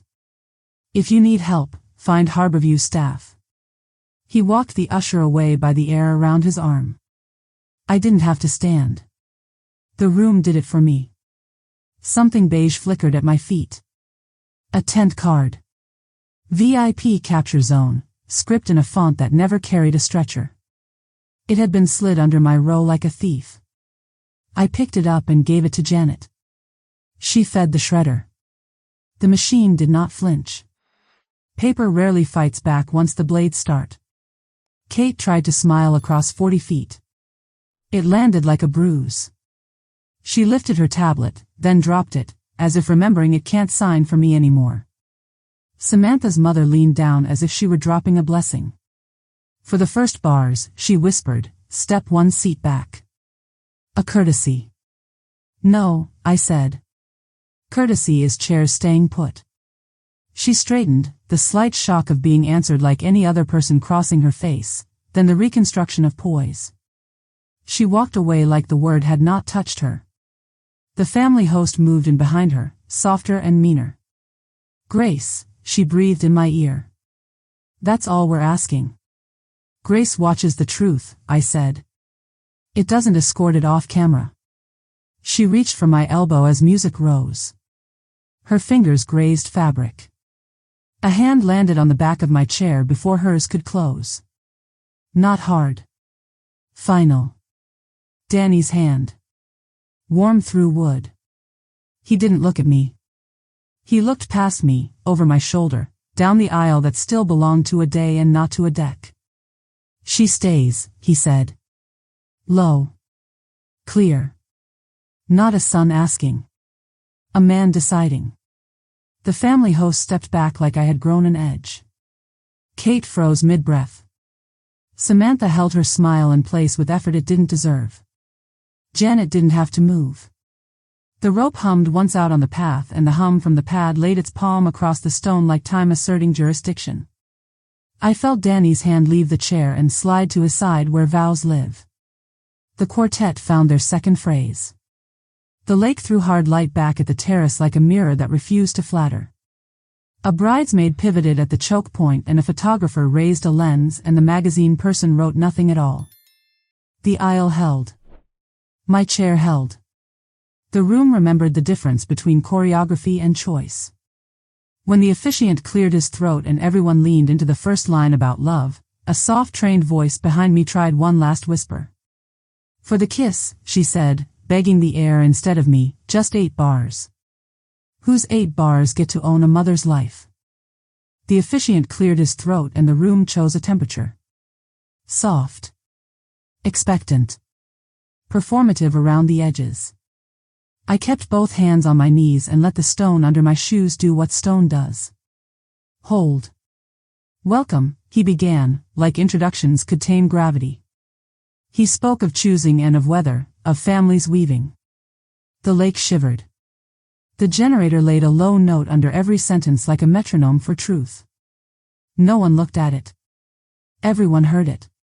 The family host hovered 2 feet behind my shoulder with a smile you'd use on a skittish dog. I felt her inhale before I heard words. Grace, she tried, sugar soft. If the aisle breathes. It doesn't, I said, not turning. Not for you. Janet stood 30 feet away with a clipboard and a face that respects only verbs. She didn't need to move. Her staff did, quiet as surgery. An usher's hand started to lift and then decided he had no hands. He learned. The officiant asked if anyone objected. No one did. What a cheap courage, silence. It costs less than a chair. Danny's vows came first. No poetry. A man saying I will put the groceries in the car and the towels back in the closet and the phone down when you are speaking. His voice shook once and then found a place to sit. He didn't look at me. He didn't need to. He'd already put his hand on my chair. Sam read from a card the color of Grace marketed. Words about partnership and adventure and boundaries are beautiful, that line she loves, and for one heartbeat she stumbled on the cable coiled at the hedge. She looked at the coil like it had opinions. Then she breathed and stepped over it. Even she knew physics when it made a noise. A bridesmaid swiveled at the choke point and paused for a lens. Rhea didn't raise hers. She mirrored the lake and kept her hands still. The tote bag pair dipped halfway up and remembered consent like a bruise. They sat. Music dipped. The officiant turned the day to gold with the sentence ceremonies rent by the hour. By the power vested, and he finished it, and the room inhaled like a single chest. That is when people try tricks. The host leaned in like a scent. Just 8 bars, she whispered to the air, not me, not brave enough. Her hand floated toward my sleeve the way a helpful lie does. A Harborview staffer stepped between her fingers and my arm and spoke the 3 sentences Janet had drilled. Please take your seat. Phones down for vows. If you need help, find Harborview staff. He blocked without touching. He made space without moving me. He did what men in that jacket do. He earned his paycheck. I felt Danny's attention leave the officiant and land behind him like a shadow turning. He didn't look. He didn't have to. His shoulder set. His jaw found a line. A quiet signal, palm down at his hip, the old coach cue that means stand your ground. Sam watched the horizon and chose not to notice. Or maybe she did and chose not to care. I couldn't tell. That's a problem for later. Now, the officiant smiled at the staircase, seal it. He said kiss the way magazines spell promise. The host pulled breath through her teeth like a cue and the junior usher took 1 step forward because muscle memory is a thief. Janet's radio clicked once. No code. Her eyes pinned the air where hands try to become policy. The usher stopped. Danny didn't. He leaned in and kissed his wife with a man's decision, not a shot list. Not long. Not performative. Enough. Rhea took it from where she had already chosen to stand. The frame kept the room honest. Family on the aisle, not as decoration.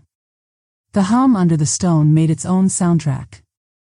No one died of audio. The magazine person lowered her camera like a person who doesn't shoot funerals in hospitals. The tote bags wrote nothing at all, which is sometimes the only clean choice. Applause found the terrace in a rush and then collapsed on itself like a wave. The couple turned, that choreographed half-pivot planners teach so a staircase can pretend to be a runway. Kate's tablet lifted, reflex x-rayed against the day. She looked at me across 40 feet and then looked away, like a person glancing at a closed door that won't open today. Recessional. That's where mischief hides when vows fail to provide it. Quartered measures and a fake pedal toss you're not allowed to throw. The host tried a new vowel because people who sell moving bodies always have a synonym. We're making room for their moment, she breathed, hands hovering in the air above my chair as if air were consent. Just step back and then wheel. Don't, I said, and it wasn't a threat. It was oxygen. She flinched and smiled at the same time. It looked like a person trying to put a leash on wind. Danny's hand touched the back of my chair again for exactly half a second on his way past. Not a pat. Contact. Information traveling from bone to wood to bone. I didn't turn. I felt it. He and Sam walked the steps like they had paid for the stairs, which they had, with pride and cash and arguments I don't have to narrate. Behind them, a bridesmaid caught a heel, caught herself, and the rope across the cart path hummed at that precise second as if wind knows when rituals teeter. We rose because the room rose.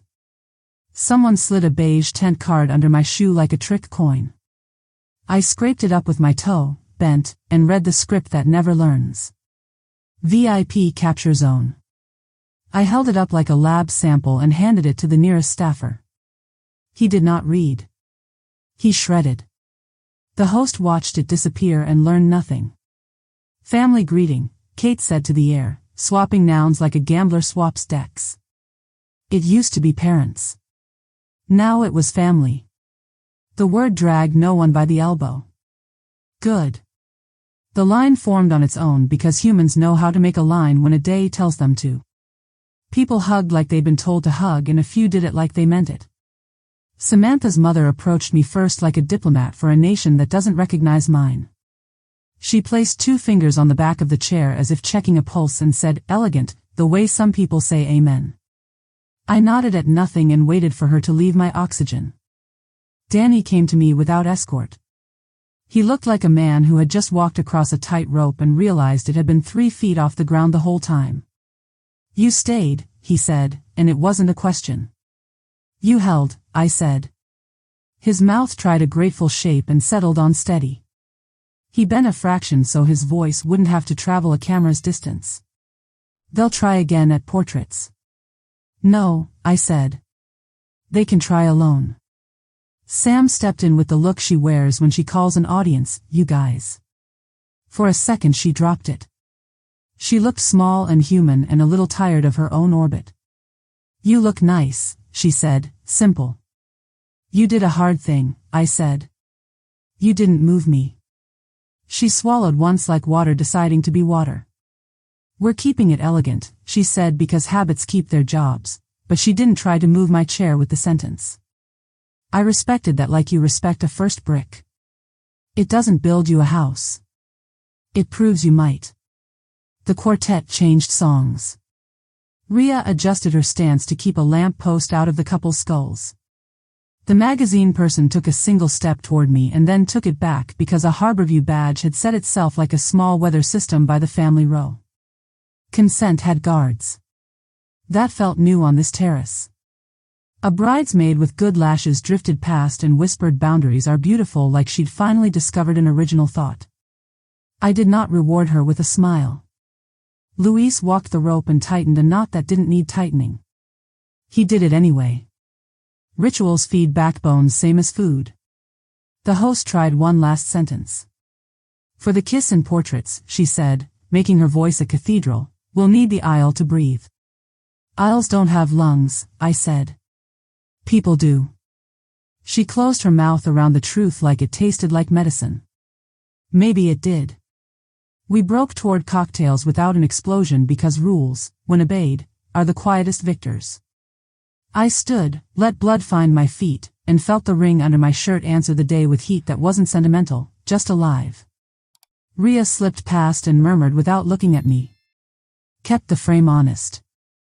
"Keep it," I said. Down by the hedge, the cable lay where cables live. No apology. Someone tried to throw a petal and remembered the sign. It fluttered, half-committed, and fell in front of my chair like a small white surrender flag. I didn't pick it up. The hum held. The rope held. The chair held. My son had said one sentence out loud that no one could edit. Out of the corner of my eye, I saw Kate's mouth form a plan and die. She looked at the magazine, then at Samantha's mother, then at me, then at Janet's clipboard. The order of the glances told me which god she served today. When the terrace turns to portraits and someone with a camera asks gently for just one clean hero, will Danny keep his palm down over the urge to obey a lens, or will I have to teach a room one more time that mothers are not the thing you move for light? Cocktail hour is where rooms try again. The music pretends to loosen, the agenda sharpens. I stayed where the family row bled into the terrace, chair behind my knees, day of kit under my palm. The hum from the pad was steady as a pulse you don't have to chase. The rope across the cart path hummed once and went back to being law. A junior from Sapphire Bay trotted out a clipboard with a shot list that still smelled like ink. Parents, it said, then a line, then groom's mother, optional. The word blinked at me like a leftover virus. I took my pen, drew a single line through optional, and wrote required in letters that left a groove. I handed it back. He read the groove, not the look on my face, and walked it to Rhea like a boy who'd found a live wire. Rhea skimmed, lifted her chin. "We frame on consent," she said. "And on accuracy. Optional isn't either." The junior nodded like a student and went to adjust a reflector he didn't need. Kate arrived in a cream blazer that had never been asked to lift anything heavier than a tablet. "Family portraits on the south hedge," she sang. "We'll keep them, editorial." "Editorial is not a pose," I said. Pick one. She smiled with corners. We'll organize by height and harmony. Organize by names, I said. And put mine where the chart says it lives. The family host slid in like a soft apology. Let me escort you, she said. Avoid scuffs. Keep your line clean. If we need to adjust for light, you'll point your kindness elsewhere, I said. Phones down. Hands off mothers. She breathed that trained breath. Grace, she whispered to the air. Grace watches the truth, I said. It doesn't move it. Louise tightened the rope with a knot that told the kitchen you could trust the next 5 minutes. 2 media kids drifted toward the cart path with lenses like passports. Louise tapped the rope. They found another country. Rhea squared the group by names, not optics. Parents in, she said. Maggie on aisle edge. Don't crop the living to flatter stone. She didn't raise her voice. It didn't matter. People hear verbs. The magazine woman hovered with a clipboard and a reflex. For one clean hero we'll do couple only, she said, gentle. Then family. She looked at my cardigan like it had a political opinion. Do it, I said. Shoot them. Then shoot the truth. We formed the line. Samantha's mother took the inside with the ownership money buys. Danny looked at me over shoulders in glass and a hedge and gave the smallest nod a man can give without losing the next hour. I stepped into frame because the word required still had heat. The family host touched the air near my elbow as if the air belonged to her. No, I said. She removed her hand like she'd touched a stove. Click. Rhea worked fast and didn't sell the shot back to us with noise. When she needed the couple alone, she said it without code. Couple only. I stepped out. Not because someone trained my body. Because consent means I name the step. A planner's assistant in flats found me by scent. Clipboard. Breathless smile. Quick signature, she chirped. Honeymoon content partnership addendum. Just a formality. Keeps the resort coverage tidy. Danny said you're our primary.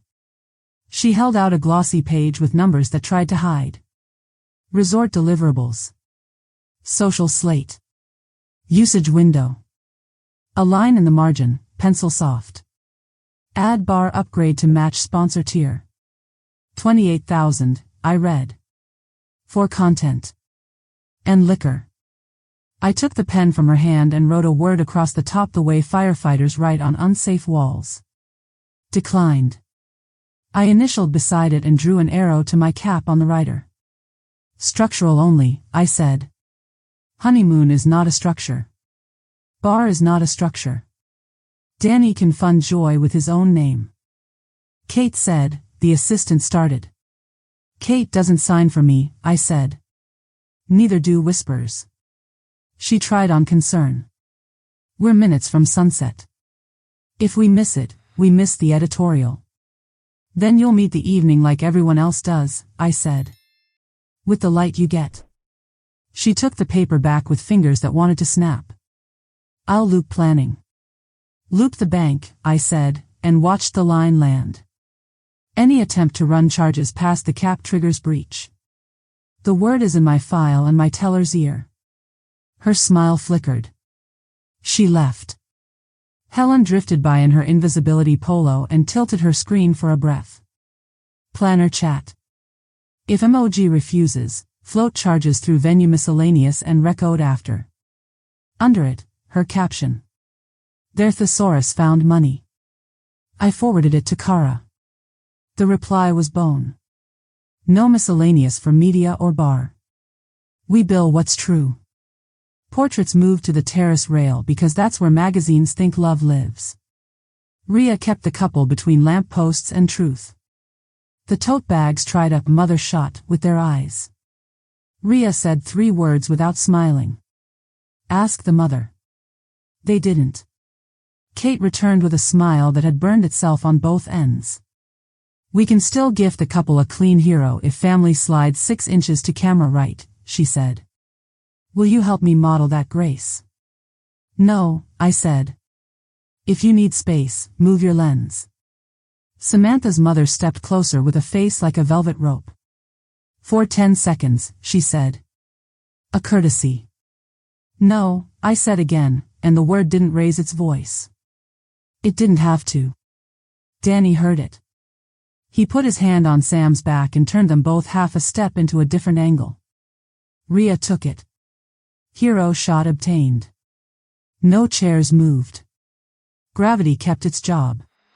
The assistant reappeared with a new page and a new pitch. This one's sweet, she said.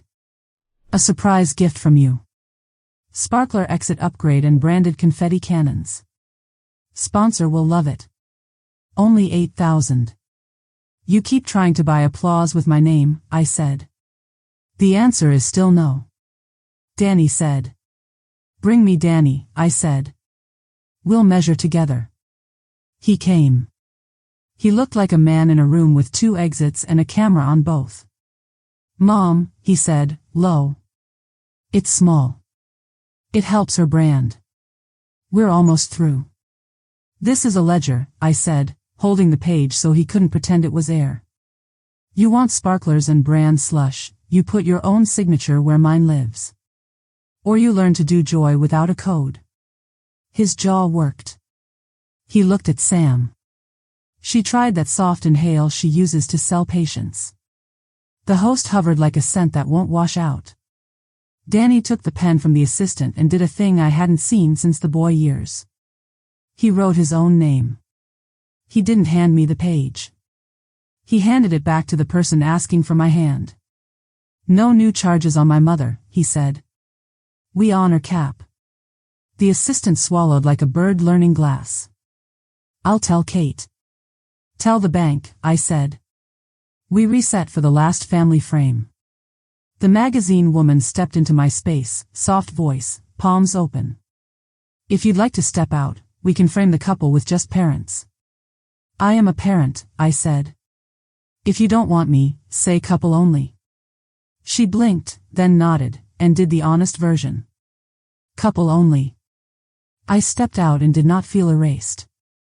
That's the difference a sentence makes. A waiter slid a tray between knees like a man threading a needle. Jonathan's line moved trays with the dignity of people who feed rooms. Compressed service holds, he said to his captain. No flourish. It sounded like church to me. Kate's tablet pinged with a message she did not want. I saw it in the tiny crack that opened between tone and face. She pressed lips, smoothed blazer, fixed a nothing that needed fixing. She came to me with a paper I didn't ask for. Final balance memo, she said, light. Just housekeeping. We'll reconcile post-event. The number at the bottom didn't hide behind serif. 110,000. It looked like a dare trying to dress as a receipt. Housekeeping? I said. Post, she tried. Adjustments. Credits will wash through. Breach, I said, and watched the syllable register. One more move like this and the word leaves my mouth and lands on a teller's screen. Don't threaten, she said, voice trimmed to fit a hallway. Obey, I said. And stop calling theft housekeeping. Danny stepped between us without the violence of men who lack vocabulary. We're good, he told Kate. We hold Cap. We live inside it. Kate's face did the math and didn't like the inequality. She pivoted to charming. It failed. She backed away because rules look like stone when they get enough signatures. Rhea lifted her lens one last time as the lake traded silver for smoke. Last light, she said.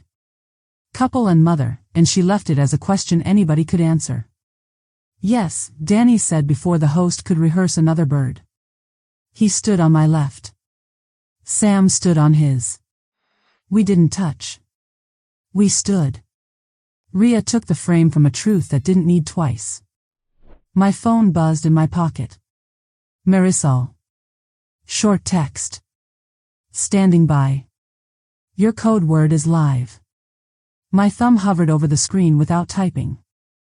I slid the phone back into my cardigan and let the hum from the pad remind me that physics doesn't care about invoices.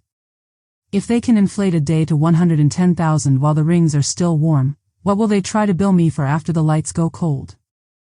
Reception means knives and scripts. One cuts food. The other tries to cut people. I found my seat before anyone could rename it. Family row, aisle edge, card with my name in ink that doesn't apologize. The hum from the pad laid its hand on the stone. The rope across the cart path kept its small, low note. I took one breath that belonged to me. Jonathan's team moved like a kitchen that respects verbs. Hot plates. No flourish. Bread that doesn't audition. He slid by and murmured, compressed service holds. I nodded. Honest feeds rooms faster than theater. Kate circled with a tablet and a smile you rent by the hour. We're adding a sponsor acknowledgement between salad and toast, she said. Short and sweet. Acknowledgements are for people, I said. Not logos. It helps the recap, she tried. Feed the guests, I said. Starve the recap. The family host arrived with a face built for elevators. Let me escort you to parents' table for the first course so the head table frame's clean, she breathed. No, I said. I'm seated where the chart says. For 10 minutes, she tried. For never, I said. Janet appeared without footsteps, clipboard steady. Aisle per chart, she said. Only emergencies move the line. The host smiled like she'd been given a candle and wanted a match. Janet moved on because she believes in gravity. Band tested a chorus that wanted to be young again. Somebody clapped like a rehearsal and then remembered clapping isn't currency yet. Rhea kept her lens down until she had consent in a frame. The magazine woman watched the rope instead of me. Maybe progress is noticing the right string. Dinner landed. A bridesmaid asked if the carrots had a story. Jonathan said they have salt. I liked him for that. MC did the thing. Welcome the couple. Enter cheer. Exit dignity. Danny walked with that micro-correction he does when he thinks he's about to slip and decides not to. Sam glided like beige money. Applause rose and fell, a trained wave that didn't drown anyone. Toasts. Best man learned he isn't funny. Maid of honor read from a phone like it was a mirror. Then the MC went for his sponsor shout. A big thank you to. No, Kate said to him, loud enough, smile pinned. After cake. She looked at me without turning her head. The look was a skirmish. She lost. Wine poured. The family host leaned back in. For the champagne tower, we'll clear the family row so photographers can breathe, she whispered. Photographers have lungs, I said. Use them somewhere else. Out by the hedge, 2 media kids drifted toward the rope. Louise tapped the knot. They retreated like geese that met a dog. Janet made a note and didn't explain what notes are for. A vendor in a vest tried to slide a beige tent card at my feet. VIP capture zone. Script font that lies. I lifted it, handed it to a Harborview staffer. Shredder sang. The host watched like she was learning the words to a song she hates. Salad gone. Plates cleared. MC called, first dance. The couple moved the way 2 people move when choreography and fear are roommates. At the edge of the floor, the magazine woman took 1 step and then 1 back, eyes on Janet's badge. Rhea framed from a side angle that didn't erase Mother's. I caught her eye. She tipped her chin. That counted. Parents dance, the MC announced, then flinched at his own agenda like it bit him. He corrected. Family greeting. He looked at me and then at Kate. She nodded at nothing. He swallowed his courage and introduced cake. Samantha's mother made a loop past my chair. We keep elegance, she said to the air. Try truth, I said. The planner's assistant with the flats and the clipboard found me again. Quick initials on gratuity adjustments, she chirped. Housekeeping. I read the page while my fork rested. Service charge harmonization 12%. Content handlers overtime. Drone operator second unit. Bar overage. 10,000 in small fonts that think they'll live under dessert. Declined, I wrote across the top, same firefighter scrawl. Cap holds. Structural only. I initialed like a hammer. Kate said we can reconcile post, she offered. Post is where theft smiles, I said. Breach is where it stops. I let the word live in the room. It did its job. She fled. Kate arrived, smile forced into a shape that didn't fit her face. We're in motion, Maggie, she said softly. No need to threaten. I'm not, I said. I'm explaining physics. Think of the staff, she tried. Gratuities. Jonathan pays his people on time, I said. You pay yours with your fee. Stop laundering your overages through my name. She held my eyes a second too long and then folded back into movement, which is her real religion.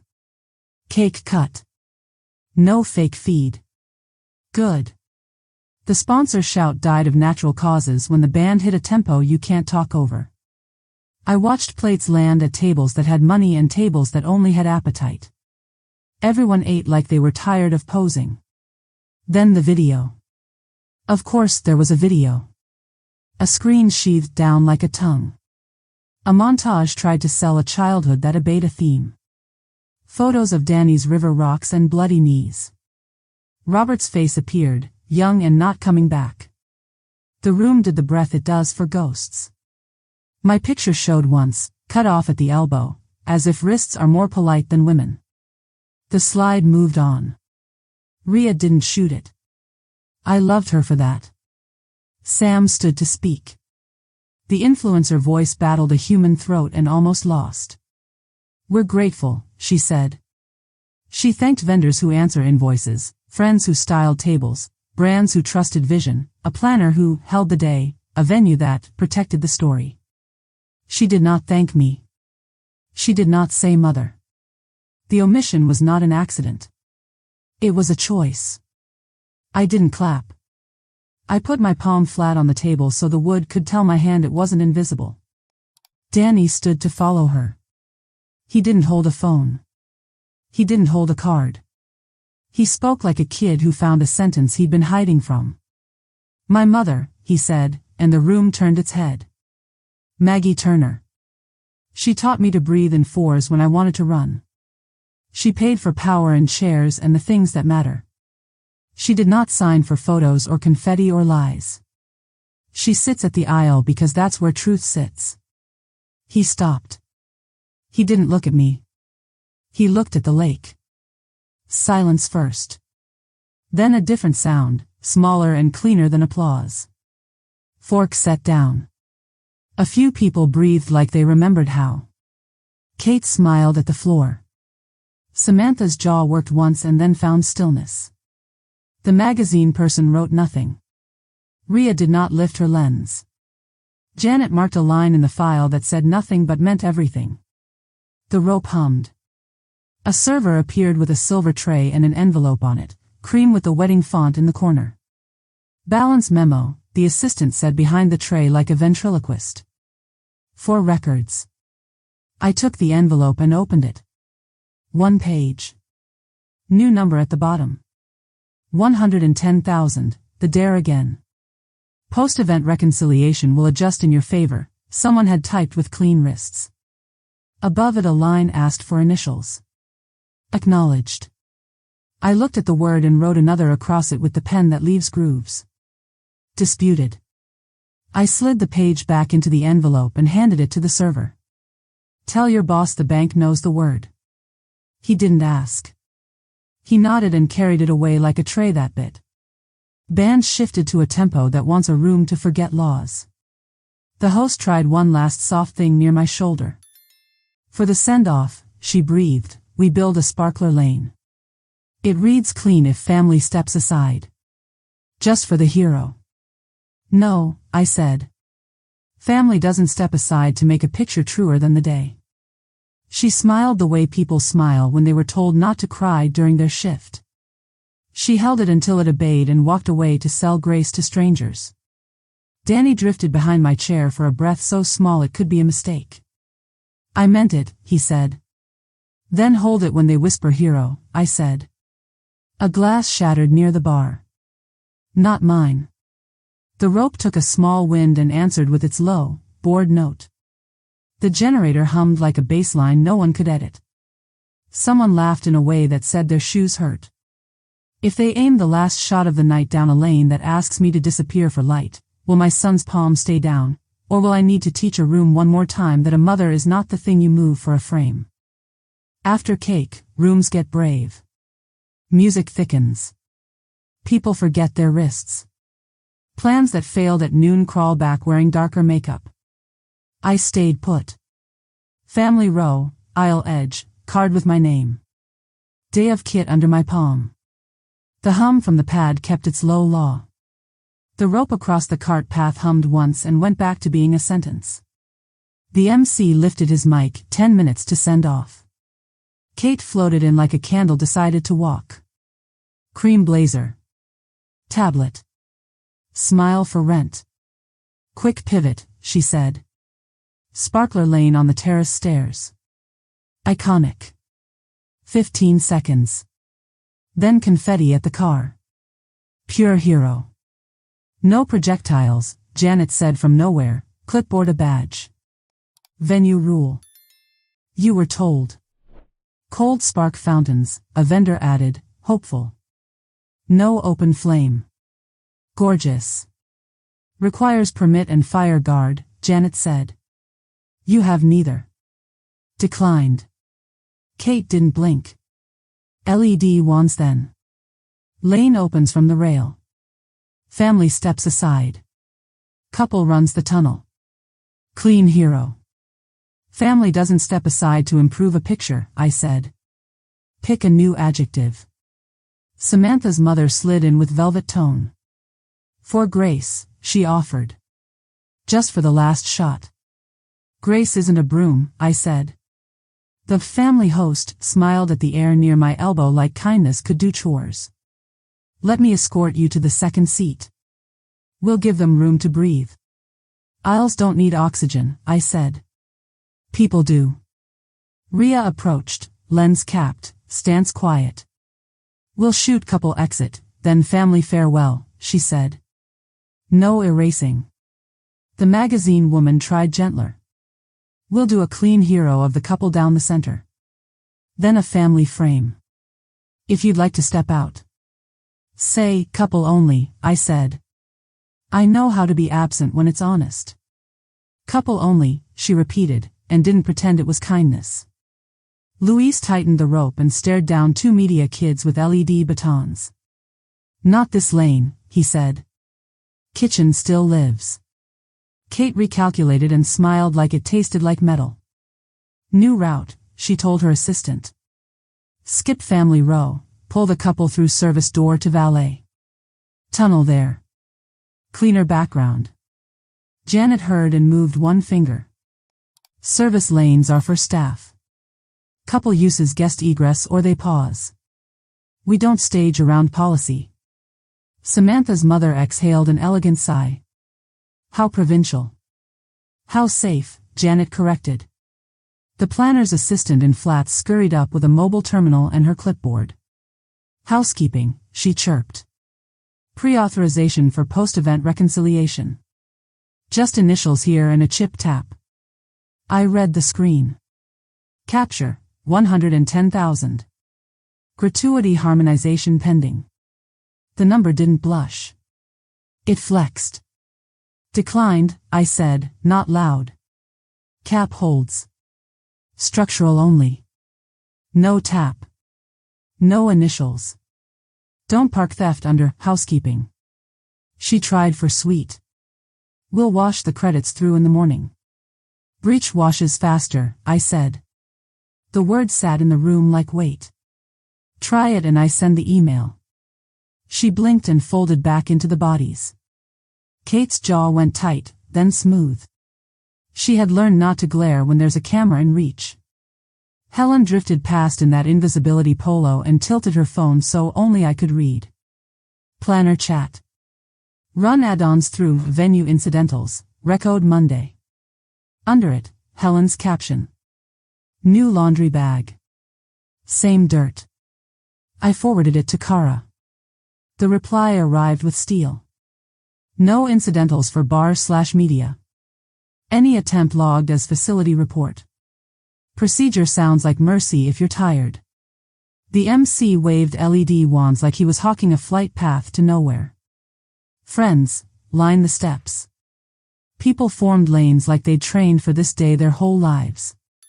Rhea positioned herself at the end of the path with her back to the lake, honest light behind her. The magazine person hovered left, not eager enough to get corrected on a file for the 4th time. Samantha's mother approached my row in full velvet voice. For heritage, she said, as if the word owes her. Family steps aside while the couple runs. Heritage sits, I said.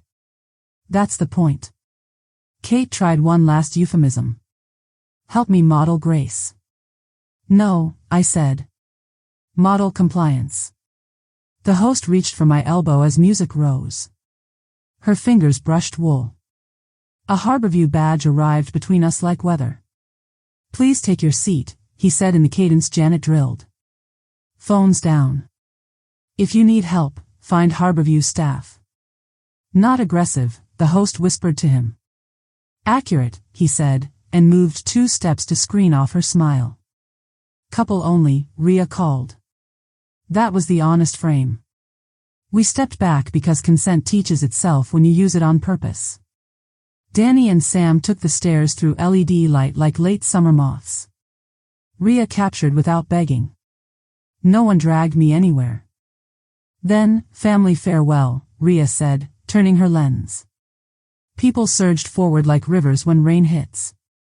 The host tried to body me off-axis with a soft shoulder. I held my line with knees, not elbows. Danny reached with his eyes before his hands. He found me, not the camera.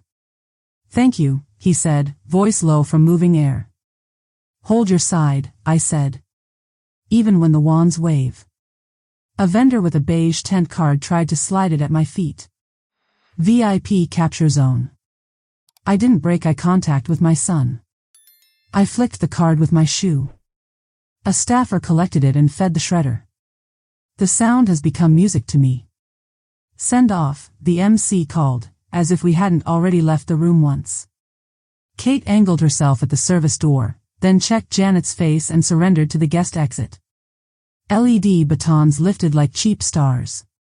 The hum from the pad joined the band like a low practical bass. My phone vibrated in my cardigan. Marisol.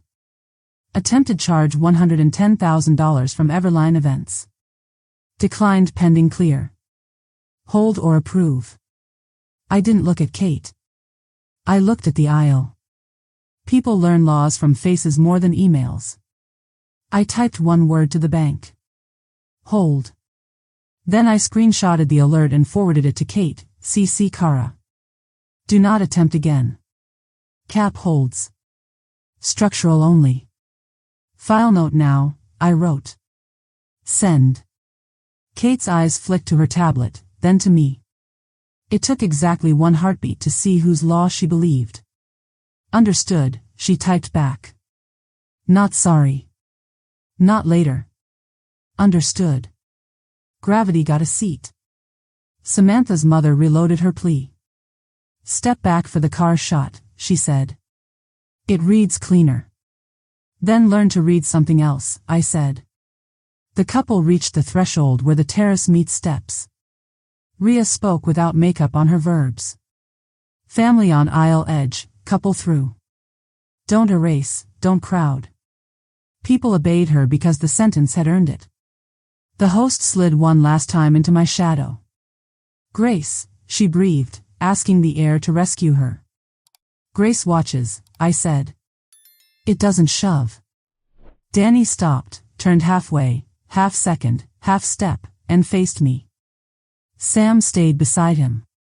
Not behind. Not ahead. Beside. He didn't say I'm sorry. He said, I see you. Not loud. Enough. Then they ran the LED tunnel like kids stealing light. The wands made their cheap star, the lake threw back a better one, and the hum held like a truth under music. Rhea took what the day offered, not what Dex ordered. The magazine person lowered her camera at the curb because Janet's rope guarded the cart path like a line in the prayer book. No projectiles. No fountains. No laundering physics as romance. Behind me, the planner's assistant tried to tuck a new page on my chair. Post-event confirmation, she murmured. Acknowledged. I turned the page over and used my pen that leaves grooves. Disputed. I slid it across the table till it touched her clipboard. Tell your boss the word lives at a bank now, not on your forms. She swallowed like the room had learned a vowel. Kate approached with her smile off and her voice fixed. We're done, she said. No more requests. I'll reconcile in the morning according to Cap. You'll reconcile in writing, I said. With line items that have names. Of course, she said. I believed the sentences that had stamps, not the ones with adverbs. Out at the curb, the driver opened a door that thought it was a story. Danny helped Sam in without checking for lenses. He looked back once, not for approval, just for witness. I gave him a nod that used to fix scraped knees and now fixes other things. He closed the door. LED batons made their fake starry night. The car rolled. My phone buzzed again. Marisol. Second attempt $27,500 from Everline Incidentals.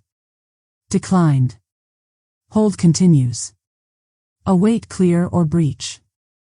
I felt the ink in my pocket like a blade that doesn't brag. I could send the word. Breach. I could end their game before they even washed the glassware. The rope hummed. The generator answered with its low, honest note. Rhea capped her lens. Janet shut the terrace drawer on my card with a click that sounded like a verdict. Do I let the room end clean, or teach the account a lesson while the wands are still pretending to be stars? LED wands faked a night sky and the car slid off the terrace like a sentence finally ending. The rope held. The hum held. My phone held the second alert like a pulse gone wrong. Attempted charge 27.5, incidentals. Declined. Hold continues. Await clear or breach. I didn't look for Kate. I looked for the aisle, because faces teach rooms faster than emails. I typed nothing.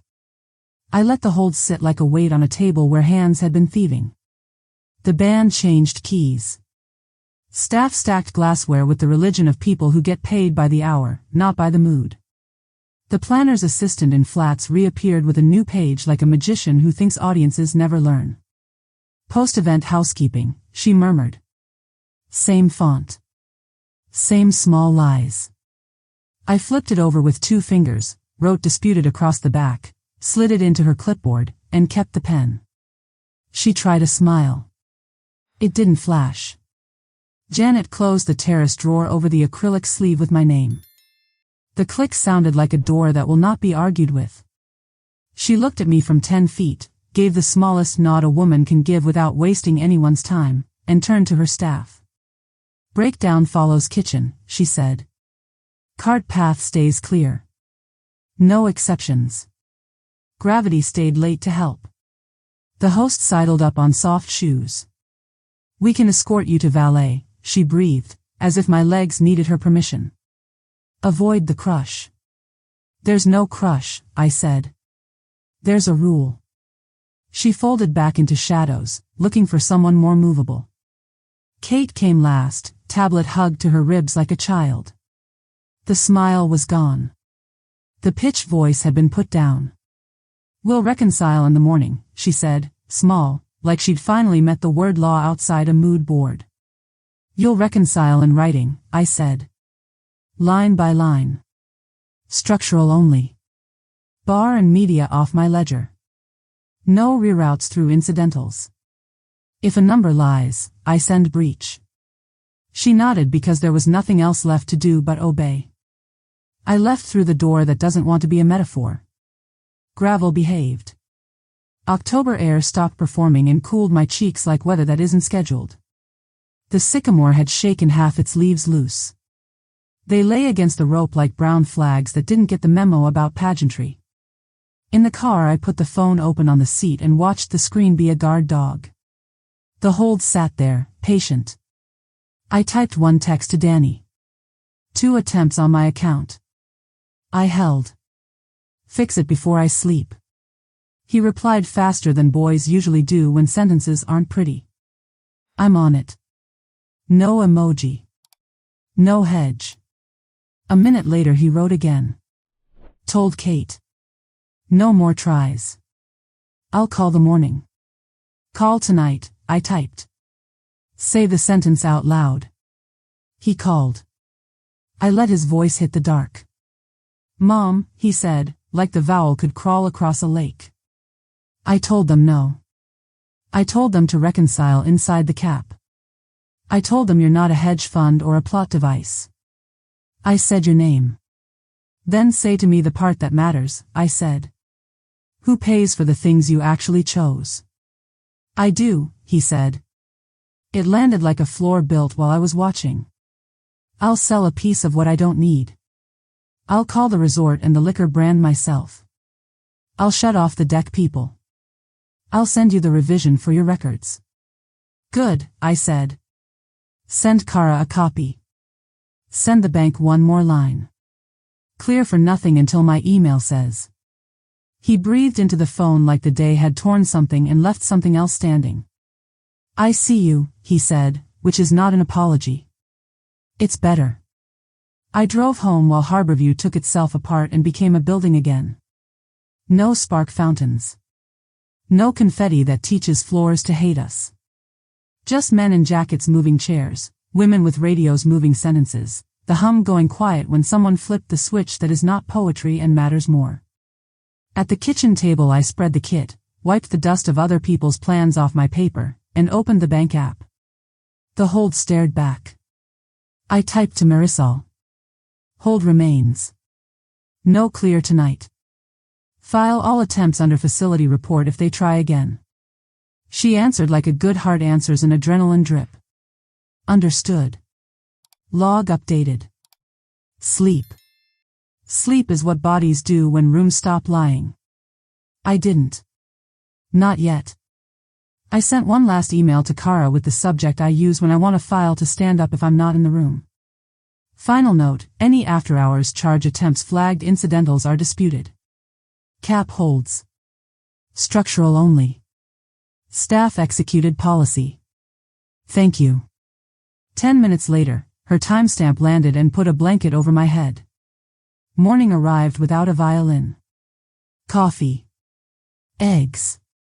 The ring warm where it lives. I opened my inbox. 3 notes waited like 3 different roads. Kate's, short for the first time since we met. Attached, revised invoice. Removed media and bar. Within cap. Apologies for housekeeping attempts. We will not attempt again. The PDF listed power, base lighting, kitchen, insurance. That was all. The number matched the number we had carved together with signatures and impatience. I believed the math because it was ugly and true. Kara's second. Facility report filed for attempted incidentals. File closed. Staff commended. Your card remains in family pending archive. She attached a photo of my name behind acrylic. The stamp had dried into the paper like a scar. Danny's third. We're leaving for 2 days. No sponsored anything. I'll bring you receipts when we get back. I heard you last night. Really heard you. A second message, smaller. Are you free next week for dinner? Just us. Yes, I typed. You cook. I'll sit on the aisle. At noon, a courier dropped a thick envelope on my porch. Inside, Everline's final invoice with the lies drained out and 2 handwritten lines at the bottom that looked like wrists and used to pens. We'll adjust our internal language. We learned a law. No hearts. No sparkle. Good. I took the sharpest sign from my bag, NO code. We seat mothers, and set it in a drawer with the ring's original box and Robert's old pocket knife. A strange exhibit. Tools that learned what they're for. In the afternoon, the house remembered it was just a house. I washed the cardigan, set the pens back in the drawer, taped the bank letter inside the file labeled proof, and sat at the table with a glass of water that had no agenda. Out the window the sycamore flicked one last leaf into the fence and called it a day. Did I send breach? No. I let the hold teach the lesson while the room was still breathing. I told the bank to keep the door shut and made the people who love words feel what a limit is. Law without sirens. Mercy that doesn't bend. Later that week, Danny stood on my porch without cameras. He smelled like onions and intention. He brought a grocery bag in the tilt of a man not rehearsing. He cooked in my kitchen like a person who had watched someone cook and finally decided to learn the verbs.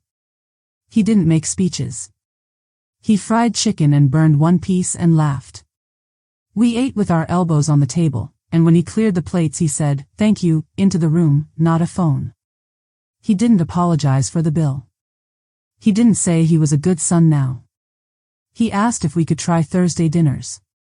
He said Sam is learning what yes means when the room isn't clapping. I said come at 6. Bring the wrong onion. We'll fix it. After he left, I walked the yard. The night had its own light. No LED. No deck. Just a thin moon and the hum of a neighborhood that doesn't trend. I stood by the fence and pressed 2 fingers to the wood until splinters told me we were real. The chair had held. The aisle had held. The bank had teeth.